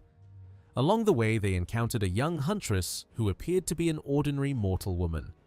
In reality, she was Venus in disguise. The goddess wanted to guide her son without revealing herself openly, and she was especially concerned about how the inhabitants of nearby Carthage might receive the unexpected strangers. Before leaving them, Venus concealed Aeneas and Achates within a supernatural cloud, allowing them to approach the city without being seen. What they discovered amazed them. Carthage was not a primitive settlement, but a rapidly developing city filled with construction, trade, and political energy. At a sanctuary dedicated to Juno, Aeneas heard voices he recognized. Several Trojan survivors whom he had believed lost during the storm had reached Carthage before him and were now speaking with the city's ruler, Queen Dido. They described the destruction of Troy and the dangers of their voyage, while Dido listened with sympathy. When she asked to meet their leader, Aeneas stepped out from the supernatural protection that had hidden him and revealed his identity. Instead of treating the foreigners as enemies, Dido welcomed them warmly and invited Aeneas to a banquet where he could tell the complete story of his people's journey.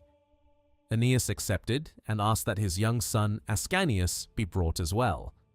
Venus, however, remained suspicious. Carthage was a powerful and unfamiliar city, and she feared that Dido's kindness might not last. To secure the queen's loyalty, she devised a plan of her own. Her son Cupid, the god of love, would disguise himself as Ascanius and attend the banquet. While sitting close to Dido, he would use his divine power to make the queen fall deeply in love with Aeneas. In Venus's mind, love would become protection. A woman emotionally attached to Aeneas would be far less likely to betray or harm him. The plan worked more powerfully than anyone expected. During the banquet, Aeneas recounted the long story of Troy's destruction and the wandering of his people. While Dido listened, Cupid quietly transformed sympathy into overwhelming desire. By the end of the evening, the queen could no longer regard Aeneas as merely a foreign refugee. She had fallen intensely in love with him. Dido's feelings created a painful conflict.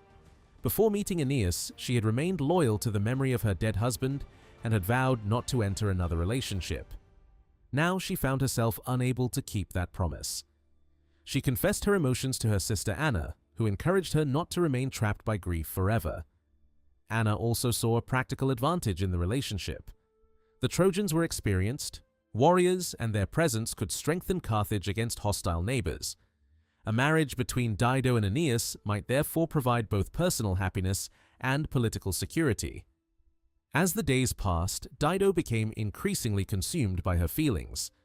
The work of governing Carthage began to suffer because her attention constantly returned to Aeneas. He, too, was captivated by the queen. The two spent long periods together, walking through the city and visiting its impressive harbor. Aeneas admired what Dido had created. Carthage possessed a sophisticated double harbor, with an outer area serving commercial vessels and an inner protected basin designed for warships. To a homeless Trojan leader searching desperately for a place to settle, the city must have represented everything his people lacked: security, organization, wealth, and permanence. Remaining there would have been extraordinarily tempting. Juno observed the relationship and recognized an opportunity. Her goal had always been to prevent Aeneas from reaching Italy. If he could be permanently attached to Dido, Carthage might become the final destination of the Trojan journey. Juno therefore decided to push the relationship towards something resembling marriage. During a riding expedition, she unleashed a violent thunderstorm that forced Aeneas and Dido to seek shelter together inside a cave. What happened there was later interpreted differently by the two lovers. Dido regarded their union as a marriage, while Aeneas never fully accepted that interpretation. For Juno, however, the important point was that the relationship had become public enough to bind Aeneas more closely to Carthage. Rumors spread rapidly through the city and eventually reached the divine world. Jupiter immediately recognized the danger. Aeneas was becoming comfortable in Carthage, and the destiny promised to his descendants was being forgotten beneath personal happiness. Jupiter therefore summoned Mercury, the divine messenger, and ordered him to confront the Trojan leader. Mercury reminded Aeneas that he had not survived Troy merely to become the companion of a foreign queen. His responsibility was larger than himself. His people still needed a homeland, his father's memory demanded that the journey continue, and his son Ascanius had a future that could never be fulfilled if the Trojans remained permanently in Carthage. The message struck Aeneas deeply. He knew Mercury was right, but accepting the command did not make it emotionally easier. He had found affection, stability, and a city willing to welcome him after years of loss. Leaving Dido would mean abandoning one of the few moments of happiness he had experienced since Troy. Yet this is precisely where Virgil's idea of pietas becomes central. Aeneas could not simply choose the life he personally preferred. Duty to the gods, his people, his son, and the future had to outweigh desire. He therefore ordered his men to prepare the ships for departure. His handling of Dido, however, was far less admirable. Unable or unwilling to confront her immediately, Aeneas attempted to organize the departure in secret. Dido quickly discovered what was happening. The knowledge that the man she loved intended to leave without even telling her transformed grief into fury. She confronted him directly, demanding to know how he could abandon their relationship and attempt to disappear from Carthage in silence. For Dido, the issue was not simply that Aeneas was leaving. She believed he was betraying a bond that had become central to her life. Aeneas tried to explain that the decision had not come from lack of affection. He insisted that he still cared for her, but that divine command left him no real choice. His responsibilities to his people, his dead father, the gods, and Ascanius' future outweighed even his love for Dido. From Aeneas' perspective, the argument demonstrated duty. From Dido's perspective, it sounded like abandonment disguised as obedience. The more carefully he explained himself, the angrier she became. Her response was terrifying. Dido warned Aeneas that if he sailed away, he would not simply escape the consequences of what he had done. She called upon divine forces to punish him and imagined herself haunting him even after death. Her words transformed private heartbreak into something much larger. The relationship between two individuals began to foreshadow hostility between entire peoples. Later, Roman readers knew that Rome and Carthage would eventually fight the Punic Wars, and Virgil used Dido's rage to give that historical conflict a mythological origin. Her curse projected personal betrayal into the distant future, imagining eternal hatred between the descendants of Carthage and the people who would eventually emerge from Aeneas's line. Aeneas still did not leave immediately. That night, however, Mercury appeared once more and warned him that delay had become dangerous. According to the warning, Dido might destroy the Trojan fleet before it could escape. Aeneas responded without hesitation. In the darkness of a moonless night, he awakened his people, ordered the ships prepared, and quietly sailed away from Carthage before dawn. The departure was deliberately secretive because speed now mattered more than ceremony or farewell. When morning came, Dido looked out and saw the Trojan sails already far across the water. There was no longer any chance of stopping them. Her fleet could not catch them, and whatever plans she had imagined for Aeneas had disappeared with the ships on the horizon. Grief and humiliation turned into a desire for vengeance. She called upon the gods and cursed Aeneas and the descendants who would come after him. She wished suffering upon his journey, conflict upon his future kingdom, and permanent hostility between his people and hers. In the literary imagination of Virgil, this curse became an explanation for the later wars between Rome and Carthage. Hannibal and the Punic Wars could be understood as the distant fulfillment of Dido's final hatred. Once Aeneas had gone, Dido's emotional collapse became complete. She had already violated the vow of loyalty she had made to her dead husband, and now, the man for whom she had broken that promise had abandoned her. Her sense of identity as queen, widow, and ruler seemed to disintegrate at once. She instructed Anna to prepare a grate. Pyre, claiming that everything associated with Aeneas should be gathered and burned. His possessions, weapons, clothing, and reminders of their relationship would all disappear into the flames. Anna believed the ritual might help her sister free herself from the emotional hold Aeneas still possessed over her. Anna's grief added another layer to the tragedy. She had encouraged the relationship because she believed it might bring happiness and political strength to Carthage. Now she discovered that the funeral preparations she had helped arrange had actually been intended for Dido herself. Holding her dying sister, Anna could do nothing to reverse what had happened. Even Juno, whose schemes had helped bring Aeneas and Dido together, finally looked upon the scene with regret. The goddess had wanted to trap Aeneas in Carthage and prevent the rise of his future people. But Dido's suffering had gone far beyond what she had intended. In the end, Juno sent a divine messenger to release the queen's spirit from her dying body and bring the agony to an end. The episode of Dido became one of the most powerful sections of the Aeneid because it reveals the human cost of Aeneas's destiny. Roman mythology repeatedly presents the future greatness of Rome as something guaranteed by the gods, but Virgil does not portray that destiny as painless. Every step toward Italy leaves someone behind. Troy is destroyed. Creusa dies. Polydorus is murdered. Anchises is lost in Sicily. Dido is abandoned in Carthage. The future of Rome is constantly purchased through personal suffering. Aeneas himself is not presented as untouched by these losses. He cares for Dido and does not leave because his feelings suddenly disappear. He leaves because the logic of the poem demands that duty triumph over personal desire. His destiny belongs not to himself, but to generations that have not yet been born. Ascanius represents that future most clearly. Through him will come descendants, kings, Roman families, and eventually the civilization whose history Virgil's audience already knows. Dido represents the alternative future Aeneas must reject. Carthage offers him safety, love, wealth, and an established city. He could stop wandering. He could become part of a prosperous kingdom instead of continuing toward another unknown war. Yet if Aeneas chooses Dido, Rome never exists. Virgil therefore creates a painful conflict between immediate happiness and historical destiny. The greatness of Rome requires Aeneas to walk away from the life he might actually want. The tragedy also allowed Virgil to merge mythology with Roman history. Centuries after the legendary age of Aeneas, Rome and Carthage would become the greatest rivals in the Western Mediterranean. They would fight 3 enormous wars, and Hannibal would nearly destroy Roman power in Italy.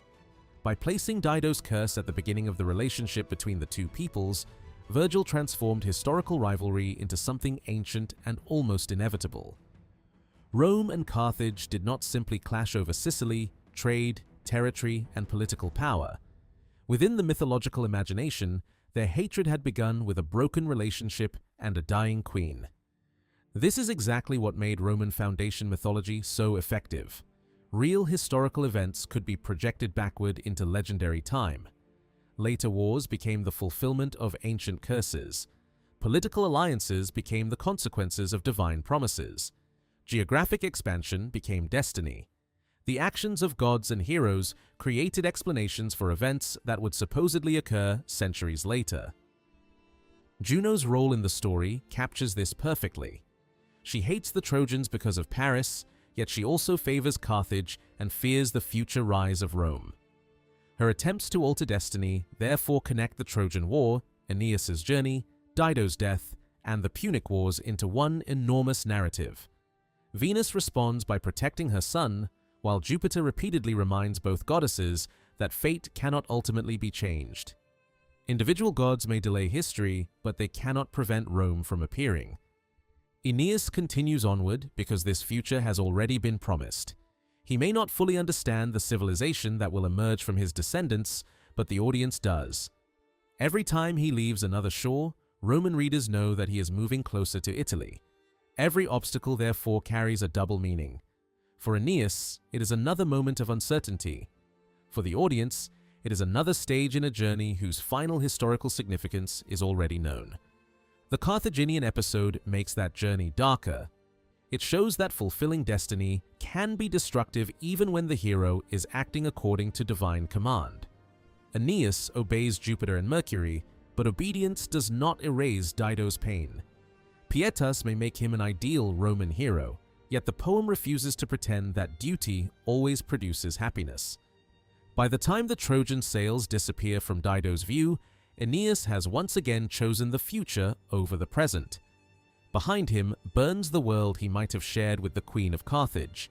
Ahead lies Italy, another war, another set of enemies, and another stage in the long process through which Virgil transforms a defeated Trojan refugee into the legendary ancestor of Rome.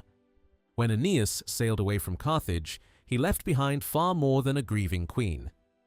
Dido's final curse had transformed her personal pain into a prophecy of hatred, and although Aeneas could not yet understand what those words might mean for the future, Juno was determined to make them matter.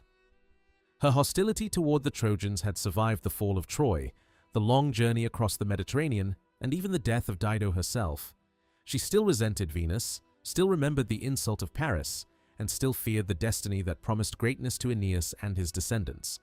As long as the Trojans remained homeless, Juno could continue to hope that Rome's future might somehow be prevented. Even after Dido was gone, the goddess embraced the queen's anger as another weapon in her struggle against Aeneas. Far out at sea, Aeneas noticed a strange glow rising from the distant coast of Carthage. He could not know that the light came from the flames surrounding Dido's death. While he watched the horizon, his pilot Palinurus warned him that another storm was approaching and that the fleet would have to change course. Fate seemed almost determined to carry the Trojans in circles. Only a year earlier, violent weather had driven them from Sicily toward North Africa. Now, another storm was pushing them back toward Sicily again. For Aeneas, however, returning to the island carried one painful consolation. He would once again be able to stand before the grave of Anchises. The visit affected him more deeply than he expected. Anchises had been the physical link between Aeneas and the vanished world of Troy, and the sight of his father's grave reopened grief that Aeneas had tried to bury beneath the responsibilities of leadership. To honor him, Aeneas organized elaborate memorial celebrations.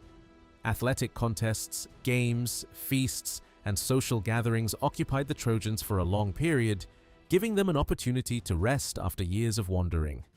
For the men, the pause became a welcome escape from hardship, but among the Trojan women, patience was disappearing.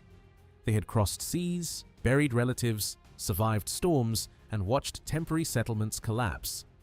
What they wanted now was not another festival or another journey, but a permanent home. Juno immediately recognized the opportunity.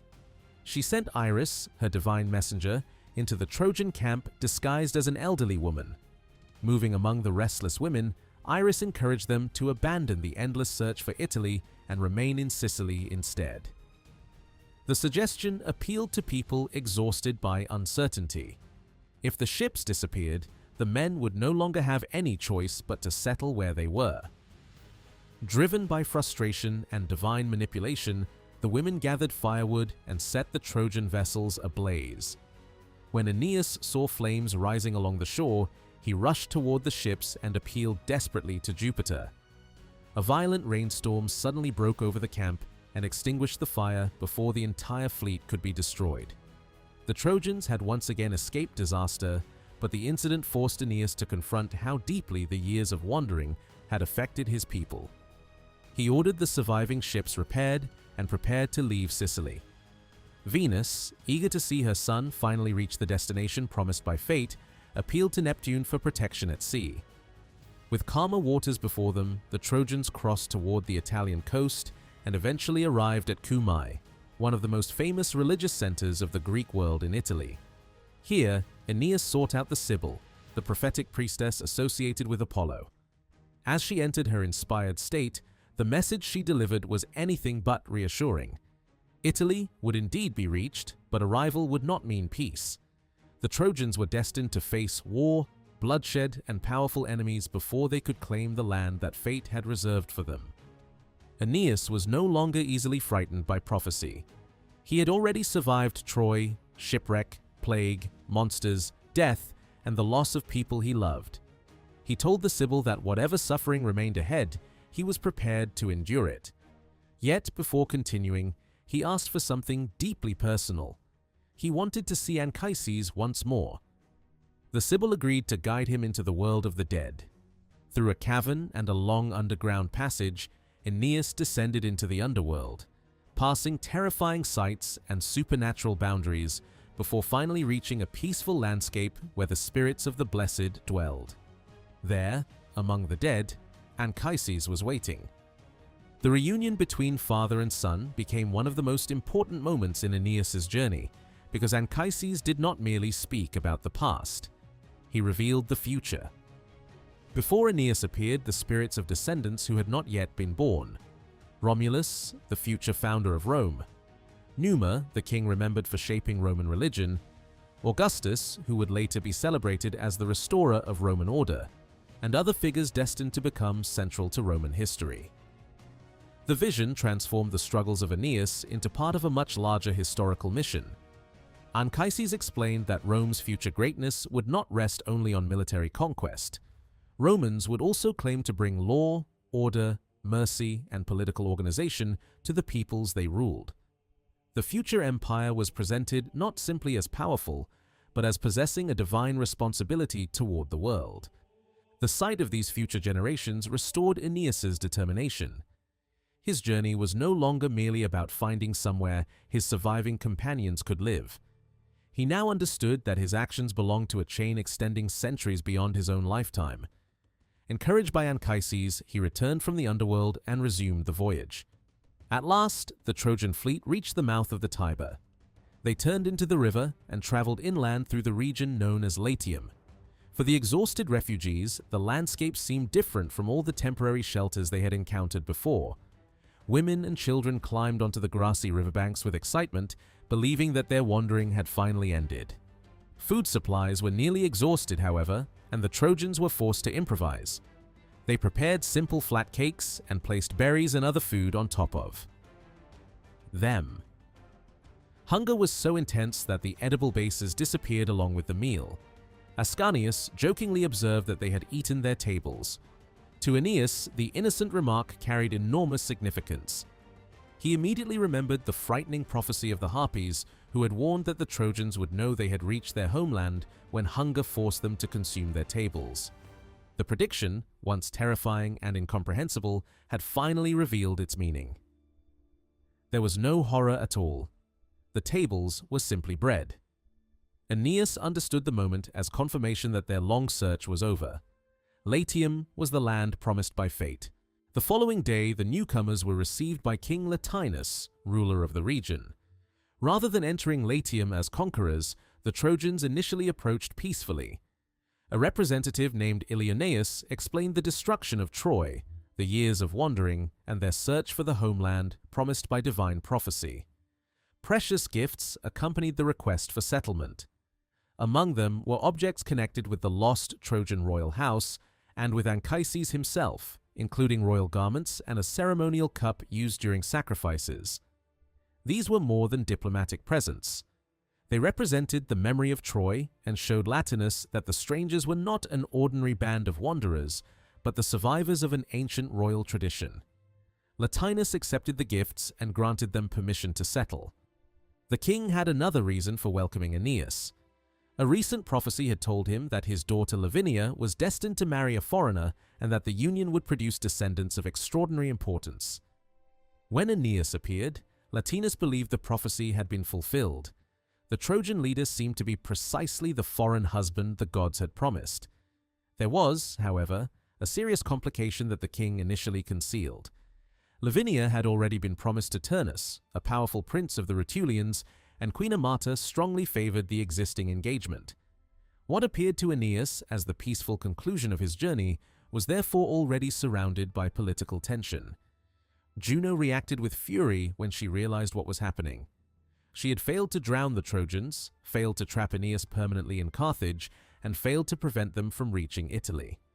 Now, Latinus was not only giving the foreigners land, but appeared ready to bind them to Latium through royal marriage. If Aeneas married Lavinia, the Trojans would no longer be outsiders. They would become part of the ruling family itself. Juno therefore turned once again to supernatural violence. Descending symbolically toward the darker powers of the underworld, she summoned Alecto, one of the Furies, creatures associated with vengeance, madness, and destructive conflict. Juno gave her a simple mission: make peace impossible. Alecto first approached Turnus and warned him that Aeneas intended to take Lavinia from him. When he did not respond with sufficient anger, the Fury sought another route to bloodshed. She manipulated events surrounding Ascanius while the young Trojan was hunting and caused one of his arrows to strike a tame deer loved by the local people. What might otherwise have been dismissed as a tragic hunting accident immediately became a symbol of foreign aggression. Violence broke out between Trojans and local inhabitants, and several men were killed. Turnus now had exactly the excuse he needed. He could portray the new arrivals not as refugees seeking peaceful settlement, but as dangerous outsiders who had spilled Latin blood. War followed. Roman religious tradition gave the outbreak of war a powerful symbolic ritual. The gates associated with Janus were supposed to be opened when Rome entered conflict, but Latinus refused to accept the war being forced upon his kingdom. He kept the gates closed. Juno, unwilling to allow hesitation to obstruct her plans, opened them herself. The image was deeply symbolic. The mortal king resisted war while the goddess personally released it. What followed would decide not merely who married Lavinia, but what kind of people would emerge from the union of Trojans and Italians. Aeneas quickly recognized that his own followers were not numerous enough to defeat Turnus and his allies. He therefore traveled along the Tiber in search of support and eventually reached the community ruled by King Evander. The kingdom was modest, little more than a developing settlement on the hills that later generations would associate with the heart of Rome. To Virgil's audience, however, the location carried enormous significance. Aeneas was walking through a landscape that his descendants would transform into the capital of the Roman world. Evander welcomed him warmly and agreed to help. His young son Pallas offered to accompany Aeneas and suggested that they also seek support from Etruscan groups hostile to their own ruler. Before Aeneas departed to secure these alliances, Venus once again intervened on behalf of her son. She brought him a magnificent set of armor forged by Vulcan. The greatest object among these gifts was the shield. Its surface did not show events from Aeneas's own life. Instead, Vulcan had represented scenes from Rome's future. Aeneas could see images whose meaning he could not fully understand, moments of triumph, conflict, and imperial greatness belonging to descendants separated from him by centuries. He lifted the shield without knowing the names or histories of the figures upon it, yet symbolically he carried the entire future of Rome on his shoulder.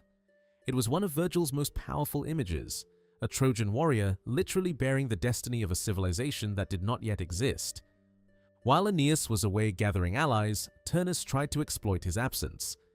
He attacked the Trojan settlement repeatedly, expecting the defenders to rush out and meet him. Aeneas, however, had ordered his men to remain within their defenses until reinforcements arrived. Frustrated by their refusal to fight, Turnus attempted to burn the Trojan ships in the hope that the flames would force them out. Divine intervention once again changed the result. Jupiter transformed the threatened vessels into sea nymphs, allowing them to escape into the water rather than be consumed by fire. The miracle demonstrated that even when Aeneas was physically absent, the divine forces supporting his destiny remained active. When Turnus attacked again, the situation changed dramatically. The Trojan defenders finally opened their gates and charged into battle.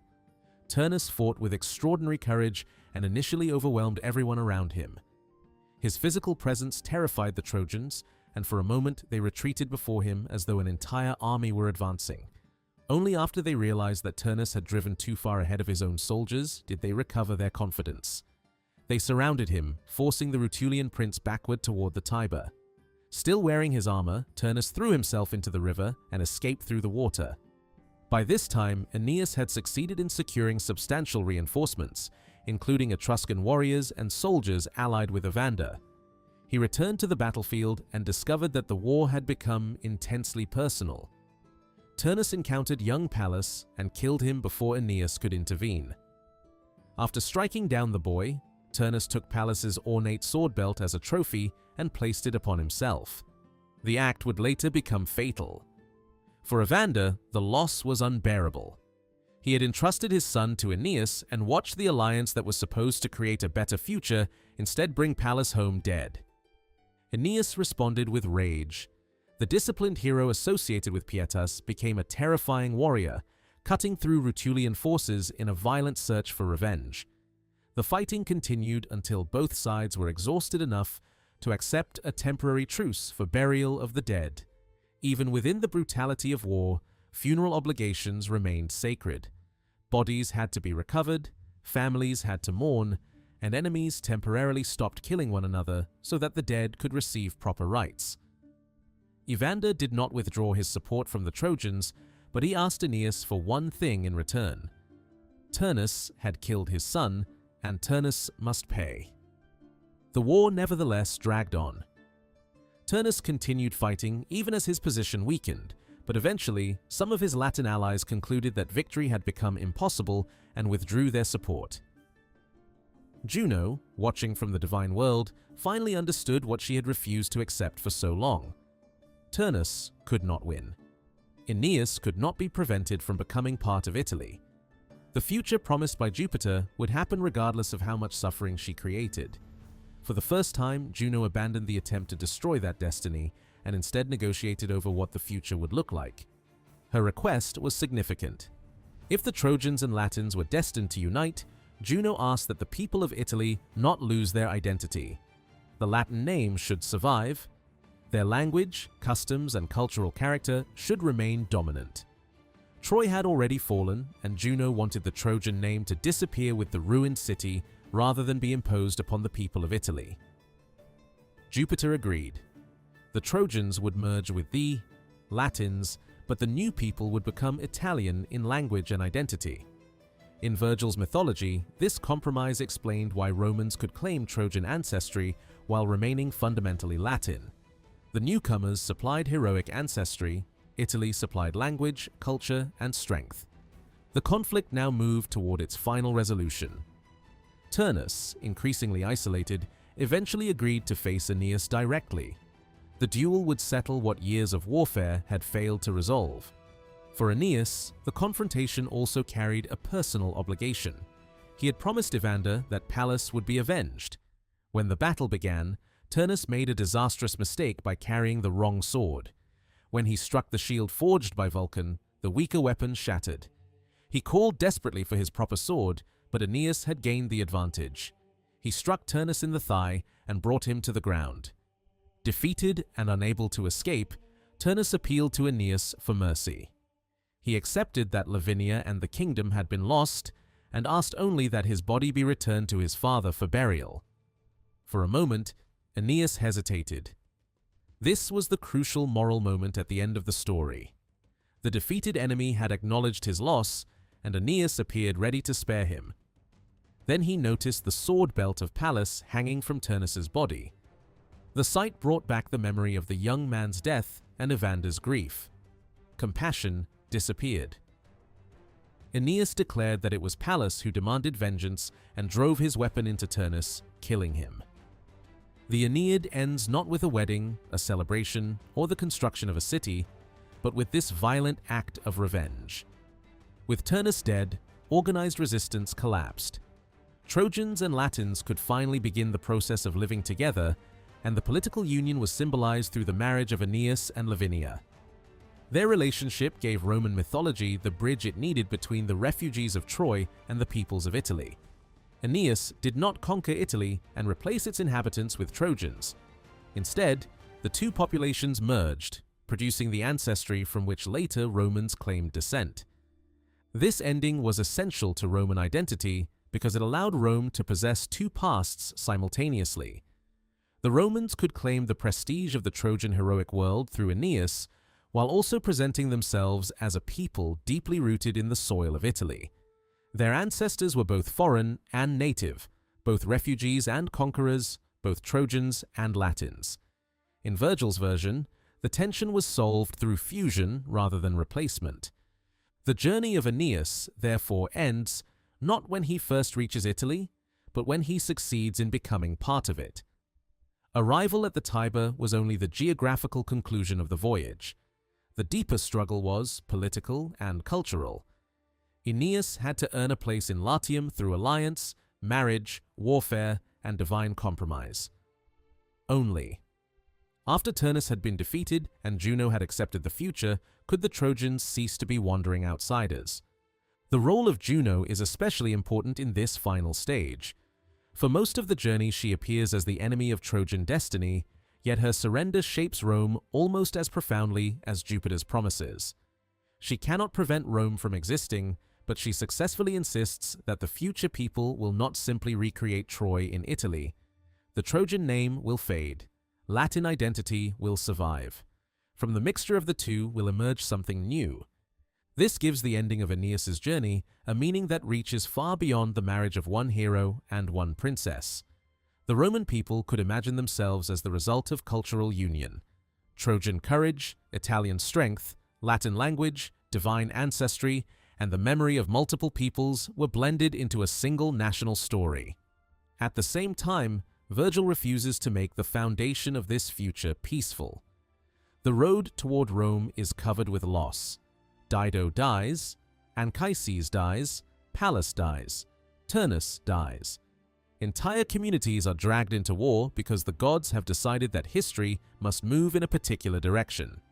Fate may guarantee Roman greatness, but it does not eliminate suffering.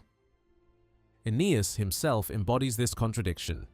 He is celebrated for obedience to duty, but that obedience repeatedly demands violence and sacrifice. He leaves Dido because the gods command it. He fights in Italy because destiny requires settlement.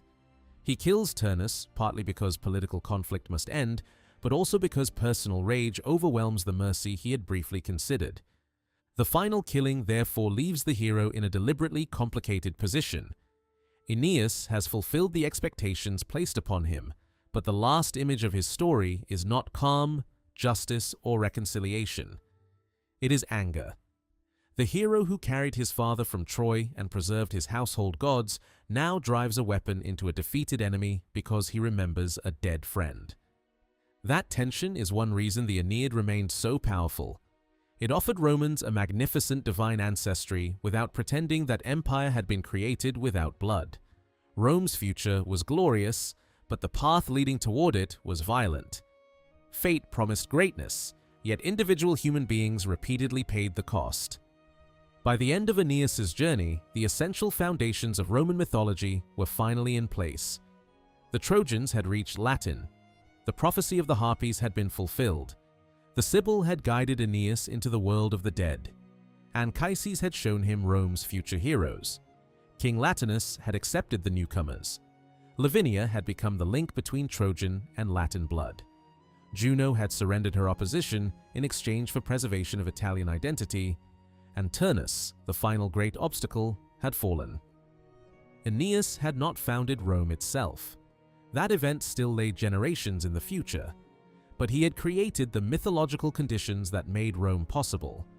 The next stage would belong to his descendants. When Aeneas sailed away from Carthage, he left behind far more than a grieving queen. Dido's final curse had transformed her personal pain into a prophecy of hatred, and although Aeneas could not yet understand what those words might mean for the future, Juno was determined to make them matter. Her hostility toward the Trojans had survived the fall of Troy, the long journey across the Mediterranean, and even the death of Dido herself. She still resented Venus, still remembered the insult of Paris, and still feared the destiny that promised greatness to Aeneas and his descendants. As long as the Trojans remained homeless, Juno could continue to hope that Rome's future might somehow be prevented. Even after Dido was gone, the goddess embraced the queen's anger as another weapon in her struggle against Aeneas. Far out at sea, Aeneas noticed a strange glow rising from the distant coast of Carthage. He could not know that the light came from the flames surrounding Dido's death. While he watched the horizon, his pilot Palinurus warned him that another storm was approaching and that the fleet would have to change course. Fate seemed almost determined to carry the Trojans in circles. Only a year earlier, violent weather had driven them from Sicily toward North Africa. Now another storm was pushing them back towards Sicily again. For Aeneas, however, returning to the island carried one painful consolation. He would once again be able to stand before the grave of Anchises. The visit affected him more deeply than he expected. Anchises had been the physical link between Aeneas and the vanished world of Troy, and the sight of his father's grave reopened grief that Aeneas had tried to bury beneath the responsibilities of leadership. To honor him, Aeneas organized elaborate memorial celebrations. Athletic contests, games, feasts, and social gatherings occupied the Trojans for a long period, giving them an opportunity to rest after years of wandering. For the men, the pause became a welcome escape from hardship, but among the Trojan women, patience was disappearing. They had crossed seas, buried relatives, survived storms, and watched temporary settlements collapse. What they wanted now was not another festival or another journey, but a permanent home. Juno immediately recognized the opportunity. She sent Iris, her divine messenger, into the Trojan camp disguised as an elderly woman. Moving among the restless women, Iris encouraged them to abandon the endless search for Italy and remain in Sicily instead. The suggestion appealed to people exhausted by uncertainty. If the ships disappeared, the men would no longer have any choice but to settle where they were. Driven by frustration and divine manipulation, the women gathered firewood and set the Trojan vessels ablaze. When Aeneas saw flames rising along the shore, he rushed toward the ships and appealed desperately to Jupiter. A violent rainstorm suddenly broke over the camp and extinguished the fire before the entire fleet could be destroyed.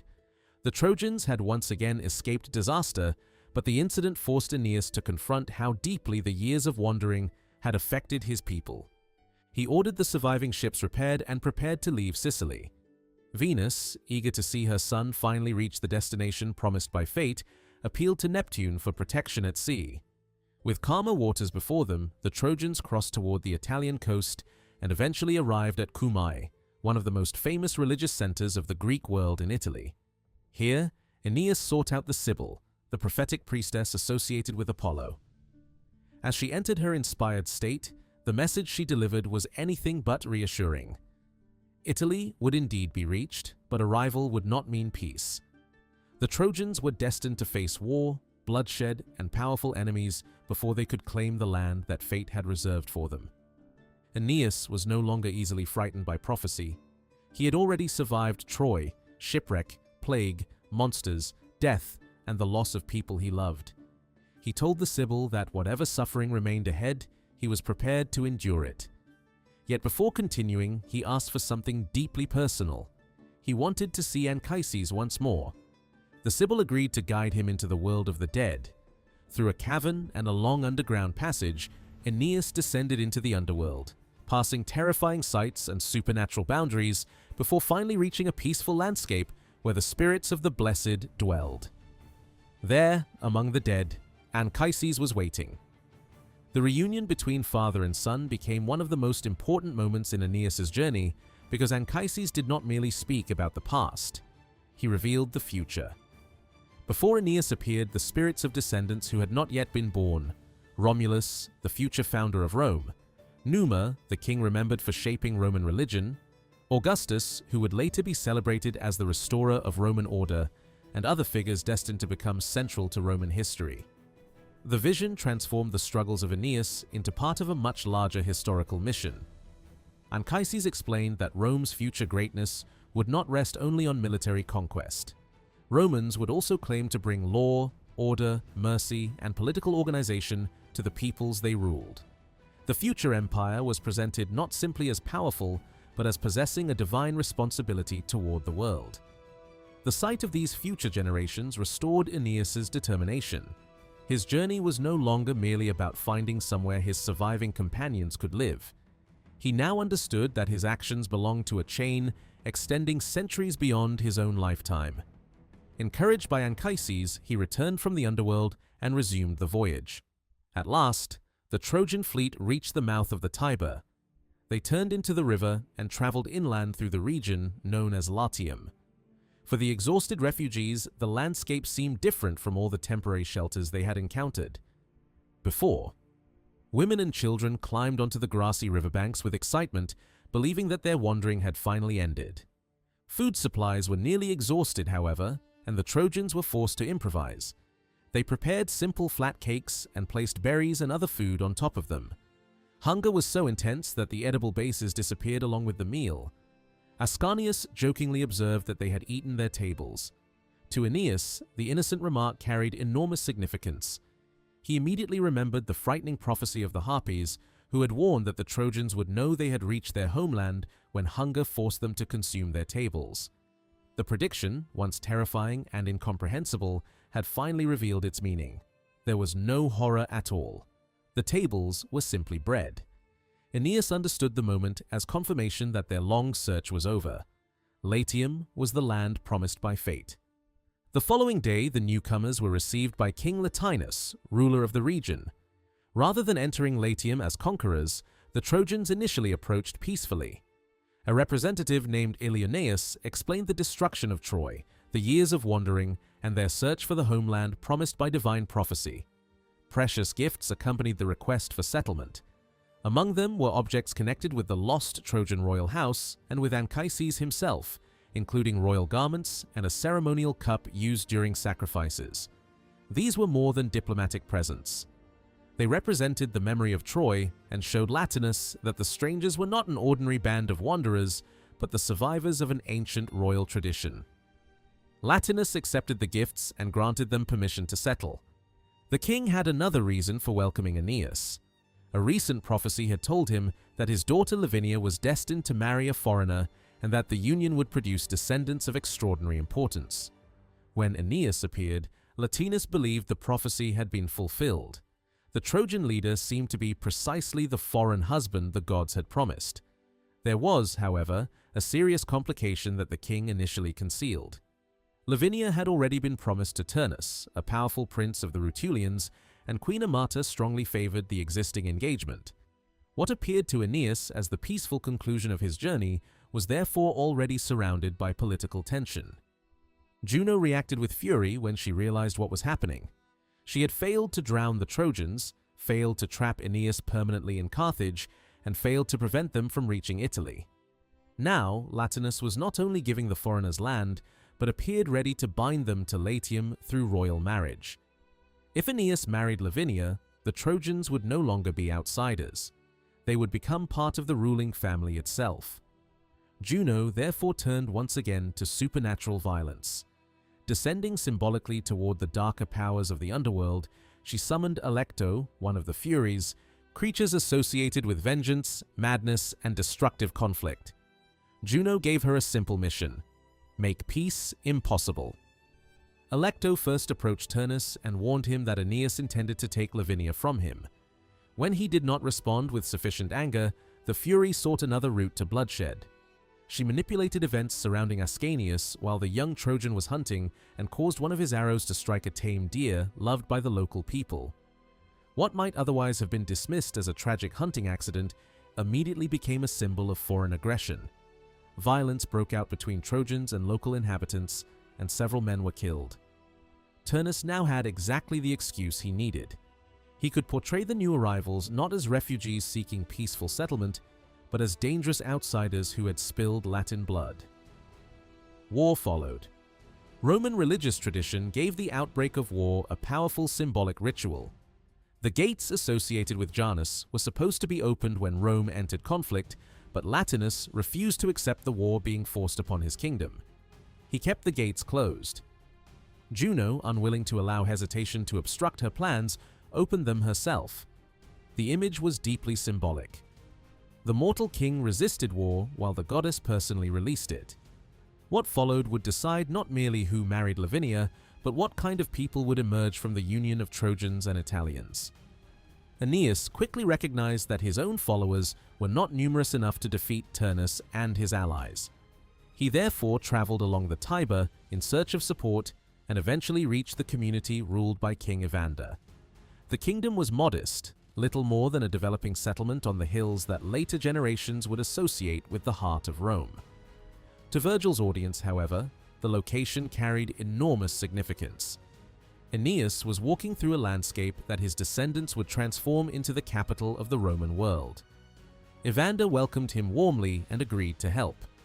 His young son Pallas offered to accompany Aeneas and suggested that they also seek support from Etruscan groups hostile to their own ruler. Before Aeneas departed to secure these alliances, Venus once again intervened on behalf of her son. She brought him a magnificent set of armor forged by Vulcan. The greatest object among these gifts was the shield. Its surface did not show events from Aeneas's own life. Instead, Vulcan had represented scenes from Rome's future. Aeneas could see images whose meaning he could not fully understand, moments of triumph, conflict, and imperial greatness belonging to descendants separated from him by centuries. He lifted the shield without knowing the names or histories of the figures upon it, yet symbolically, he carried the entire future of Rome on his shoulder. It was one of Virgil's most powerful images, a Trojan warrior literally bearing the destiny of a civilization that did not yet exist. While Aeneas was away gathering allies, Turnus tried to exploit his absence. He attacked the Trojan settlement repeatedly, expecting the defenders to rush out and meet him. Aeneas, however, had ordered his men to remain within their defenses until reinforcements arrived. Frustrated by their refusal to fight, Turnus attempted to burn the Trojan ships in the hope that the flames would force them out. Divine intervention once again changed the result. Jupiter transformed the threatened vessels into sea nymphs, allowing them to escape into the water rather than be consumed by fire. The miracle demonstrated that even when Aeneas was physically absent, the divine forces supporting his destiny remained active. When Turnus attacked again, the situation changed dramatically. The Trojan defenders finally opened their gates and charged into battle. Turnus fought with extraordinary courage and initially overwhelmed everyone around him. His physical presence terrified the Trojans, and for a moment they retreated before him as though an entire army were advancing. Only after they realized that Turnus had driven too far ahead of his own soldiers did they recover their confidence. They surrounded him, forcing the Rutulian prince backward toward the Tiber. Still wearing his armor, Turnus threw himself into the river and escaped through the water. By this time, Aeneas had succeeded in securing substantial reinforcements, including Etruscan warriors and soldiers allied with Evander. He returned to the battlefield and discovered that the war had become intensely personal. Turnus encountered young Pallas and killed him before Aeneas could intervene. After striking down the boy, Turnus took Pallas's ornate sword belt as a trophy and placed it upon himself. The act would later become fatal. For Evander, the loss was unbearable. He had entrusted his son to Aeneas and watched the alliance that was supposed to create a better future instead bring Pallas home dead. Aeneas responded with rage. The disciplined hero associated with Pietas became a terrifying warrior, cutting through Rutulian forces in a violent search for revenge. The fighting continued until both sides were exhausted enough to accept a temporary truce for burial of the dead. Even within the brutality of war, funeral obligations remained sacred. Bodies had to be recovered, families had to mourn, and enemies temporarily stopped killing one another so that the dead could receive proper rites. Evander did not withdraw his support from the Trojans, but he asked Aeneas for one thing in return. Turnus had killed his son, and Turnus must pay. The war, nevertheless, dragged on. Turnus continued fighting even as his position weakened, but eventually some of his Latin allies concluded that victory had become impossible and withdrew their support. Juno, watching from the divine world, finally understood what she had refused to accept for so long. Turnus could not win. Aeneas could not be prevented from becoming part of Italy. The future promised by Jupiter would happen regardless of how much suffering she created. For the first time, Juno abandoned the attempt to destroy that destiny and instead negotiated over what the future would look like. Her request was significant. If the Trojans and Latins were destined to unite, Juno asked that the people of Italy not lose their identity. The Latin name should survive. Their language, customs, and cultural character should remain dominant. Troy had already fallen, and Juno wanted the Trojan name to disappear with the ruined city rather than be imposed upon the people of Italy. Jupiter agreed. The Trojans would merge with the Latins, but the new people would become Italian in language and identity. In Virgil's mythology, this compromise explained why Romans could claim Trojan ancestry while remaining fundamentally Latin. The newcomers supplied heroic ancestry. Italy supplied language, culture, and strength. The conflict now moved toward its final resolution. Turnus, increasingly isolated, eventually agreed to face Aeneas directly. The duel would settle what years of warfare had failed to resolve. For Aeneas, the confrontation also carried a personal obligation. He had promised Evander that Pallas would be avenged. When the battle began, Turnus made a disastrous mistake by carrying the wrong sword. When he struck the shield forged by Vulcan, the weaker weapon shattered. He called desperately for his proper sword, but Aeneas had gained the advantage. He struck Turnus in the thigh and brought him to the ground. Defeated and unable to escape, Turnus appealed to Aeneas for mercy. He accepted that Lavinia and the kingdom had been lost and asked only that his body be returned to his father for burial. For a moment, Aeneas hesitated. This was the crucial moral moment at the end of the story. The defeated enemy had acknowledged his loss, and Aeneas appeared ready to spare him. Then he noticed the sword belt of Pallas hanging from Turnus's body. The sight brought back the memory of the young man's death and Evander's grief. Compassion disappeared. Aeneas declared that it was Pallas who demanded vengeance and drove his weapon into Turnus, killing him. The Aeneid ends not with a wedding, a celebration, or the construction of a city, but with this violent act of revenge. With Turnus dead, organized resistance collapsed. Trojans and Latins could finally begin the process of living together, and the political union was symbolized through the marriage of Aeneas and Lavinia. Their relationship gave Roman mythology the bridge it needed between the refugees of Troy and the peoples of Italy. Aeneas did not conquer Italy and replace its inhabitants with Trojans. Instead, the two populations merged, producing the ancestry from which later Romans claimed descent. This ending was essential to Roman identity because it allowed Rome to possess two pasts simultaneously. The Romans could claim the prestige of the Trojan heroic world through Aeneas, while also presenting themselves as a people deeply rooted in the soil of Italy. Their ancestors were both foreign and native, both refugees and conquerors, both Trojans and Latins. In Virgil's version, the tension was solved through fusion rather than replacement. The journey of Aeneas therefore ends not when he first reaches Italy, but when he succeeds in becoming part of it. Arrival at the Tiber was only the geographical conclusion of the voyage. The deeper struggle was political and cultural. Aeneas had to earn a place in Latium through alliance, marriage, warfare, and divine compromise. Only after Turnus had been defeated and Juno had accepted the future could the Trojans cease to be wandering outsiders. The role of Juno is especially important in this final stage. For most of the journey, she appears as the enemy of Trojan destiny, yet her surrender shapes Rome almost as profoundly as Jupiter's promises. She cannot prevent Rome from existing, but she successfully insists that the future people will not simply recreate Troy in Italy. The Trojan name will fade, Latin identity will survive. From the mixture of the two will emerge something new. This gives the ending of Aeneas's journey a meaning that reaches far beyond the marriage of one hero and one princess. The Roman people could imagine themselves as the result of cultural union. Trojan courage, Italian strength, Latin language, divine ancestry, and the memory of multiple peoples were blended into a single national story. At the same time, Virgil refuses to make the foundation of this future peaceful. The road toward Rome is covered with loss. Dido dies, Anchises dies, Pallas dies, Turnus dies. Entire communities are dragged into war because the gods have decided that history must move in a particular direction. Fate may guarantee Roman greatness, but it does not eliminate suffering. Aeneas himself embodies this contradiction. He is celebrated for obedience to duty, but that obedience repeatedly demands violence and sacrifice. He leaves Dido because the gods command it. He fights in Italy because destiny requires settlement. He kills Turnus partly because political conflict must end, but also because personal rage overwhelms the mercy he had briefly considered. The final killing therefore leaves the hero in a deliberately complicated position.